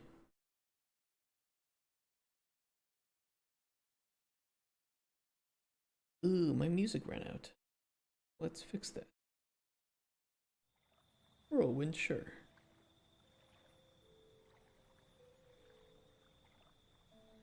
Hey, we talked about Ashes of Creation and how it just like seemed to be in development hell and charging $100 or something for access to the alpha, which doesn't actually have that much. So it's another one of those promises everything sorts of MMOs that never gets done. What are your thoughts on its game design? I don't know its game design that well. If there's a specific aspect, you could ask me. Or if there's a link, maybe their website. That's too loud. That's better. Where's Asses of Creation?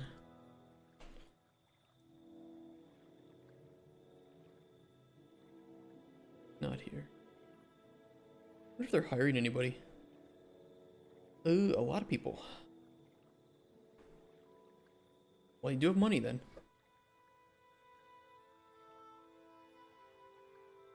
Where's like the game and what it is? What is so special about this game? Choose an archetype, okay. So choose a class. Uncover lore, okay. That's nothing special. Risk versus reward. It's nothing really that special either. Is that it? That all the game is? Choose a class, learn some lore, and that's all? Like what do you do in the game?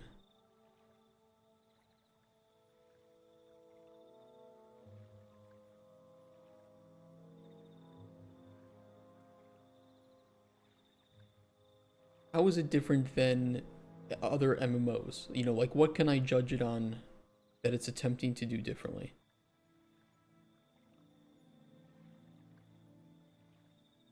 Suppose that's my question.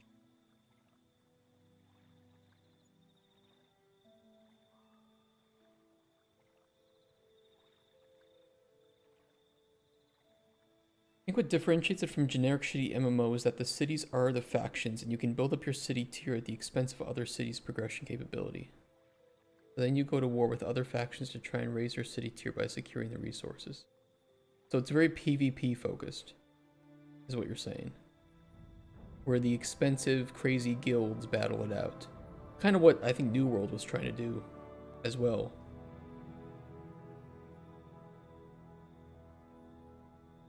Unless I'm misunderstanding that.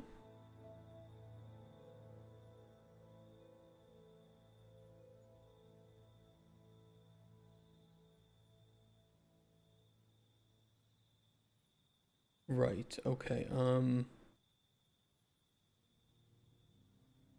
Is that actually doable in the game right now? Cities are predefined.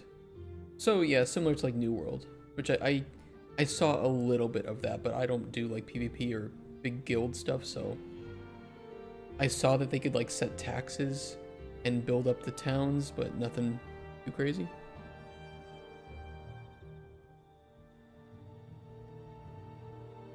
We jump to the lore. When do we jump back? Like, what node do we jump back to in the lore loop here?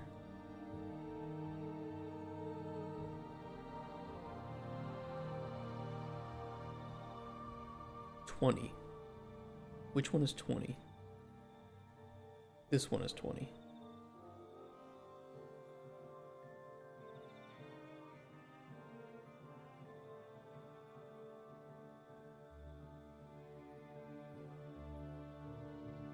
I don't want to jump back to there, but I can fix that. I want a different node.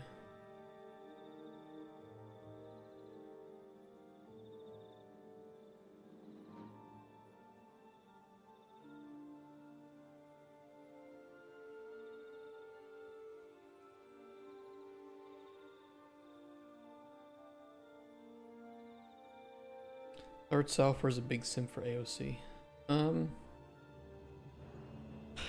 I don't see how anybody can sim for it because it doesn't, from what I've seen and heard, it's nothing right now. It's just a bunch of promises and it's been in development forever. But it seems to be this like mix of WoW and New World, but it's nowhere close to being finished and close to what those are in terms of content. Because, you know, when you compete, like, think if you want to compete with WoW, old school RuneScape, Final Fantasy XIV, you need to make an MMO that is not only better than these games that have already been established, but they need to provide more content and reason for those players to jump their ship from the big three to your new game. And, like, no MMO has succeeded in doing this yet. I certainly don't think I could. I mean, that's a huge requirement.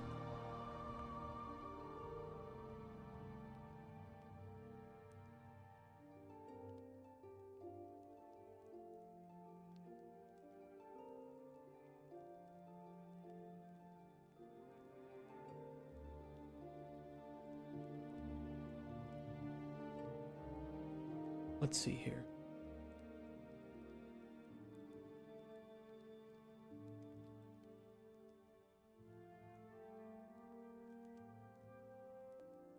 Copy that and we'll do the trio split. Unhook the lore book. What to do is to try something unique rather than reskin WoW for the thousandth time.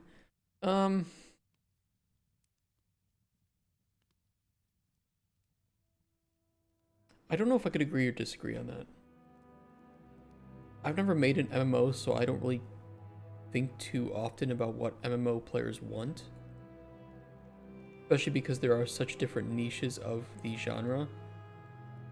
You know, you can make a game like Ashes of Creation, but the moment you tell me that it's centered around faction and PvP, I'm not interested.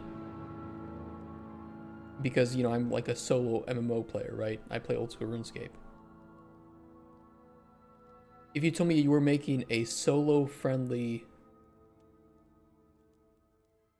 you know, open skill progression type of MMO, I might be interested to try it out.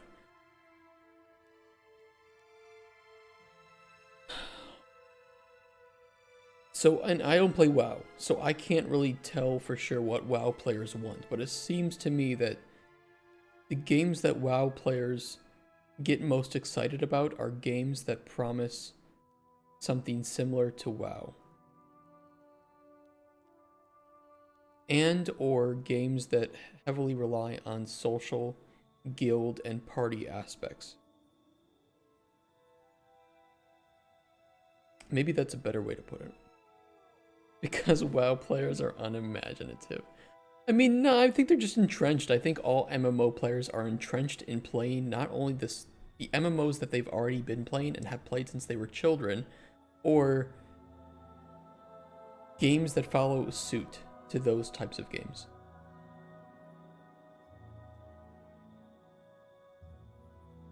But this is just my speculation. I could be wrong on these.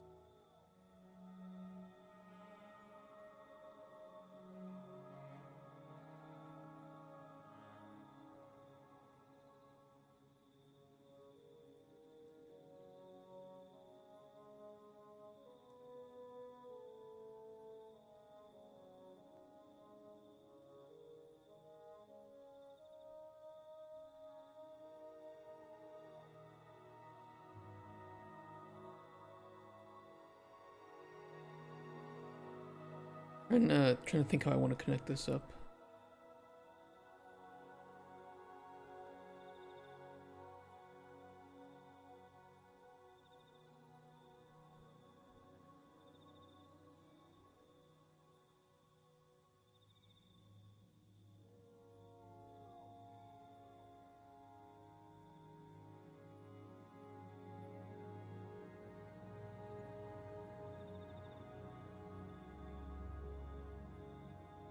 Technically that.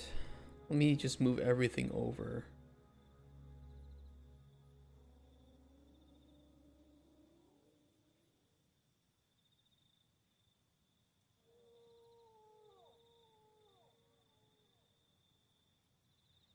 And then we'll want to jump back to this node.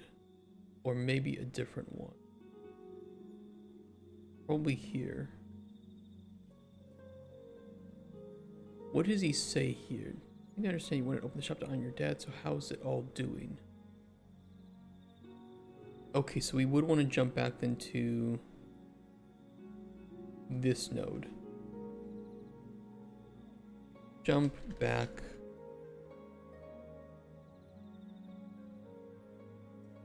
If anybody in chat has played Ashes of Creation, I'd love to pick your brain about how it was. Because I don't have $100 to spend. I mean, that's enough money to feed me for a month, so I think I'll pass on that.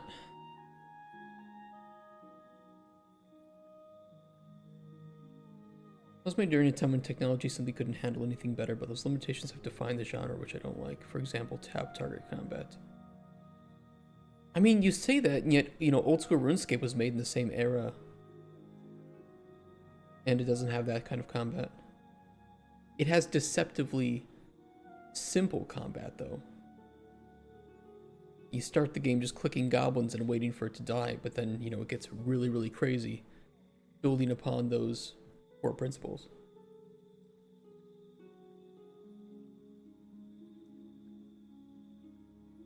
The skill ceiling is pretty high.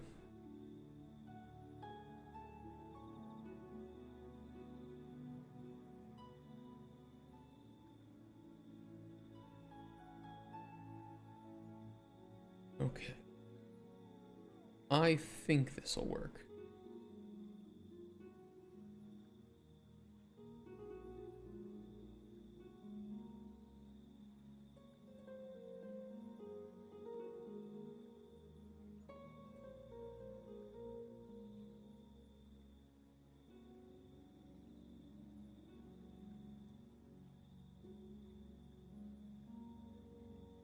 And we'll want to jump to this node.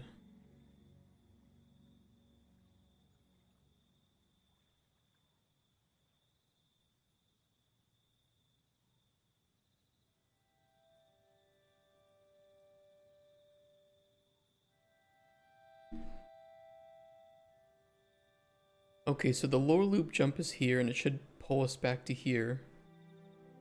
The response makes sense. Then we go through lore book. If the player's already greeted Spoon, it'll jump to here. The 30. This node. Perfect.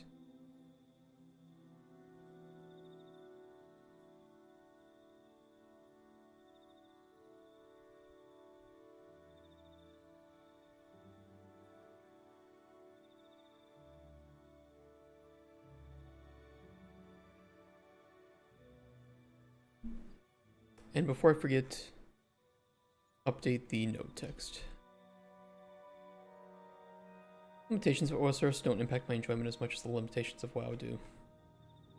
That's fair. That's fair. So, like, when you're attacking something in WoW, because again, I've never played the game, do you just click on it?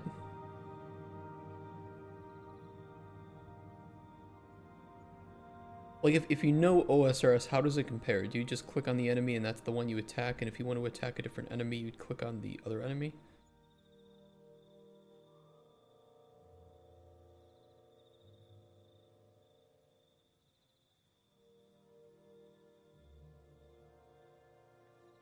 You can click on it, then you spam number keys to fire your abilities. Okay, so you click the target and then you use your abilities. And I assume that some of those are like AoE, so once you click on it, you then have to choose the location where that target's, right? Or you can press tab to swap targets. Seems like one of those things that takes a bit of time to get into and used to. Area in a green circle appears to aim. Okay. Okay. Okay, I think the issue with Spoon is fixed though. We can test it out. Also, let me not spawn in the roof anymore. That would be great.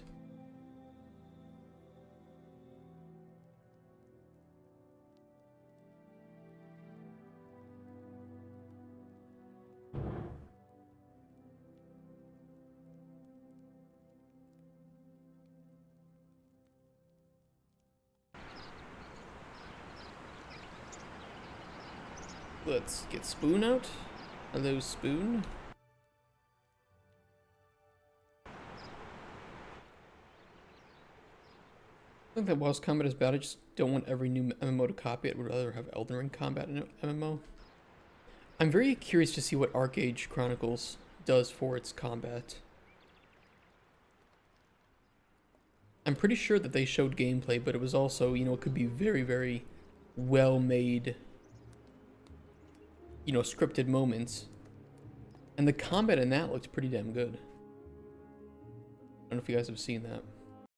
We watched it yesterday, but maybe you weren't here for it.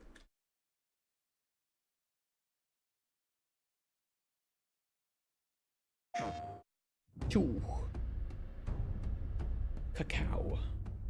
So, how did it feel to learn the truth about the night's I mean, it says mix of gameplay and in-game cinematics. tragedy? I wish it told us which was which. But this looks really good. You humans slaughtered each other until the whole world lay in ruins. And yet, you have been granted another chance in Auroria. It must be the will of your beloved And they got Mother jiggle Goddess. physics, bro. However, I still have no trust in your kind.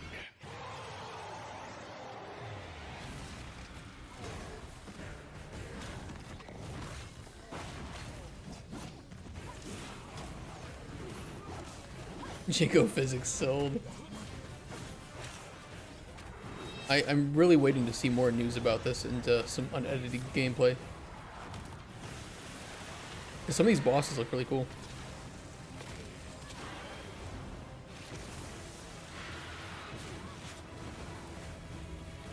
Yeah, this looks good. Yourself.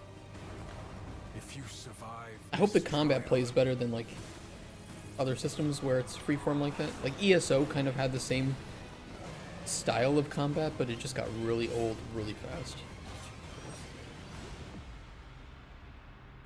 perhaps you might become one of us. Is this just serious Monster Hunter? I don't know. Maybe they have something on their on like a website or something. We can look. Hey, Warlock. Kind of hate these monologues actually. Well, Epic. I always see in my head they talk to themselves in the toilet or something. It does, yeah, kind of. Doesn't age well, does it? Let's see. Oh, they have a gallery of really well taken screenshots and freeze frames. They have a deep dive into their vision. And that's it.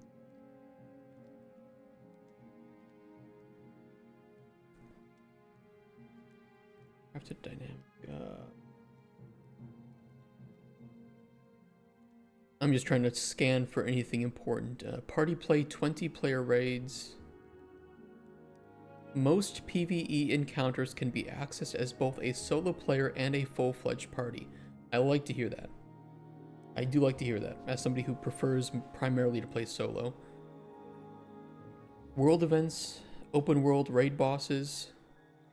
Iconic game. I never played Arcade, so I don't know like what Crimson Rift is.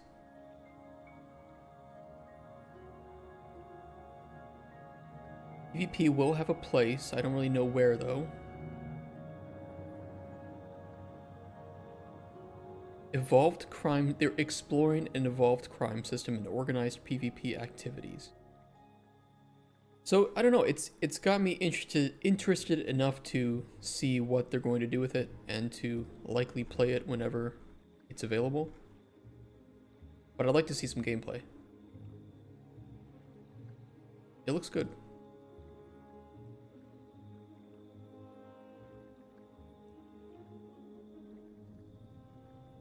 Monologues can be kind of a bad monologue can be really cringe, and a good monologue is fun to listen to once or twice, and then it's like, okay, shut up. I've heard it. Okay, we need to get the book that he promises to bring, so gotta figure out where that is. Family, dad was a thief, blah blah blah blah blah.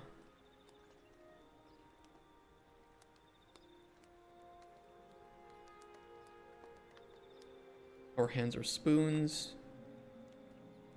I'd love to read it, thank you. Okay.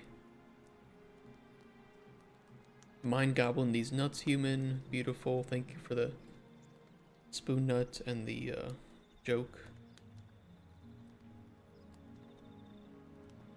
Okay, so let's give him the potion he wants.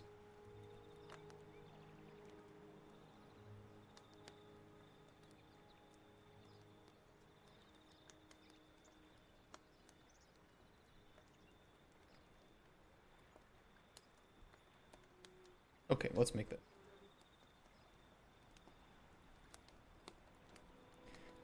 Let's see, we need a poison. Strong poison.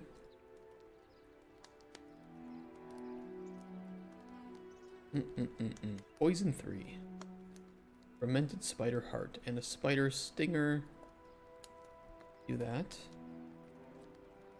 Poison 3, very nice. We'll throw fear on it too if we can. He'll like that.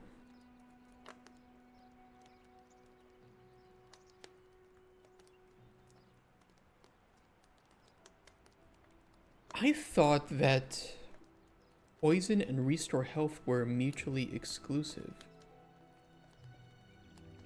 We might have a bug with that.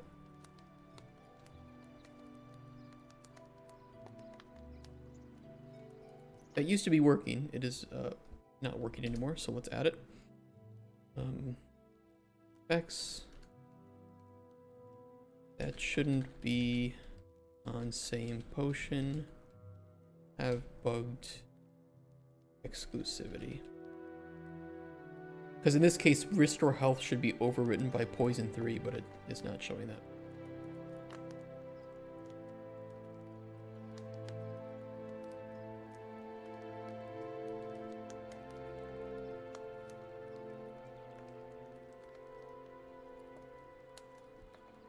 That's better. Okay, concerning toxin. I love that. What a great name.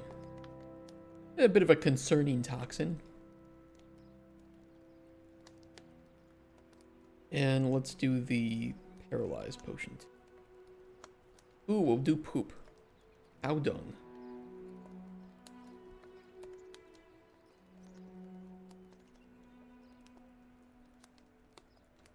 Beautiful.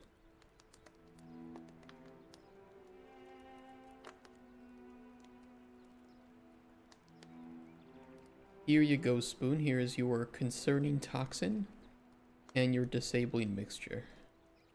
Hey, buddy. The problem I have with WoW is questing. 100% of quests are fetch quests and bring me 10 bear pelts. A little bit of flavor text to justify it. I thought that people liked WoW quests. Because I remember people saying that like old school, like RuneScape and WoW have the best quests in the industry. Because, you know, old school RuneScape quests are, they're all over the place. Like they can be anything from something that sounds simple and then spirals out of control, or some massive epic you know, kill crazy boss, unlock new area of the world type quest. They're very different in feel.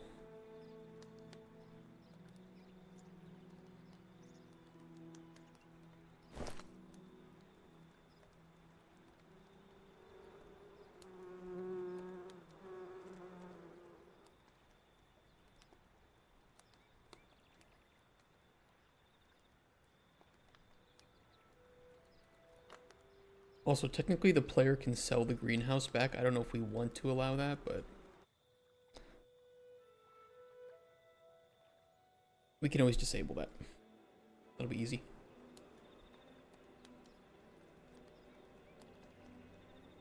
Spoon didn't die, did he?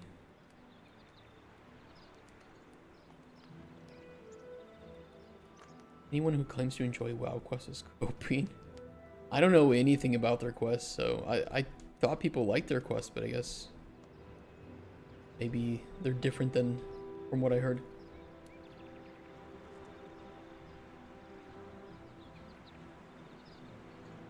Please tell me Spoon didn't die.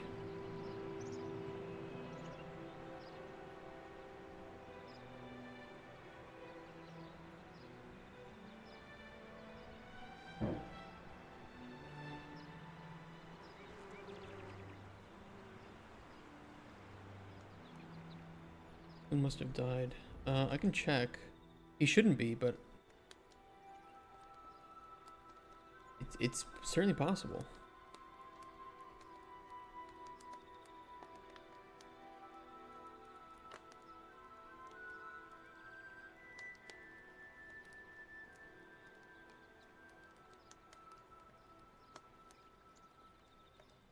It sucks at his own game. I gave him the right thing. It was, he wants a poison and then the paralyze as a secondary. I could even check the output.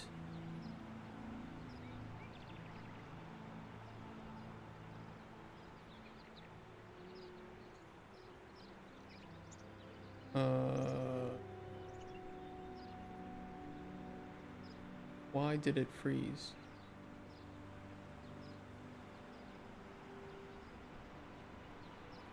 Oh, that was weird.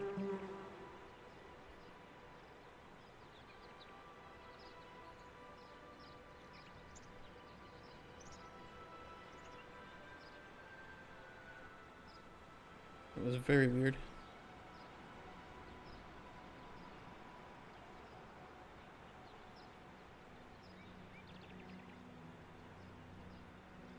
Yeah, we got a potion score of 88.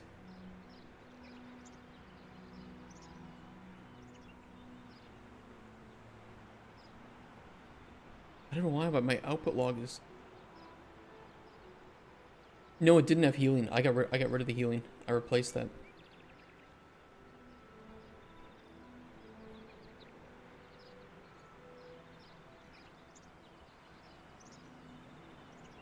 Okay.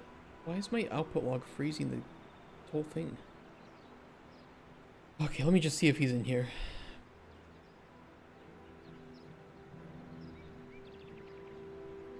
He's not.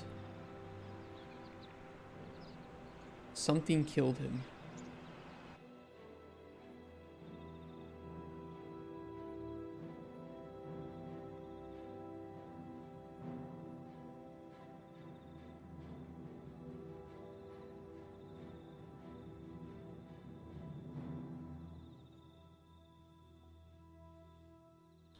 That is a separate issue. Oh, let me double check his data for that. It could have been, well, I don't know. You know what, let me do this out of safety anyway. The testicular torture. Don't think it was that. Maybe we have some invalid structure issues.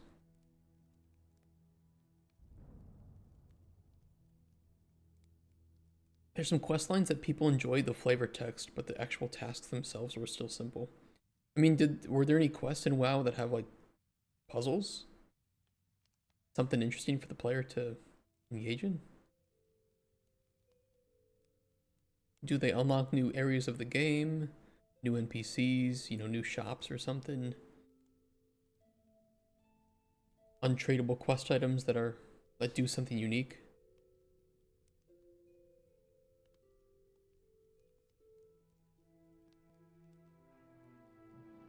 It's like in old school RuneScape, you have entirely new spell books that can be unlocked through questing. That can change the game quite a bit.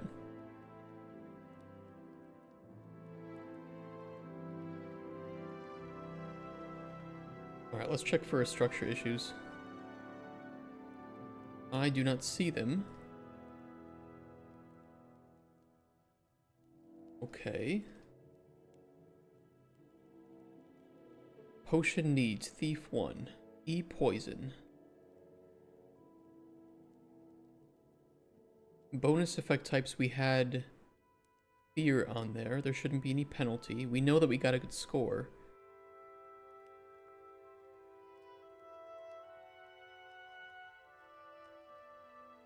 It's not like he was prevented from spawning, right?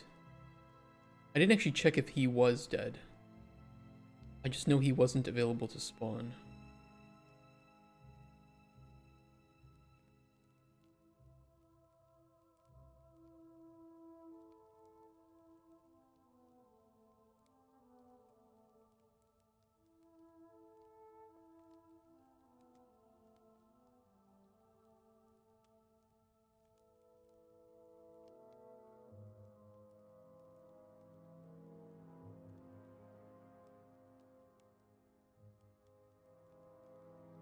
Update.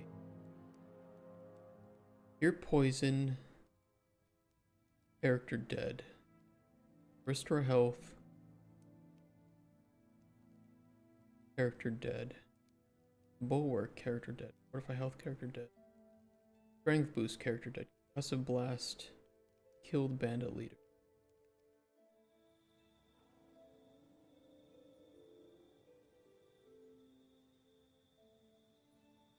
None of this should have resulted in him getting killed.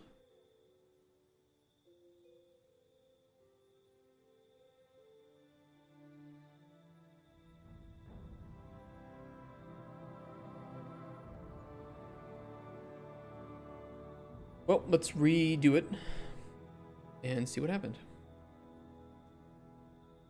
Might have been some of the code that I did yesterday that messed something else up. So we'll double check.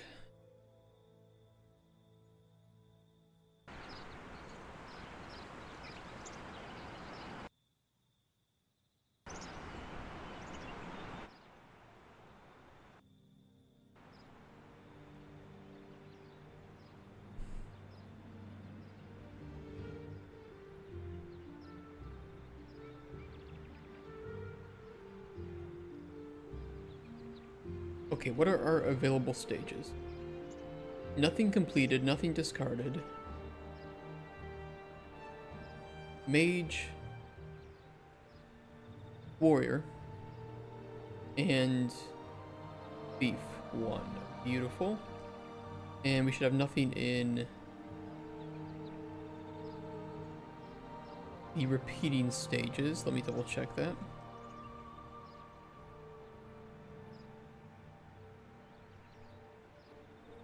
That's here. Beautiful, okay. So we get spoon.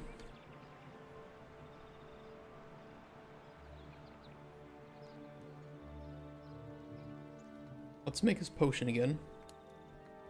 Was the poison. Spider heart fermented. Spider stinger. Normal, and I think I did. Ooh, I don't remember, but this should be fine too. All we really need is the poison, so this is fine.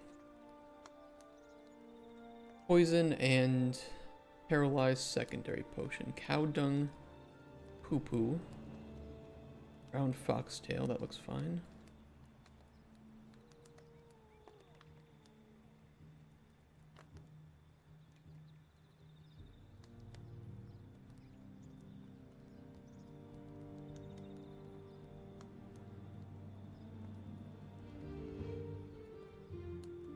And we ask about his dad.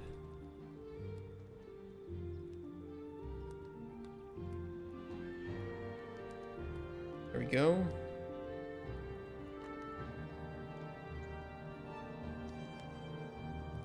Back. Give potions. Poison 3. Paralyze 1. These are correct. And let me jump up and put a breakpoint here too.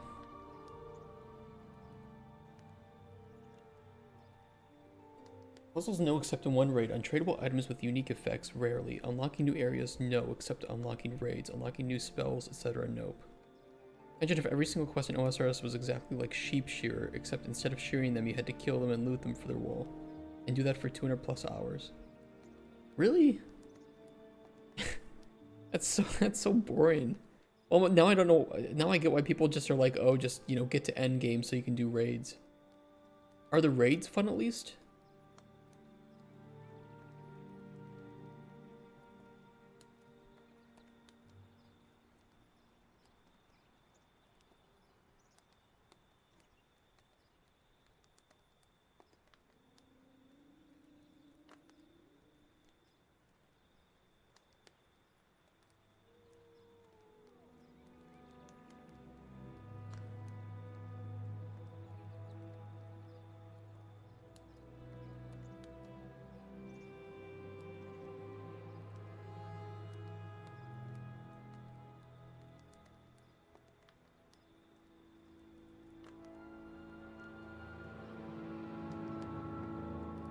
Thief dead. It's something with the potion score. Okay.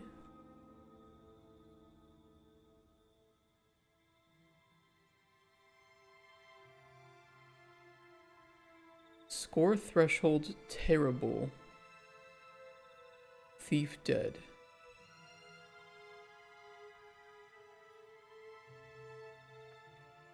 But it wasn't terrible. Where was that? Yeah, potion score 87.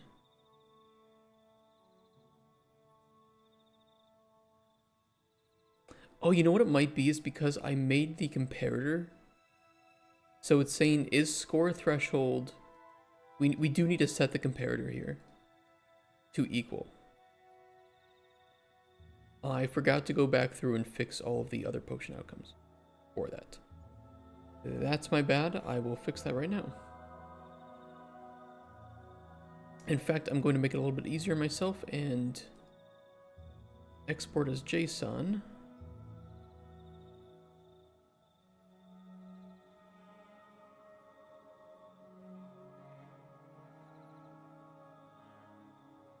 Some of yesterday's work messing that up.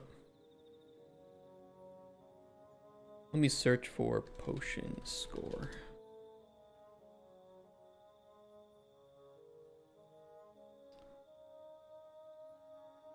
Score threshold, I think it is. Wait, is it? Oh, that's the wrong one. Hold on. It has to be NPC data. Wrong one.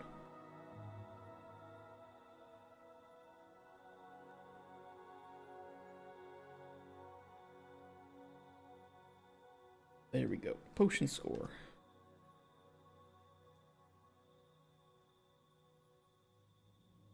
Score threshold. That's what we're looking.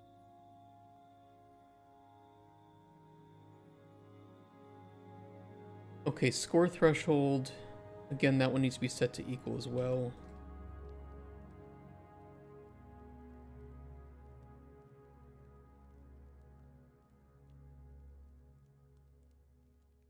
Equal. Equal.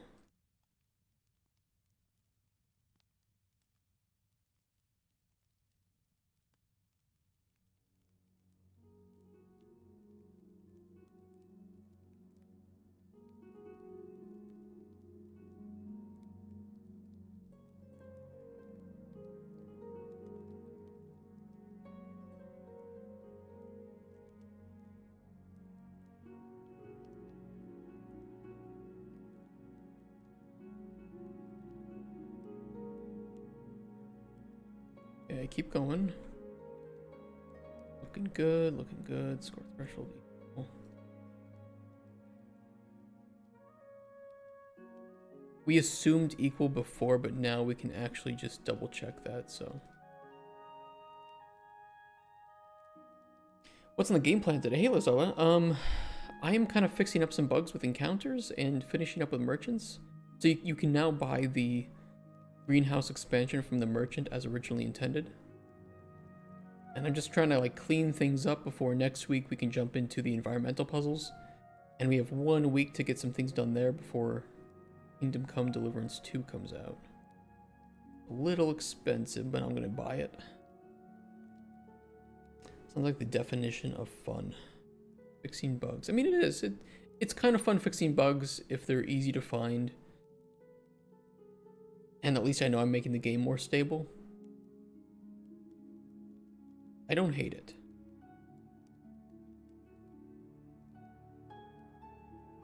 Could be worse. Okay, let's try this again.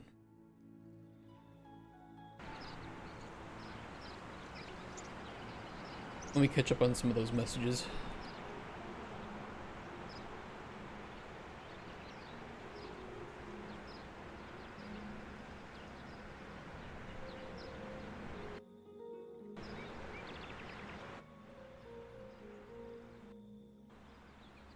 Raids are walk down a few hallways with monsters, kill a boss, repeat a few times, then kill the main boss. So why are people so intrigued by WoW? What is it that WoW does well?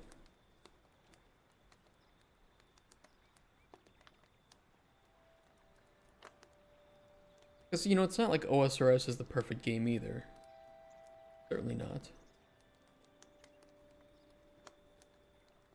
But I feel like it's hard to look at a quest like Desert Treasure 2 or a raid like Tombs of Amasket and say that OSRS is producing bad content. Right? Played WoW like 2 weeks, then I was like, I'm out of here. Go to a big competition. Ooh, well, good luck on that. Hope you win. If you don't win, just poison all the contestants.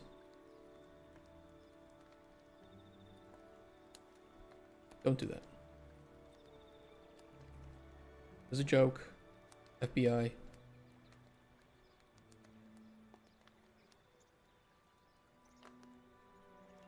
Okay, we need to talk about his dad again.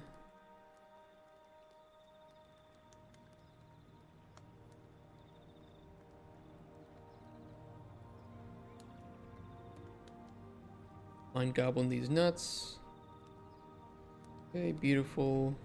Go back. Never mind. What kind of poison? Go on. Stronger the better. Beautiful. Click it. Poison 3. Paralyze 1. Goodbye, Spoon. Ultima Online just ruined all my MMO expectations. I've heard good things about Ultima Online. Still going strong these days too, I hear. Like a, you know, very niche community, but still alive. I've seen too that Lord of the Rings Online is pretty cool. And the fandom seems quite positive. You need a spoon emote. I love it. We could use Spoon's icon if you want. Where is it? We could use this.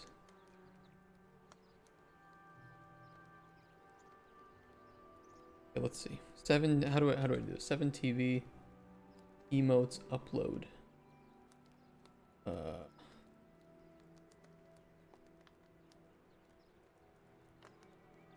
Spoon.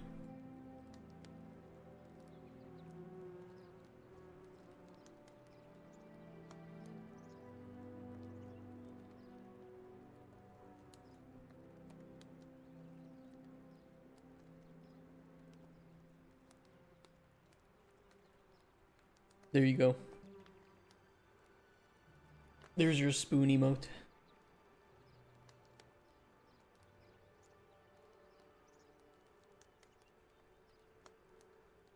Okay, spoon should now be available to spawn and not dead.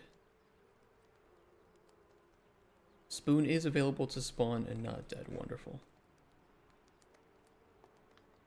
It is good that we found that bug. Your email set to mine.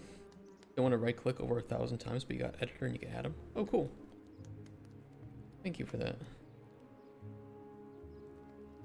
The only reason anyone continues to play WoW is because they are addicted to the dopamine hit from RNG looting gear.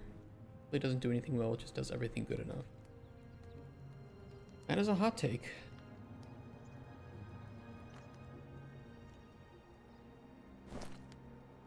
Yeah, the player can sell back the greenhouse. But don't worry, I will fix that so it's not sellable.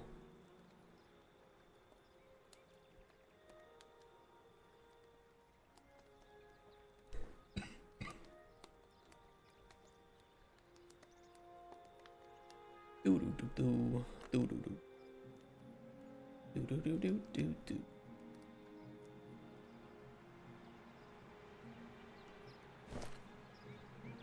So nostalgia, that's the reason most MMOs fails, because they do everything WoW does as good, if not better, but it doesn't have that childhood nostalgia. I've heard that a bit, yeah. I mean, I have a lot of nostalgia for OSRS 2, and there's no denying that old school RuneScape has some really bad new player experience, in my opinion. Not all, but some. And certainly earlier content doesn't always compare as well to later content, right? Some of the earlier quests really are just like fetch quests, generic MMO quests, like Sheepshear. But the new team working on it is able to put out some really good content.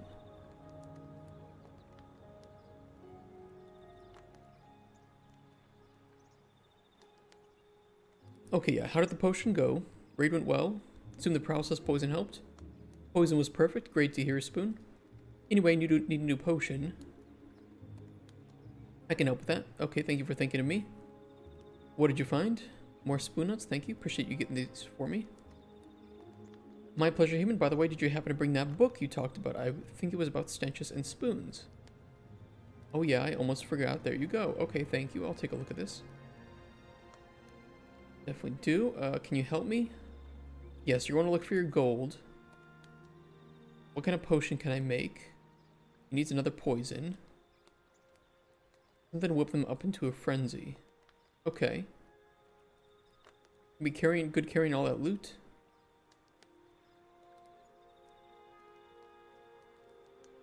Okay, make a lightness potion. Or strength boost. We'll try both.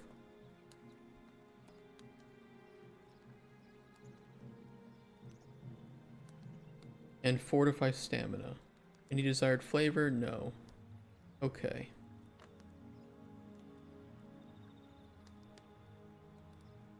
And we do have the book. Spoons, the most incredible utensil. Stenches, spoons, and you. A guide to happy. A long time ago, a really long time ago, many time ago, this is when this story takes place. A long time ago. Stenches, the god of sewers, a long time ago, created the entire world, all of it. From the sewage in the sky, he created a globule. Note here, this is where the name of goblins comes from. He took that sewage and formed it into a spoon. With this sewage spoon, a long time ago, he gathered all of the sewage together and created our world. This world is flat, because sewage runs downhill. The sewage of the world runs off the edges, but Stenches gathers it all up and scoops it with his hands, which are spoons, and puts the sewage back onto the world where it becomes rain. The sewage rain then falls back to the ground where it can be drank, gobbled by every living thing on the world. Probably unliving things too, if they can gobble. Can they? Chapter 1. What is spoon? A spoon is not just for eating. A spoon is for more than eating. A spoon is for things apart from eating, like scooping. Scooping can be done with spoons too. So, spoons, why do we have them? Spoons are materials shaped to look like hands, but you have to look closely. Spoons, like hands, can scoop things, best for liquids, but can also be solids. Spoons can scoop anything, if the spoon is big enough. Small spoons are good too, because they can fit in small spaces. Judge not one for the size of his spoon, but for the stuff the spoon scoops. It is not the spoon size that matters, but what one uses the spoon for. Hands are spoons, so saith Lord Stentius, God of all, creator of lands, sewers, and probably other stuff too. Spoons are hands, because if one thing is one thing, then that other thing is the first thing. All hands are spoons, and all spoons that are hands are for scooping. Gotta know how you did that book stuff. The book's pretty good, isn't it? Use a font to make it look like it's handwritten. Yes, it is. I think it's called like crayon font, or it's something with crayon on it. It's pretty good. It's a pretty good font, isn't it? Chapter 2, How to Worship Stenches. You must pray to sewage. Take a shite and catch it with your hand before it goes away or hits the ground. If the shite hits the ground, it loses all power. Take the shite and make sure it is big. The bigger the shite, the more power it holds for Stenches to reach out and touch you. If you feel touched, Stenches is there with you. Do not let another goblin touch you though, because that's not Stenches. It's probably just Pebble being a fucking asshole. If you need help making a big shite, this is Spoon's personal recipe for a big shite. 1. Eat a lot. 2.1. Do not drink a lot. 2.2. Do not die. 2.3. When you feel like you must shite, you have to push. 2.6. Do not die from pushing. 2.7. You should now have a big shite. Just don't let it hit the ground. Stick as many spoons in the shite as you can. The more spoons in the shite, the better. The spoons are cockroach feelers for Stenches' power. Wash the spoons properly before using them for dinner. Chapter 4, Goblin Math. I have added a chapter about math for any humans that might be reading this. You are all stupid. I can make you not stupid. Here's how to do math. And for people who aren't looking, there's some goblin math on the screen. And just note that it is questionably logical. If you do not understand it after such a simple explanation, there is no hope for you. You are stupid. Best off yourself, mate. Chapter 5, Forks and Sporks. Fucking abominations. Anyone who touches a fork should die. Forks are the worst. There is no need for forks in a civilized society. You're all a bunch of forkers. Spoons can solve every problem. And if you touch a spork, you can also die. Sporks are the rape child of glorious spoons and abominations we call forks. If you touch one, you are not allowed to touch me. You can shove that spork right up your arse until it rips the shite out of your arse and kills you. Chapter 6, Wisdoms of Spoon. Don't use spoons to scoop shite, unless it is an emergency. Within every spoon is poon. I don't know what to do with this. A goblin without hands is a goblin without spoons. He should kill himself. Sewer goblins rule, forest goblins drool. A spoon a day. That's all it says. You can't spell goblin without wisdom. The spoons of yesterday are dry, but the spoons of today are not dry. And fuck sporks. Oh, and he also has his family tree. So Mum's mum and Mum's dad spooned and gave birth to, oops, sorry, I clicked, some goblin and then Mum. So she's got a sister or brother. Dad's mum, Dad's dad reverse spooned and gave birth to Dad. And then Mum and Dad spooned and gave birth to Spoon and Moldy Bread. Water overdose and retarded. Okay, so he's dead. And that is that. That is the book called Spoons, Stenches, and You, A Guide to Happy. Hope you enjoyed that book. Let's go make spoons poisons.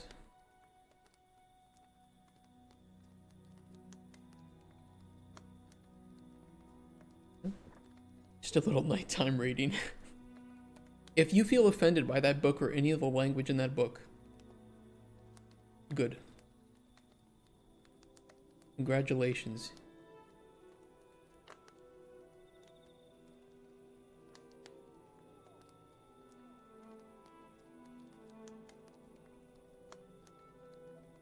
Toxicap has Frenzy. We can also try to find some poison. Beautiful. And he wanted a potion of, like, lightness. Let me see exactly what it is. Should be lightness. Beef 2A. Frenzy. Yeah, lightness and fortify stamp. Just making sure.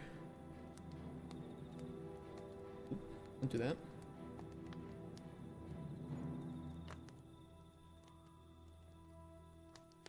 And we can probably get fortify stamina on there. Doesn't need to be crazy. Well, actually, I think it does need to be tier 2, doesn't it? Oop.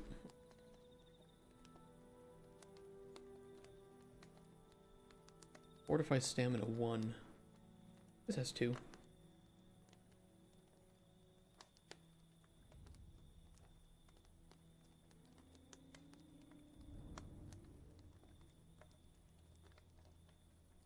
Stamina fortifying tincture of weightlessness. What a mouthful. Alright, Spoon, take your poison and take your stamina fortification. Good luck, sir. Goodbye. Until next time.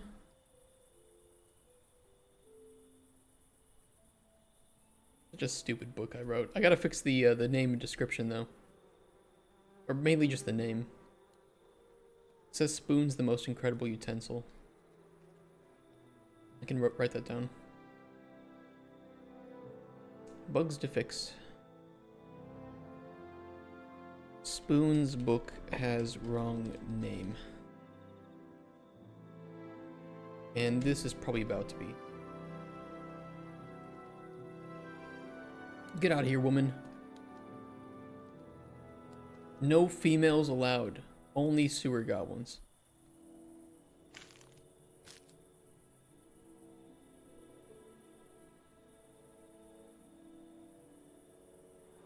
A woman in this game. It must be woke.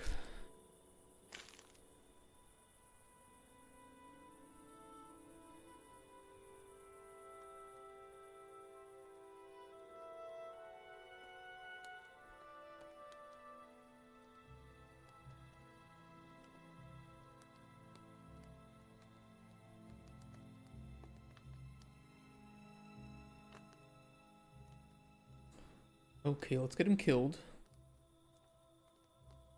I hope Spoon didn't die. I could have sworn too that Blue Dick Boy shouldn't show up. Or no, he can show up, but his chances do not increase between rounds. That's right.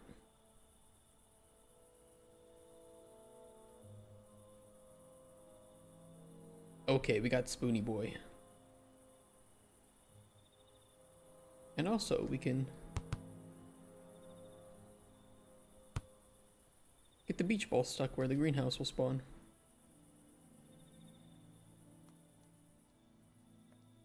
I haven't seen Spoon step up on the counter anymore, so I think that issue is fixed. Okay, how did the potion work out for you? Before I tell you about all that, I found something on the way back from the bandit encampment. What'd you find? Spoon nuts, thank you. I shall cherish these. Okay, I did a fantastic job, so the poison worked. Had some wonderful things happen on that poison I did. The bandits got frenzied alright, but they were also dying pretty quickly. Too quickly, if you ask me. It was lovely stuff, human. Well, I thought a little help wouldn't be amiss. When I asked for a poison, you definitely delivered. Well, how was the other potion I made? Well, I got back here to see you, so it definitely helped. That's true. Always looking on the bright side, huh? What kind of sewer goblin wallows around in his own head, thinking about the past? Good point, Spoon. Anyway, did you get your loot back? Mine and even some of theirs. Okay, blah, blah, blah. Thank you for the stuff. So what's the plan? I'd love to hear it. Ah, yeah, you told me about your dad's love for them. Beautiful. Ratman, blah, blah, blah, blah, blah, blah, blah, blah, blah, blah. Okay, blah, blah, blah, continue. Okay, beautiful. We did not get the book given to us again, so that is working. Fantastic.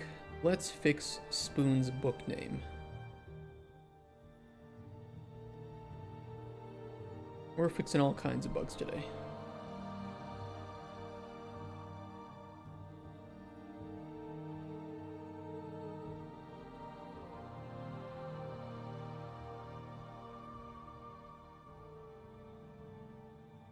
Spoons, Stenchus, and you. A guide to happy. And it's written by Spoon himself. We'll change that too.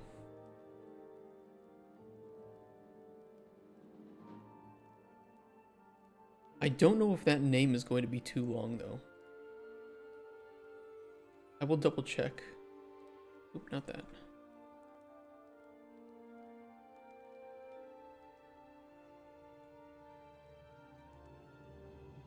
Let's see, where's the book?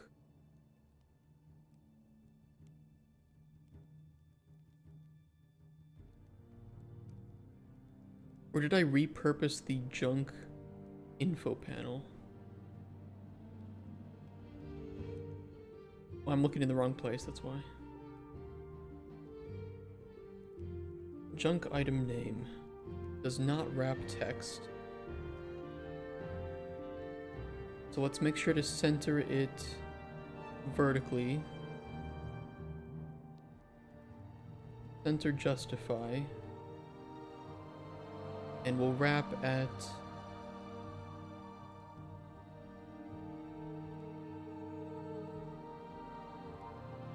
one, two, 500 maybe. He should misspell his own name. Nah, that'd be funny, but I won't do that. Otherwise, it could be a little confusing. So when you have the ingredients, does brewing a potion feel like solving a puzzle to optimize which ingredients will produce the best result? Yes. That's how it feels to me. If anybody's played it in chat, they can mention that too. It should feel like a little bit of a puzzle, but not one that's too hard. You know, the thing that is a little bit difficult is that I'm cheating in all the ingredients, so it's really easy for me to find combinations, but it is a little bit more difficult to find combinations if you are, you know, not doing enough exploring and enough processing.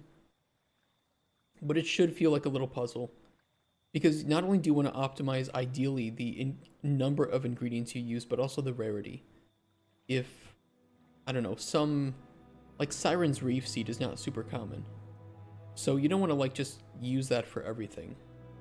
And I think as we develop the game more, when you are worrying about, okay, I'm about to enter winter, I don't want to use up all of the ingredients that were only findable in spring, right? Maybe you're running out of ingredients that were only growing in spring. So you kind of want to optimize that aspect too, or start to grow seeds in your greenhouse if you purchased it.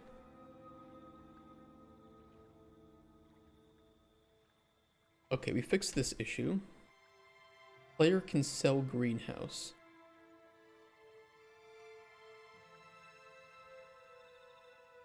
That should be easy to fix.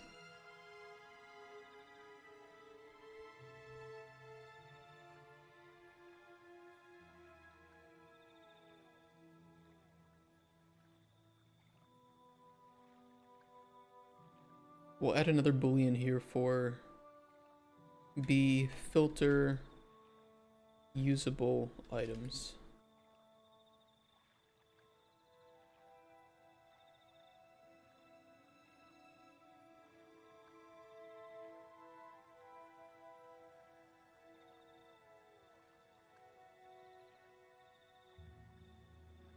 Wait, that's not what I want to do.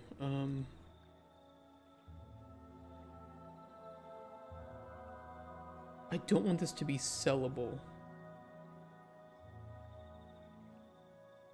I know where to put this. I know where to put this.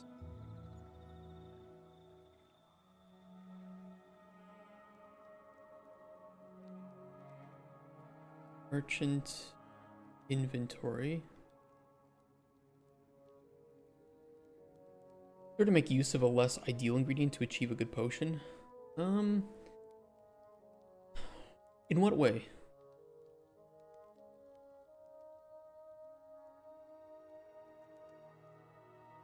In this case, what do you mean by like less ideal ingredient?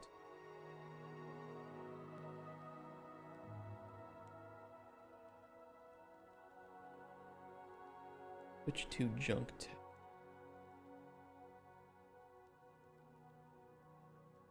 I need to do a branch here for get junk structure.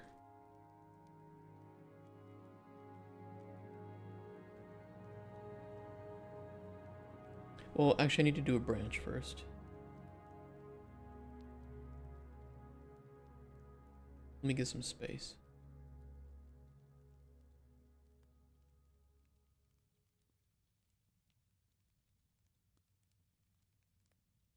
If we're on the player tab, grab the junk structure.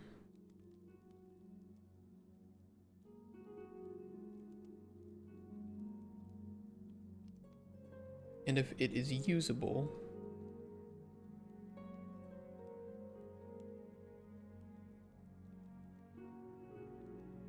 do nothing. Do not add it. Otherwise, add it.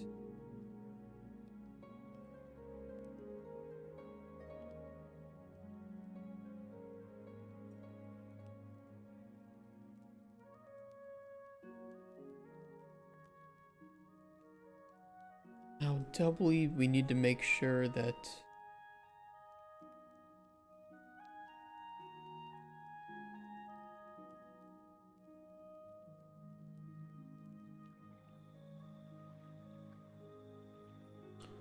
oh, oops, I did that on the I did that on the books. That's the wrong place. My mistake.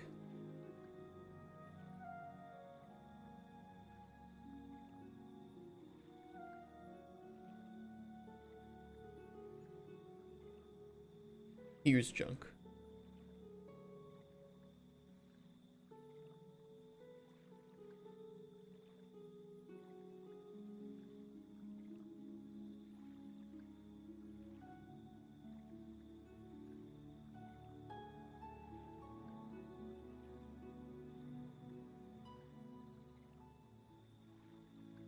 Simple, if you're trying to save a rare ingredient for a rainy day, can you add more of a weaker ingredient or some other process to avoid using the best option?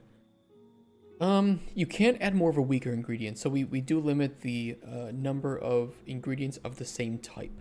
So if you have like toadstool, normal, and toadstool fermented, you would only be able to add one toadstool.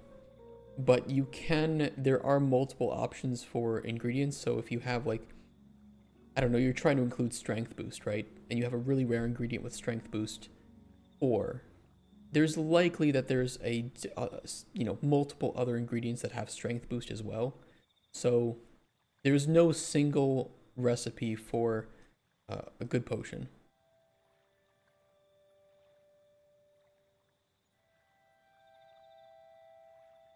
And if you're trying to make a specific type of potion, there are usually multiple viable recipes.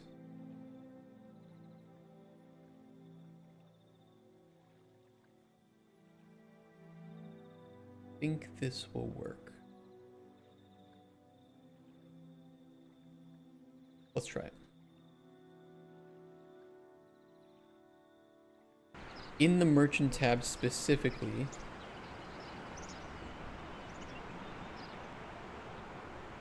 the player should be able to buy the greenhouse but not sell it. And it should still be visible in the player's inventory.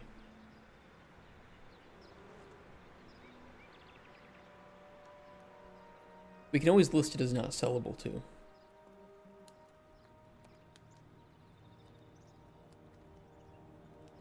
If an ingredient has multiple effects, how do you apply one effect to the potion but not the other? So in some cases you can cancel out certain effects.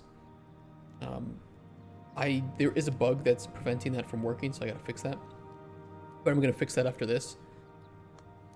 Or you would try to process the ingredient to get rid of that. So let me cheat in some ingredients here, and I can try to find an example.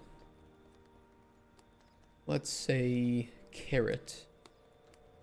Yeah, so carrot can be processed from its normal state, which has slow, into the cooked version, which gets rid of the slow but adds a night vision. Or I'm sorry, a restore health effect. So processing is your way of modifying ingredients, but it won't always be in the expectation that you might want. You just gotta, you know, check it out and see if that's what you're trying to aim for, if that will help you. Or, you know, if you're trying to get, I don't know, some other combination, you can always just go back to the shelf and filter for what you've discovered. And usually there's something that will not have any negative effects. Because the effects of the potion that you're making will only be visible on if those effects are on multiple ingredients. So if I add the Deep Sea Sucker 2 here, you can see we're not going to have a potion with weakness and fear because we haven't added an ingredient with that. And same here, we have a compatibility because, again, we only have one occurrence of weakness, fear, chill, and frenzy.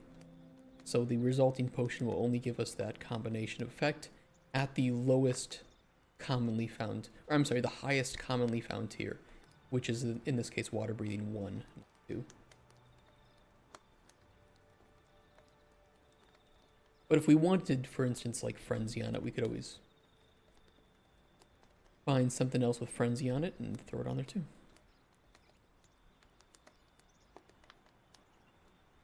I don't know why you would make that potion, but you could.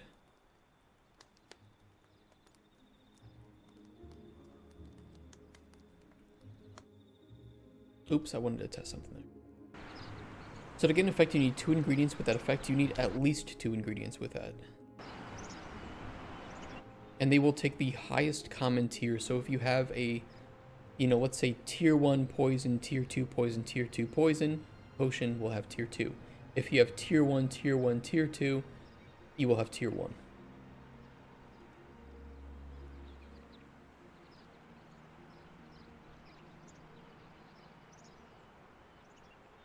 Which I think is you know, it's pretty much just like Elder Scrolls potion making. In that regard. Although Elder Scrolls didn't have the, you know, the tiers of effects, right?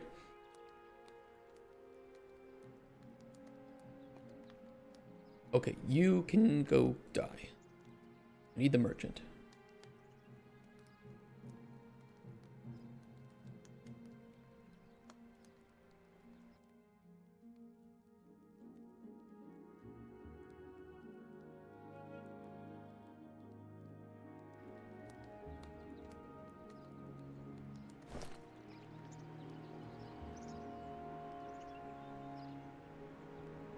She coming? There she is.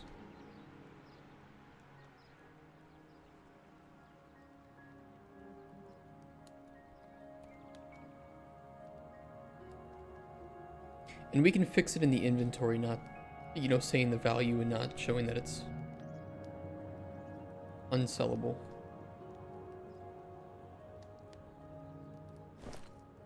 Okay, it is not showing up in the player's inventory, or in the merchant aspect of that. Still shows up here, beautiful.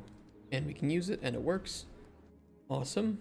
Next thing to fix regarding that would be player's inventory.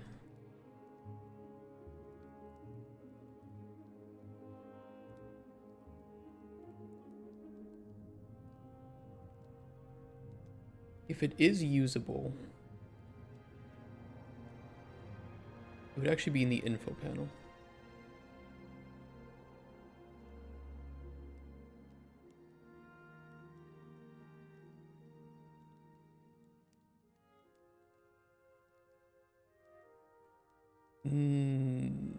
Seems like a good system. Thank you.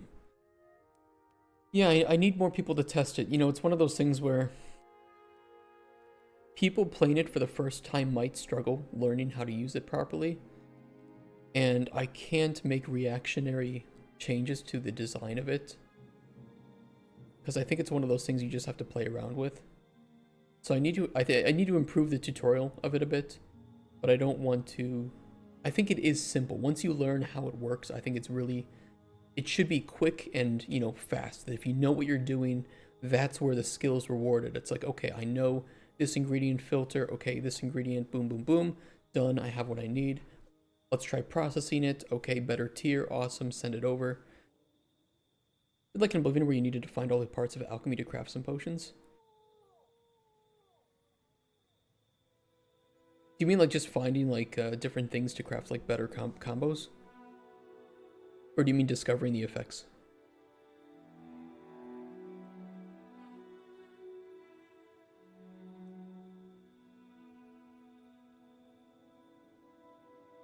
Oh wait, you mean the finding the different tools, right? That's right, because Oblivion you had the tool. Yeah. I remember that now. And there were like different tiers of that, right? Of the flasks. There was like the journeyman, apprentice, master types of those tools.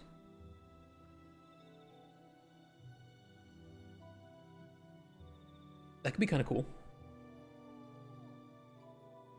I don't think the flask, but the others for sure. I remember that now.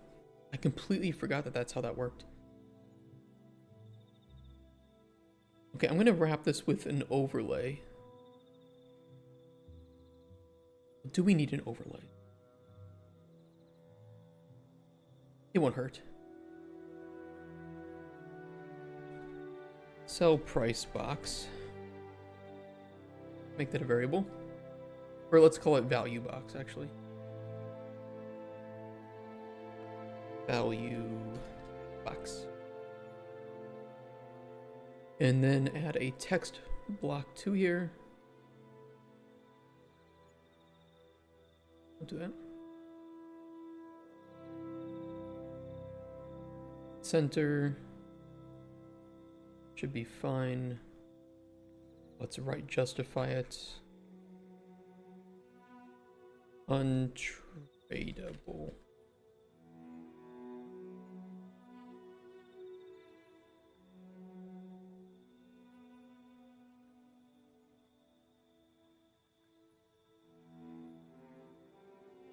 And set this to collapse. Okay, on setup of the widget, where do we handle the value?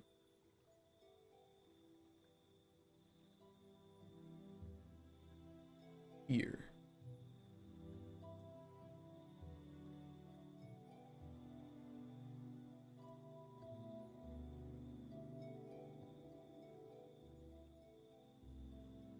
Okay, get the junk data. Right now, all usable items are considered untradeable. So, you know, if we ever want to change that, we can refactor it, but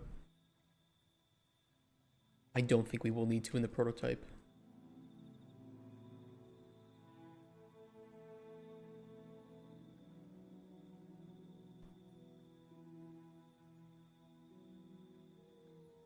Okay, in this case, well, we could just set visibility. You know what, I'll just do that. Get value box.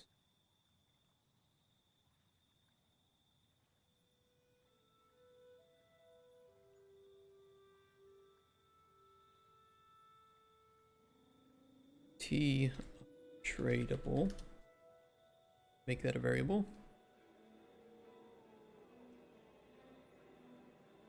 Do a set visibility.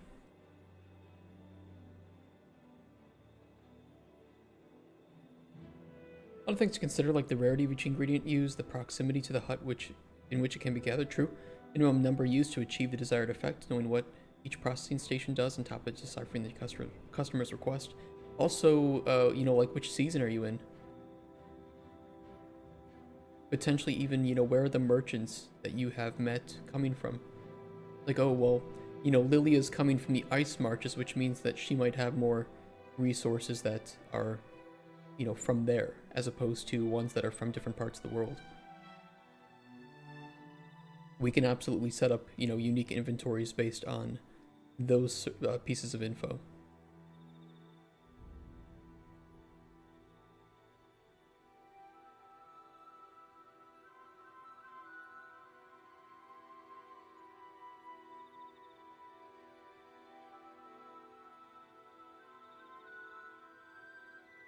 Yeah, I'm hoping, you know, some of this stuff, or even weather.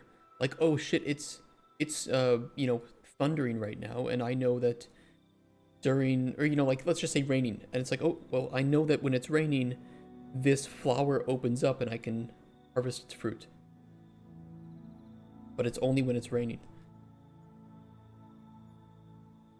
So let me, you know, stop doing what I'm doing and go gather more of this ingredient. That's the kind of depth that we're aiming to achieve. Just we have we still have a ways to get there, right? Unfortunately, systems-driven games are sometimes quite long to prototype. Can customers become impatient? Likely I will not. I'm leaning right now towards not having the customer become impatient, or if they can become impatient and leave, there will be a significant amount of time before that happens.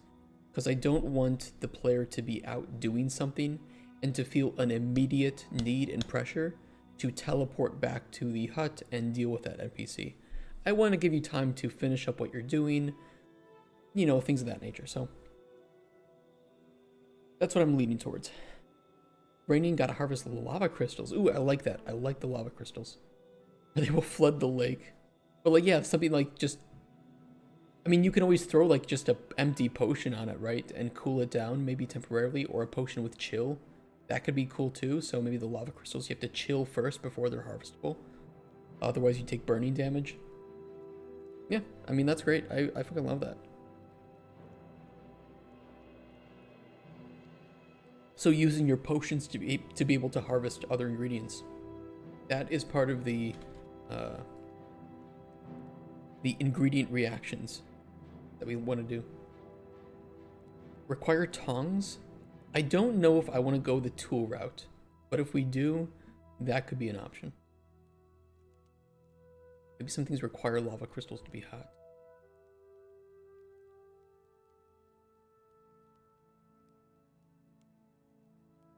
Okay, maybe...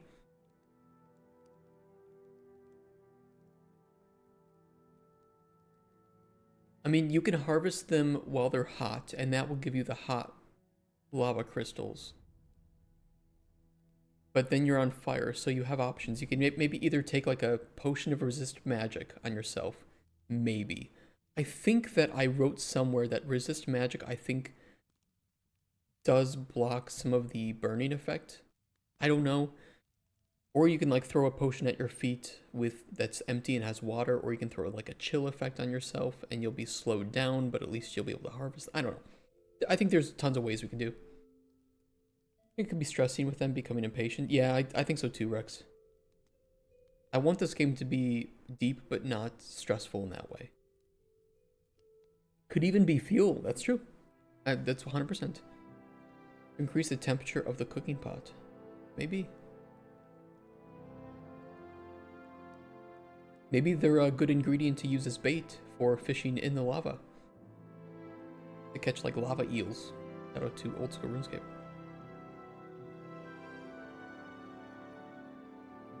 You have enough time to run and grab the better ingredient before the customer leaves, or use the inferior one could be interesting, but also might cause frustration. Yeah, I think that's something we have to test out. I definitely think so, but I like this whole lava crystal idea. 1000% love it. Okay, value box if usable should be collapsed. False, not hit testable. Otherwise, not hit testable and collapsed. Okay.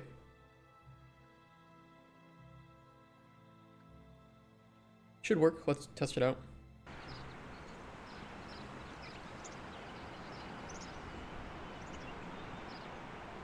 Honestly, I could just cheat it in. I won't do that though. Is there refrigeration in this universe? There will, for right now, I am leaning strongly towards ingredients not deteriorating. He's still jumping up on that. You piece of shit, Spoon. You're not supposed to be able to step up on that. I'll take a look at the collision.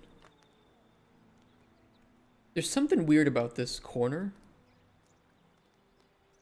You see that?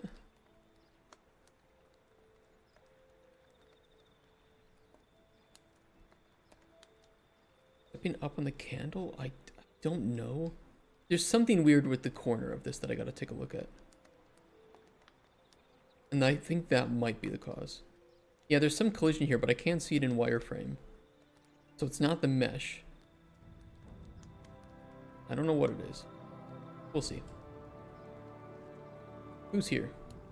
Merchant. Beautiful. Alt F3? Sure you didn't mistype that as Alt F4?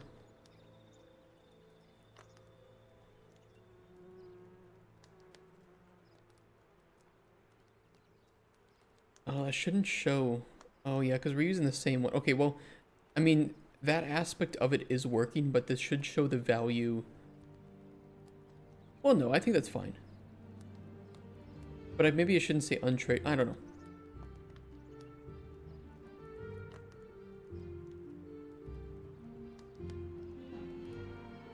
Because then it's kind of weird that you can trade it.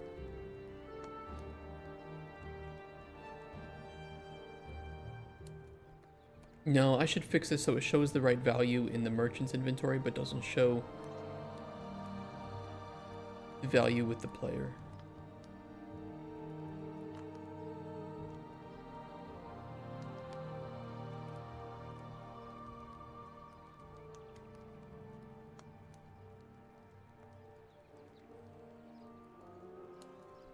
I can fix that.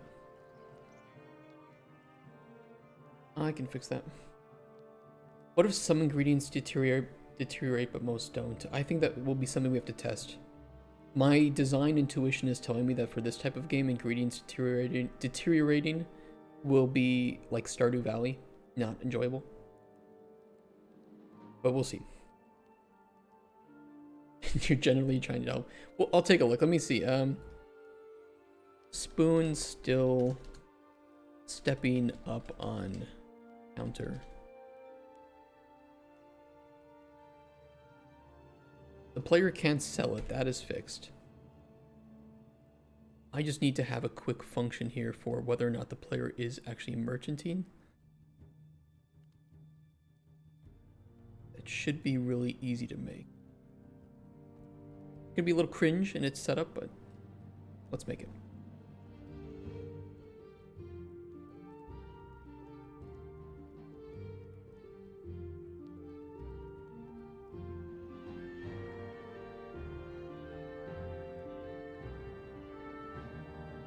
Actually, can't I? No, this should be check merchant UI. It's gonna be super stupid. I'm just gonna see if the widget is open. That's it.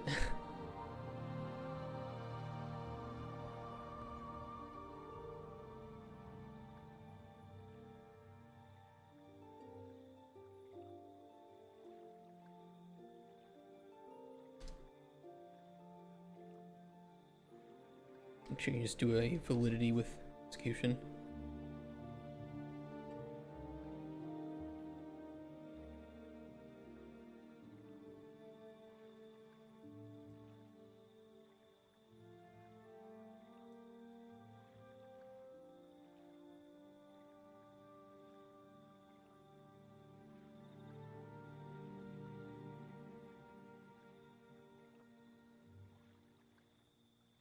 Done.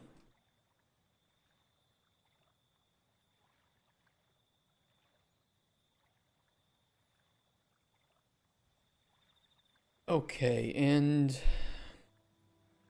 when building the info panel,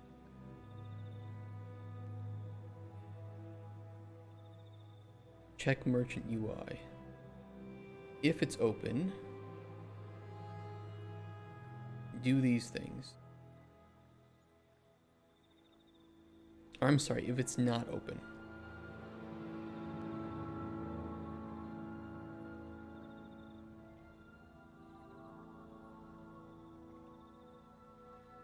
One of the F's will show player collision. I'll double check on that.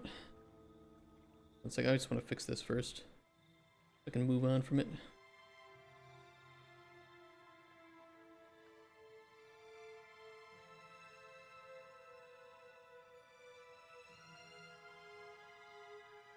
Ooh.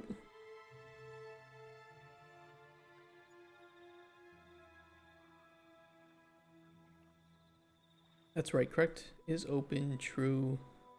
Otherwise, just set up the value. Okay.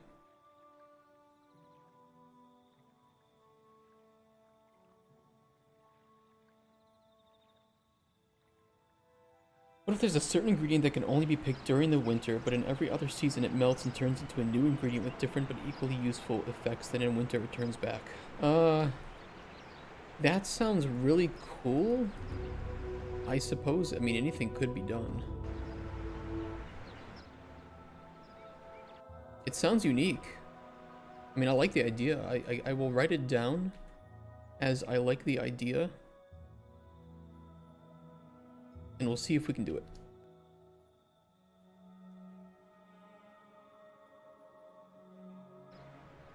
Sounds cool.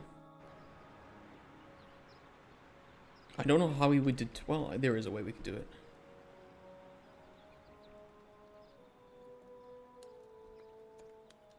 Definitely can't do it in the prototype, but I like the idea.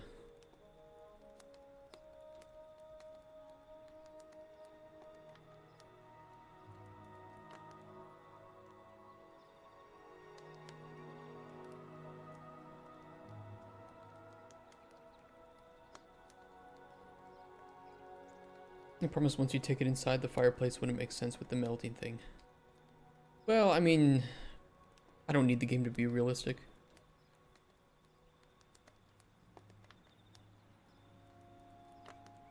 You know, it's one of those things where I think players would be like, it would be funny if it melted when you brought it inside, but they wouldn't actually like that to happen.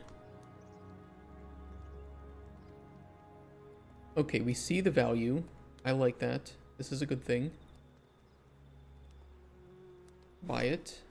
Not visible. End trading. Untradeable. Good. Bug resolved.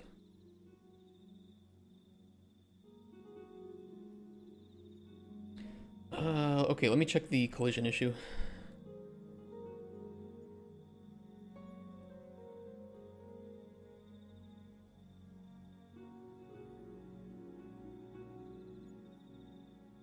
Oh, I think...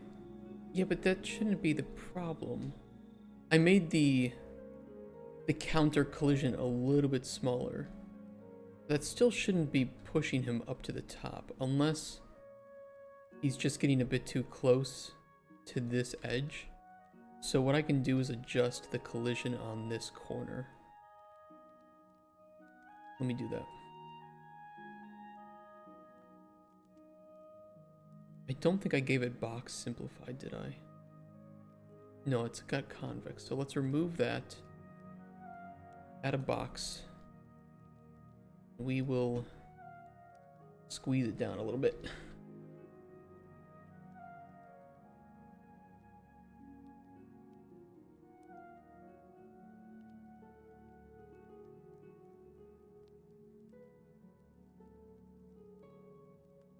Yeah, that itself should not be too big of a deal, and will probably prevent him from jumping up on there. Okay. We'll just assume until we see it again that that is fixed, because it's hard to replicate. Okay, greenhouse wall. I would like this to only be visible when you buy the item. But I can't really force that unless I do a very specific check.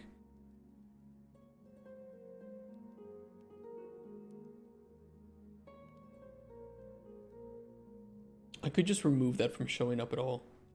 I'm gonna do that.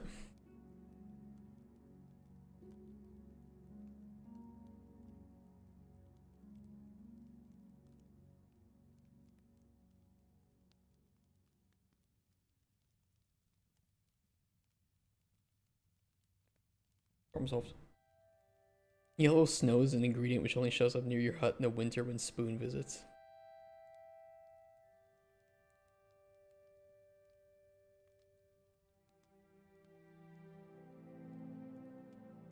It's not impossible. Okay, this is the pretty important one. Effects that shouldn't be on the same potion have bugged exclusivity. This was working. I don't know what I could have touched that would have broken this.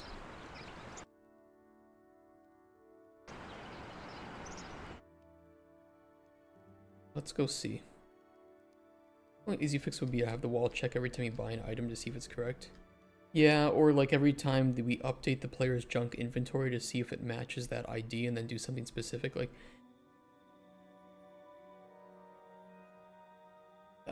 yeah...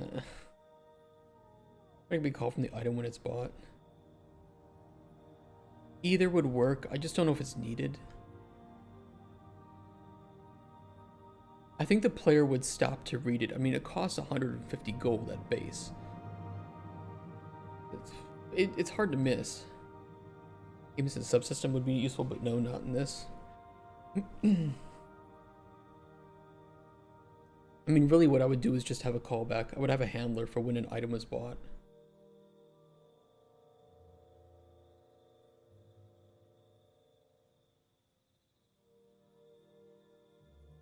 It's not hard to script, it's just do I want to script it? And I don't know if it's necessary.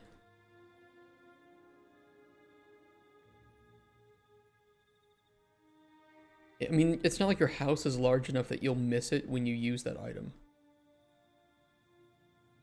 It should be very visible where it occurs. I don't see it being much of an issue. Easy to do. Kind of annoying to do. Won't do. That's what I say.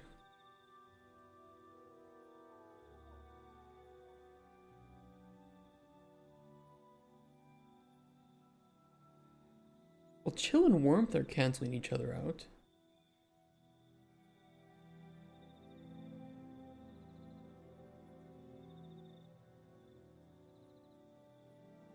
So it just wasn't working with poison and restore health.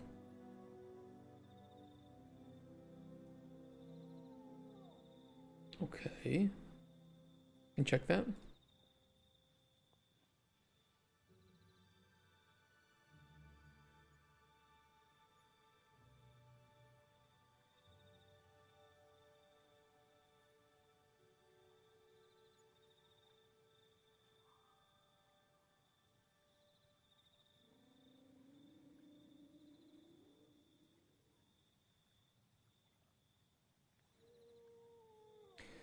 Poison right now does not cancel out restore health, but I kind of want it to. It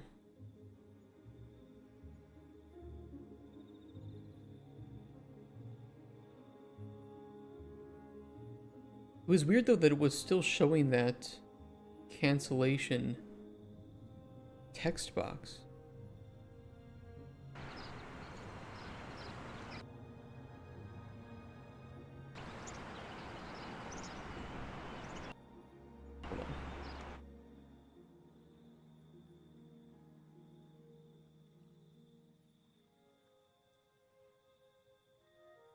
Restore health. Yeah, but the thing is we have restore health and poison appearing on the same ingredients, which that, I guess it's okay.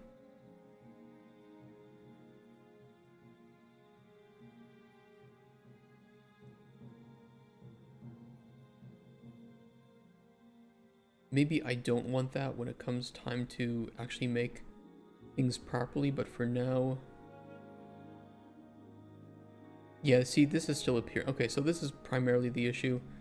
It wasn't an issue with them not canceling each other, it was an issue with this appearing even though it shouldn't be. Now they're canceling each other out, so if we make this potion, we only will get Restore Health 2 and Fear 1 on it.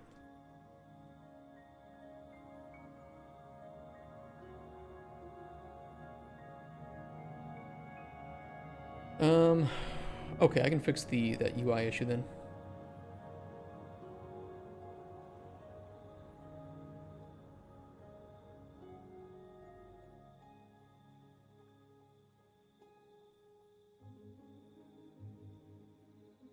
Key, canceled effects box.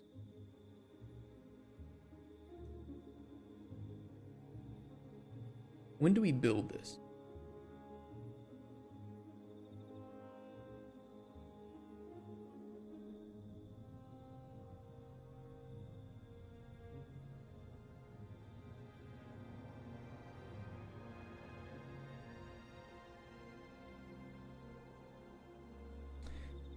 We're now starting to get into super old, like day 20 of development code.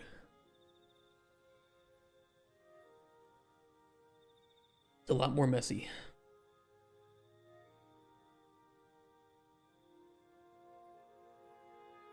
Where do we brew the potion? Brew button.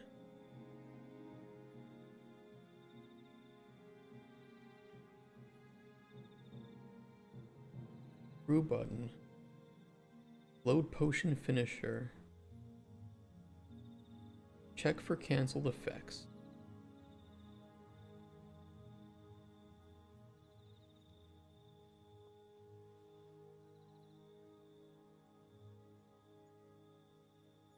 Go through all of the effects.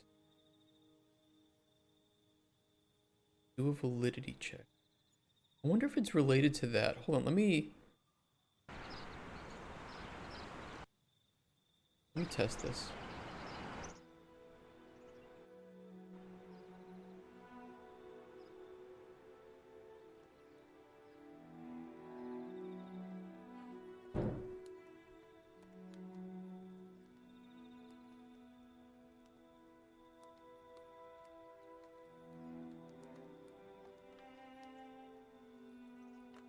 It's still appearing though. Download widgets.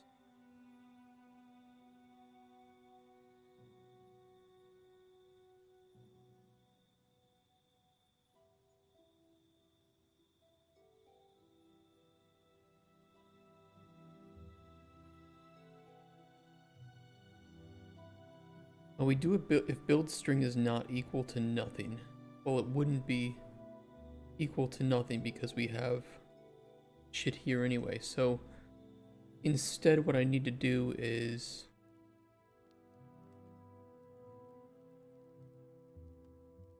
just store that we found at least one canceled effect.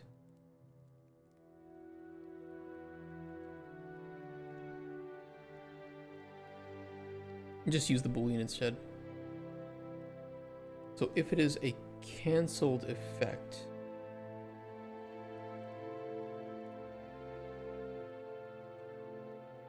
how do we know that though?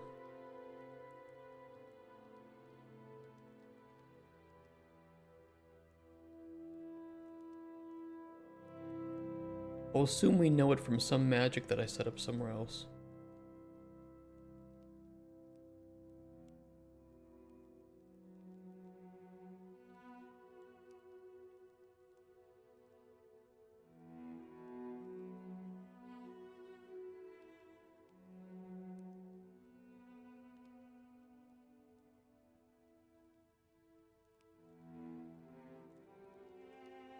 And we'll see if that works.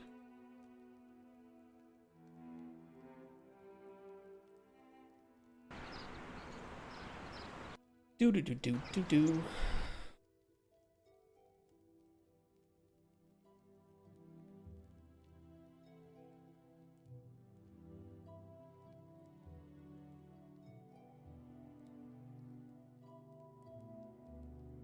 Okay, does it appear? No.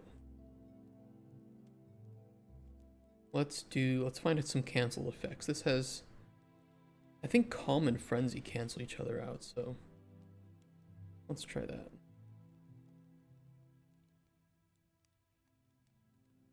Calm and Frenzy.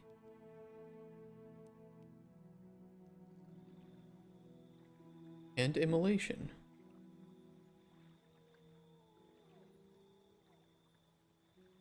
Frenzy 1 will not appear. Okay. Okay, it's working. Must have missed that bug a long time ago. In which case, all of the bugs that we found are fixed. Now, we had quite a few that we found today. Which I always do a full run through of the game anytime I add something new to check if there's bugs. Always. Doesn't even matter if they're not related to the thing that I'm making. You know, we kind of do the zero bug policy already, even though we're not in production.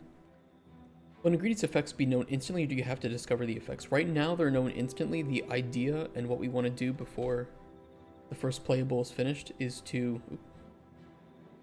rework alchemy to have hidden effects and effect discovery.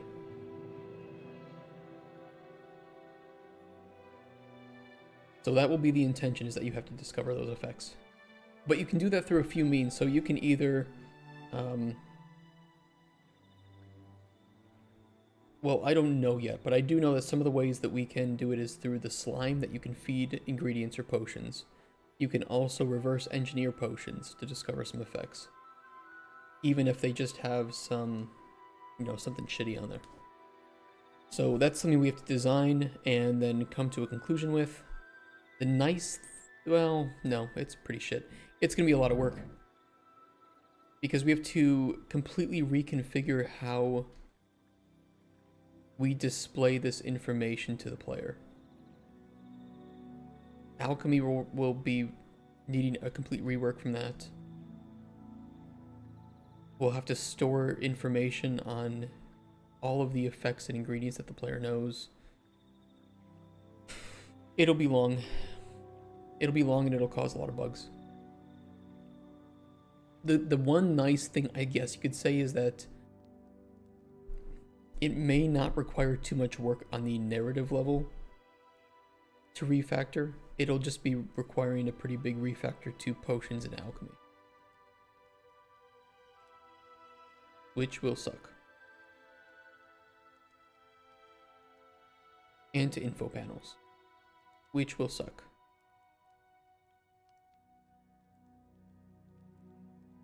Well, if we don't have any more bugs to get to, let me double check if that's everything that we wanted with merchants. I don't know if I had like a little notes pad for merchants. Not really.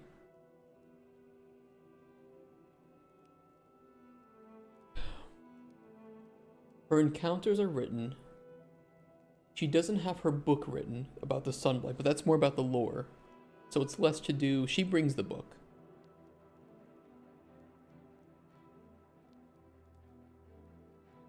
The encounter will repeat. Her attitude changes properly. Items look good. Sell values are okay for what they are. Will there be a seeds and herb garden? There is. There are already seeds and you can plant. So we have seeds for all of these currently in the game. And that is respective of biome and light level. So you can plant them and they will grow.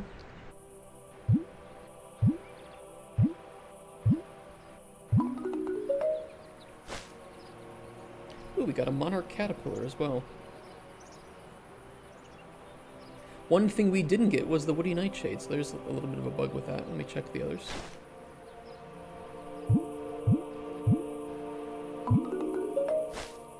Lovely.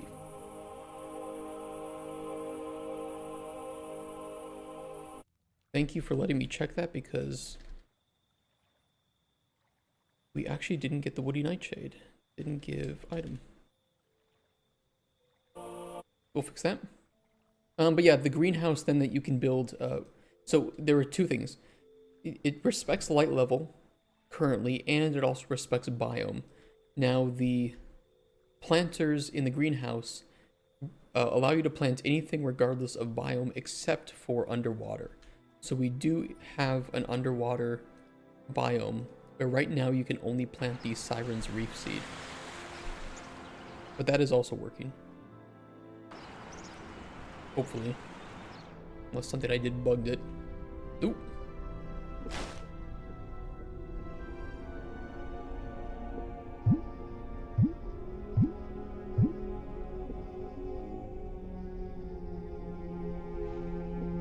that's grown. That as well was not giving the ingredient. I'll check that. Perhaps there's just some lines missing in my data table. Yeah, there's underwater farming. And there's also, I put planter locations in caves. So caves are always nighttime, so they're a very good way to grow mushrooms and other things that grow only like in nighttime or partial sun. And there are also ones in the desert. I threw a couple over here somewhere. Here they are. You know, maybe there could be better locations for these, but they work for now. And then there are some in this cave too. Right here. Here's one, and then I think there's another one somewhere.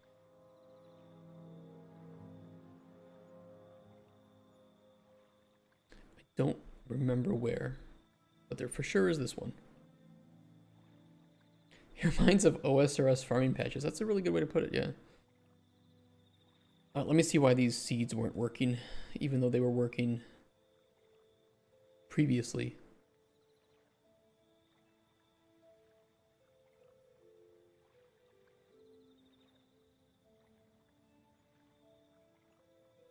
They should be rewarding this parent ingredient ID.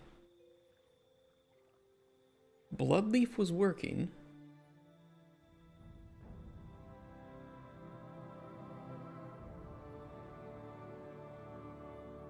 The others were not.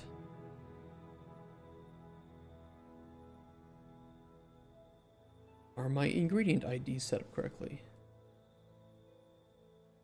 They should be. So why was Woody Nightshade not working? Perhaps something in the farming plot itself.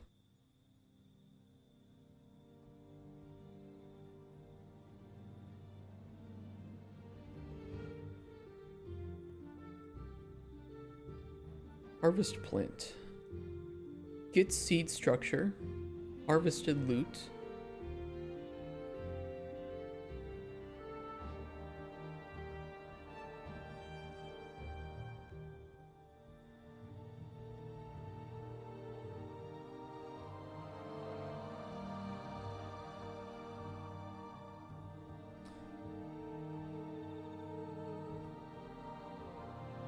Yes, I see the issue. We aren't even rewarding the base. Well, why did Bloodleaf work, though? How come Bloodleaf worked? Bloodleaf should not work.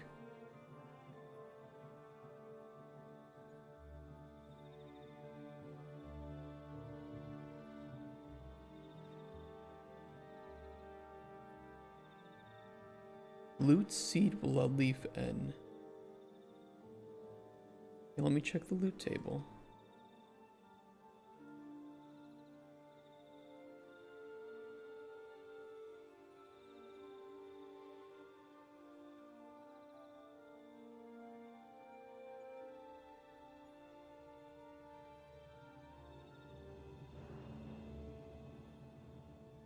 Okay, I see.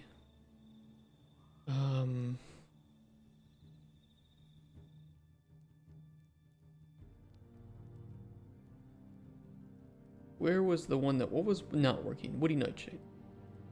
ING Woody Nightshade N. Yes.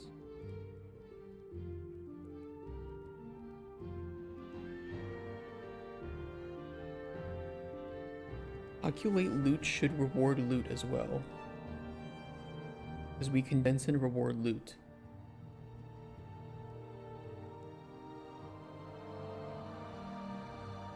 Calculate loot for biome, calculate loot.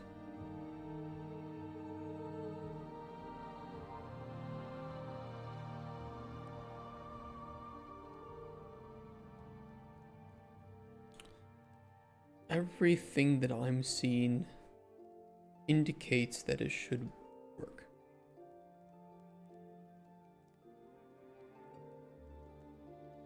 So let me try to figure out why.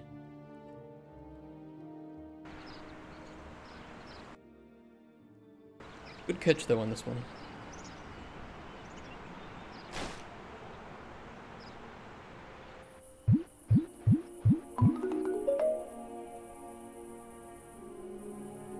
Seed Woody Nightshade N. Seed data. Loot poles. Loot seed Woody Nightshade N.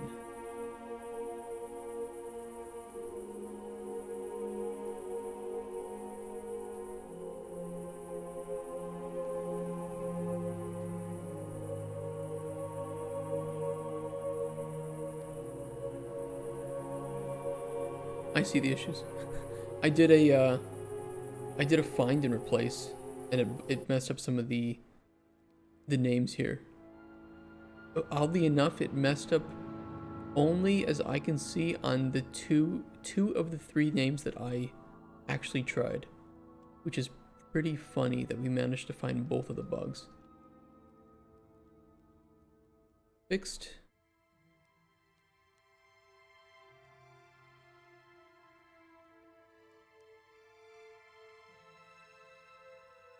Fixed. That is pretty funny. Okay, let me try it again.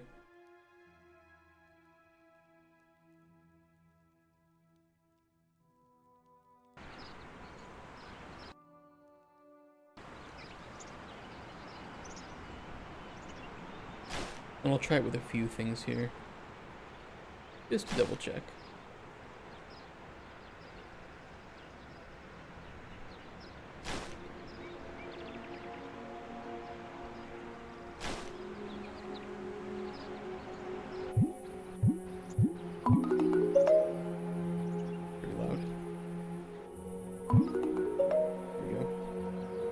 Okay, flowering bush. Good. Dragon's eye. Good. Pink flowers. All good. And woody nightshade. All good. Out of an abundance of safety, let's go check fishing too, before I close this branch of development off. In which case, next week we start on environmental puzzles, which I don't think will take me more than, well, I have to see which ones we can do. We won't be putting them in the main world, though. We'll be putting them in a separate level for the moment to test them. Because they're meant to go in the dungeon, but we don't have the dungeon made yet.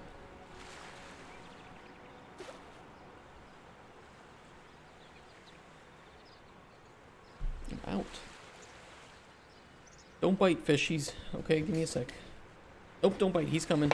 Oh, shit. Oh, he's coming.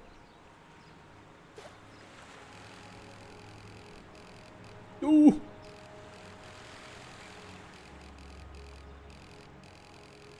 here, you bitch.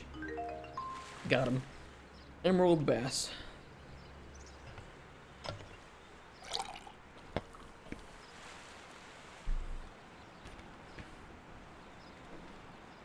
Okay, fishing info, updates. Beautiful. Caught with monarch catapult. Beautiful, beautiful, beautiful.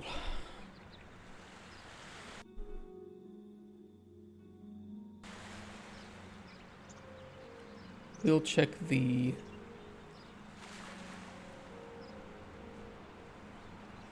trapping as well.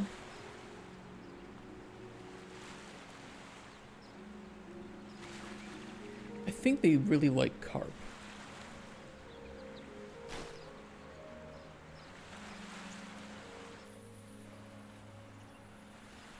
It did not catch anything. I do not know how to catch these.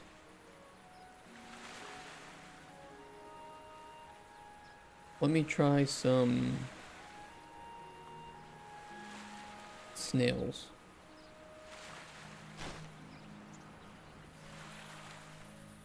That did not catch anything either. Let me try toadstool. This is the one major aspect of fishing that I don't know if I like. Oh, I definitely caught something. Oh, flamefin starfish, okay.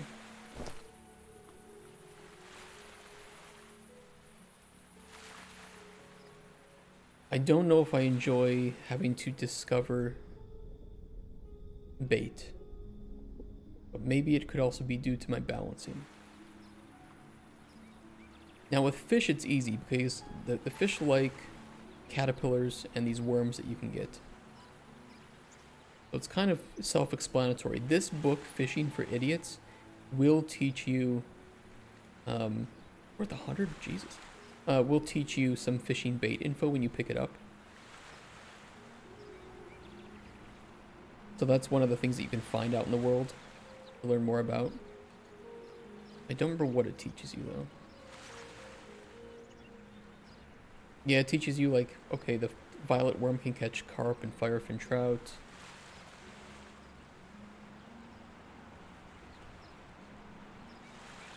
Holy shit, what is that doing? What is this?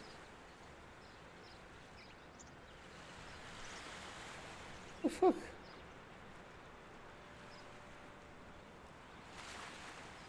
Huh? Okay, another bug. Firefin trout after reading book info panel goes crazy. Some kind of weird issue with that.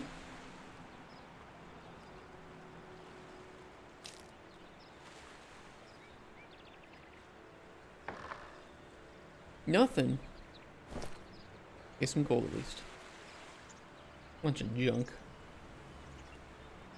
Maybe this will be better.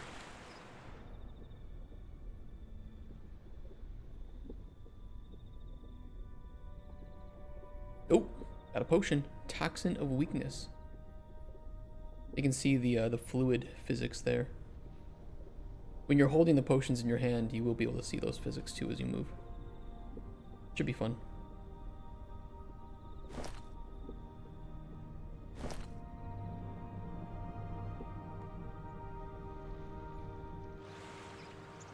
One thing at a time. Alright, let's fix this bug. Fire from trout. Why does that happen?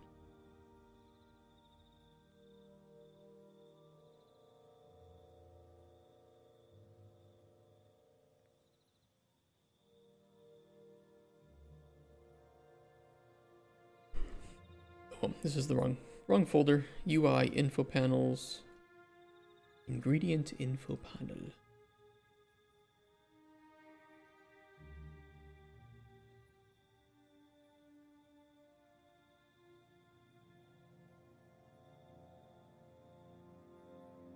Populate fishing panel.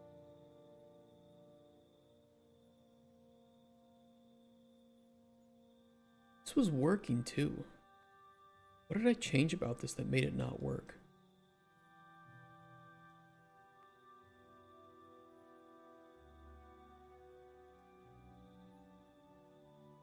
Which tab? Ingredient info panel box. Fishing info border.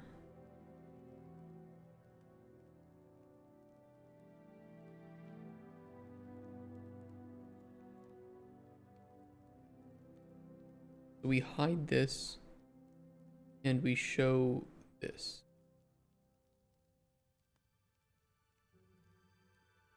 This is wrapped with a size box. I do have it set to minimum desired height, not maximum. So I wonder if that's primarily the issue, is that I haven't set a maximum.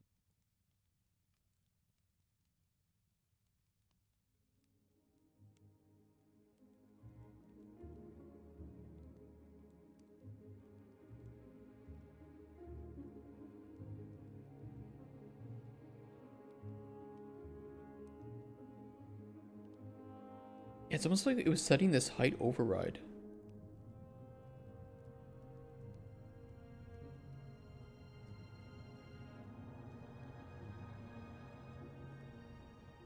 I mean, I can do the height override. Not a big deal.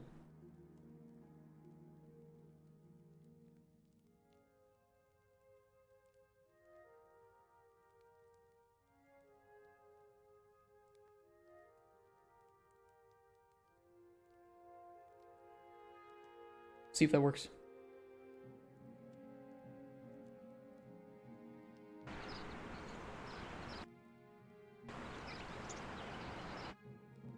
Okay, add all ingredients, add all seeds. Go down to...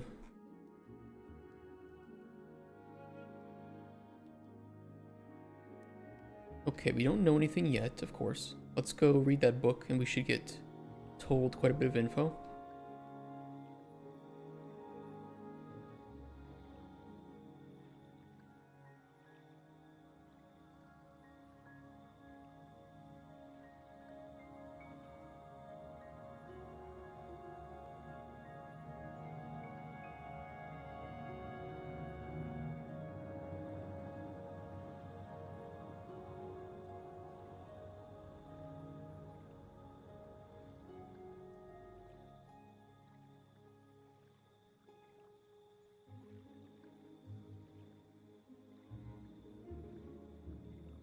Much better.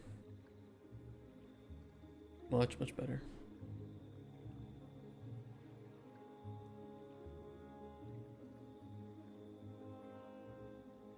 Okay, that bug's fixed. Beautiful. Beautiful, beautiful. Any other bugs we can spot? Apart from that, ignore that.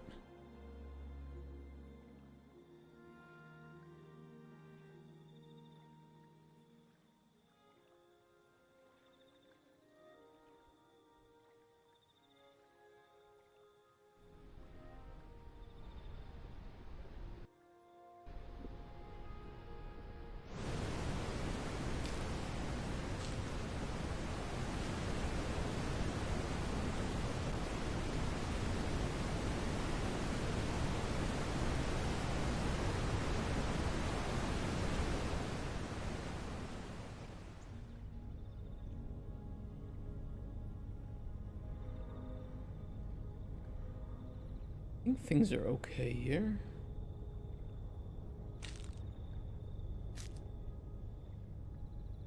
This, I don't... God, I still don't know why this is happening. There's something... It's just fluid flux. Fluid flux is such a shit.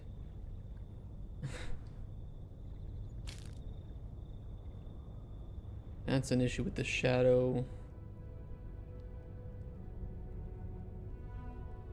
Is what it is.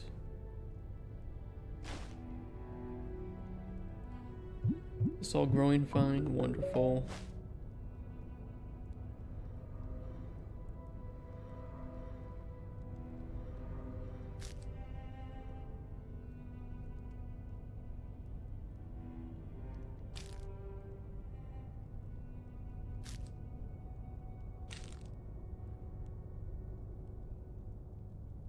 Bonk.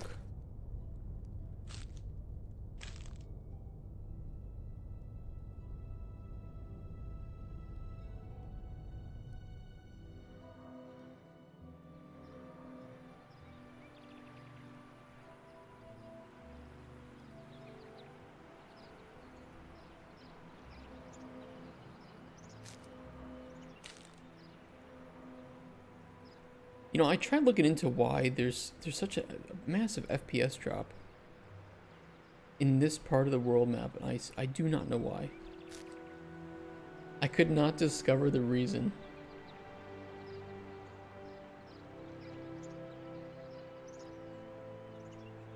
It's something with the foliage, but I'm really not sure what exactly is causing it. Now, for prototype, it doesn't matter to fix it, as long as it's not crashing. Or dropping down to like 2 FPS.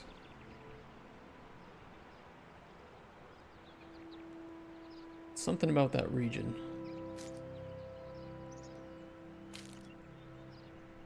Game no like. Okay, is this still working? It does still say Keck. Will he appear?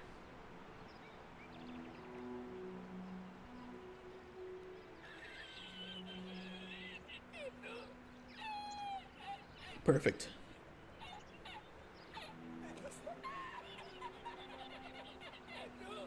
Working as intended.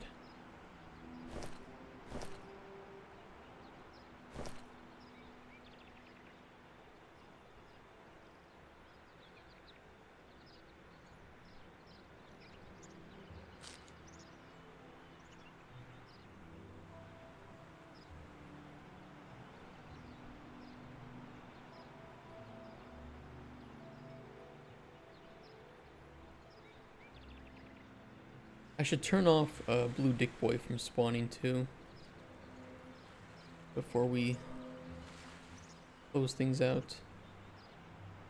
And reset the player's amount of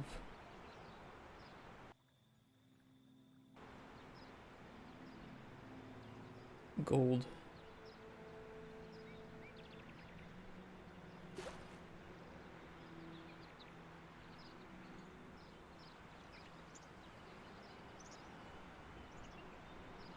Oh, here he comes. Oh, he's zooming. Gotcha, bitch.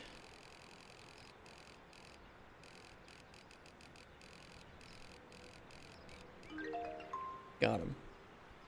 A blind floatfish.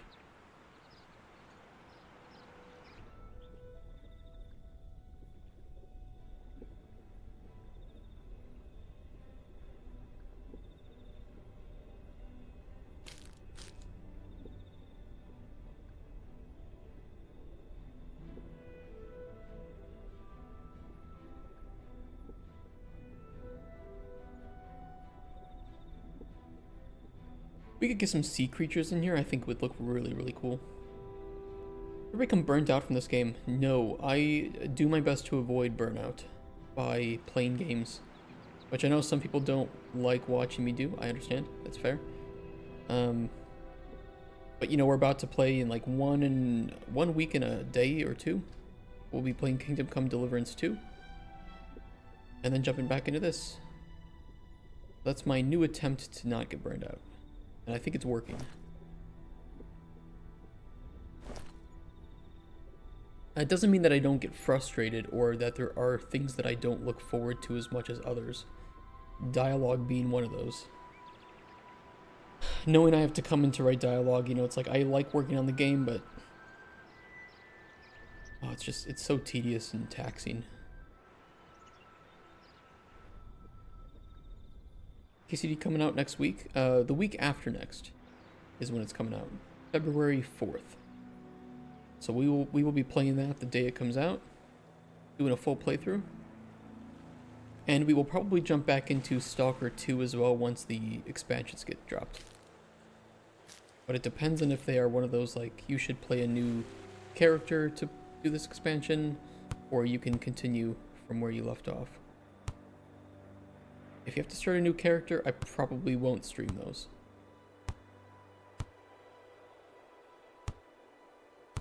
But I did buy the gold edition of Stalker, so I do have those whenever they come out.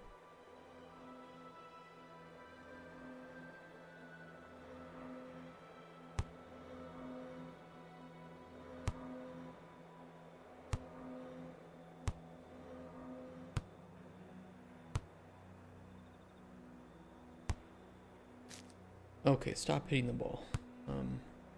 Yeah, let's fix up the player's info.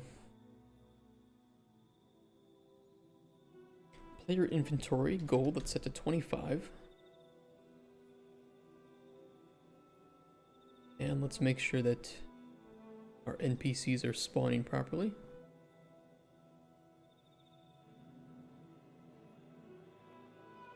I forced the merchant to appear. I'm gonna not do that.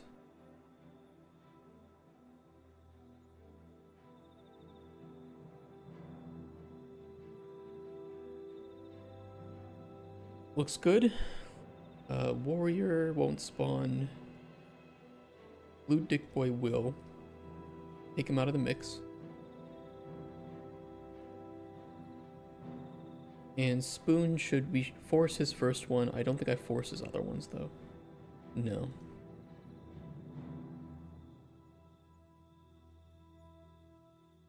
But what I will do is set the starting weight of the merchant to 0.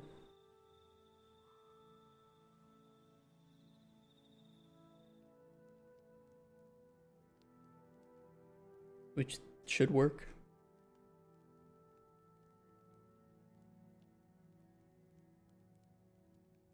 And then I'm going to set on E3 reset weight after NPC picked.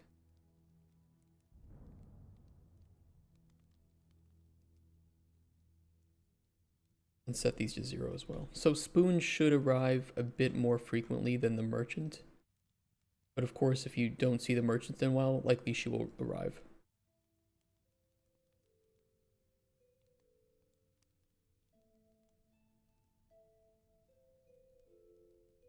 And we can adjust that more if necessary.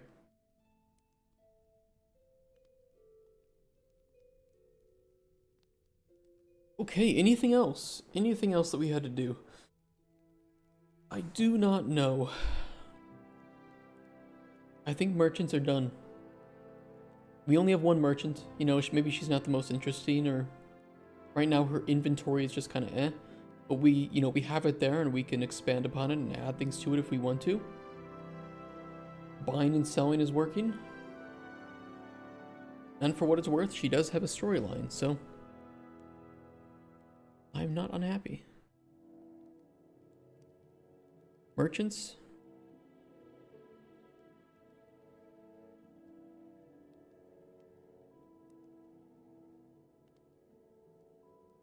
Done. Add an evil customer who only wants evil potions to commit evil.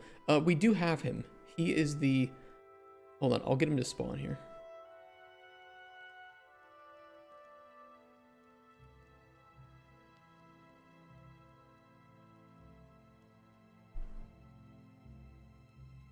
He's the skeleton mage. And now he's gonna run really funny. So ignore the swinging staff in his hands. And we have to kill Spoon real quick. He does not have custom animations, although I do know of a pack that we could get if we want to give him custom animations. So one's for like a character holding a staff. Okay, let's kill Spoon.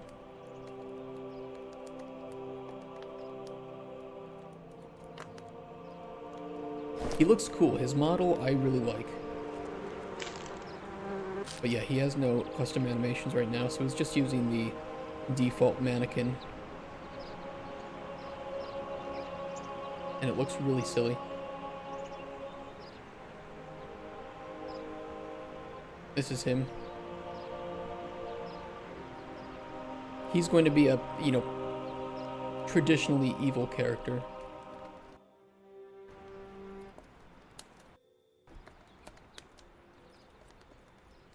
Oh, almost got him. Yeah, this is him.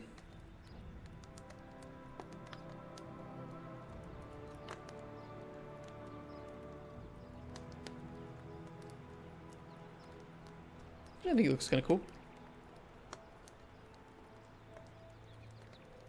I do want to give him some glowing eyes or something.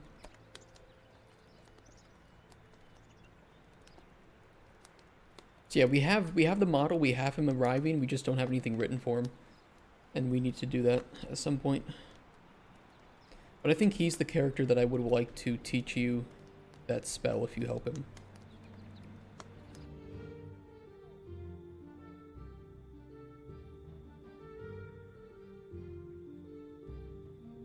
He has no dialogue, no. He's just got placeholder. We have two NPCs that, well, if you want to include Blue Dick Boy, because he doesn't really have a proper story either, we have the mage, the warrior, and the skeleton mage with... They have models, they will arrive to your door, they have no dialogue. Write his entire dialogue in one sitting. I don't know what I want to do with this character yet. I have no idea. I haven't really written an idea for him. I do have one for the warrior, to make him a bit of a, you know, he's got a troubled past. He's done some really bad things in his past, but he's trying to atone for it. So you can either judge him for that. He also will not share it very openly, so you need to gain his trust before he talks about it. But we don't have anything written for him either. But he is... Where is he? Here. Ignore the text. So that's the warrior that we got. And then of course we have the Skelly Mage with his weird staff. And then of course we have Blue Dick Boy as well. Nothing written for him though. Apart from whatever I gave him during the early prototypes. That light's hitting him weird. That's awkward.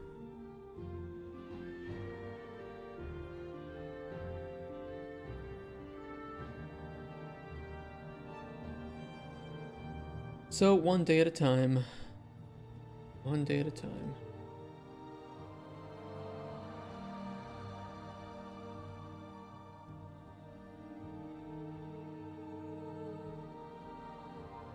Okay, I have nothing else I can jump into, and it is almost time to end the day anyway. I might end early. Go start my weekend half an hour earlier than usual.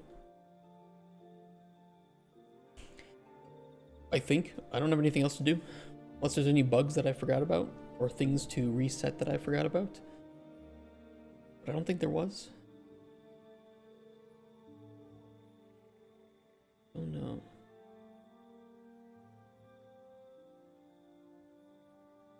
Well, I can't think of it, so for the time being, we will pretend that there isn't a problem. And I suppose I'll go upload this to YouTube and get going for the weekend.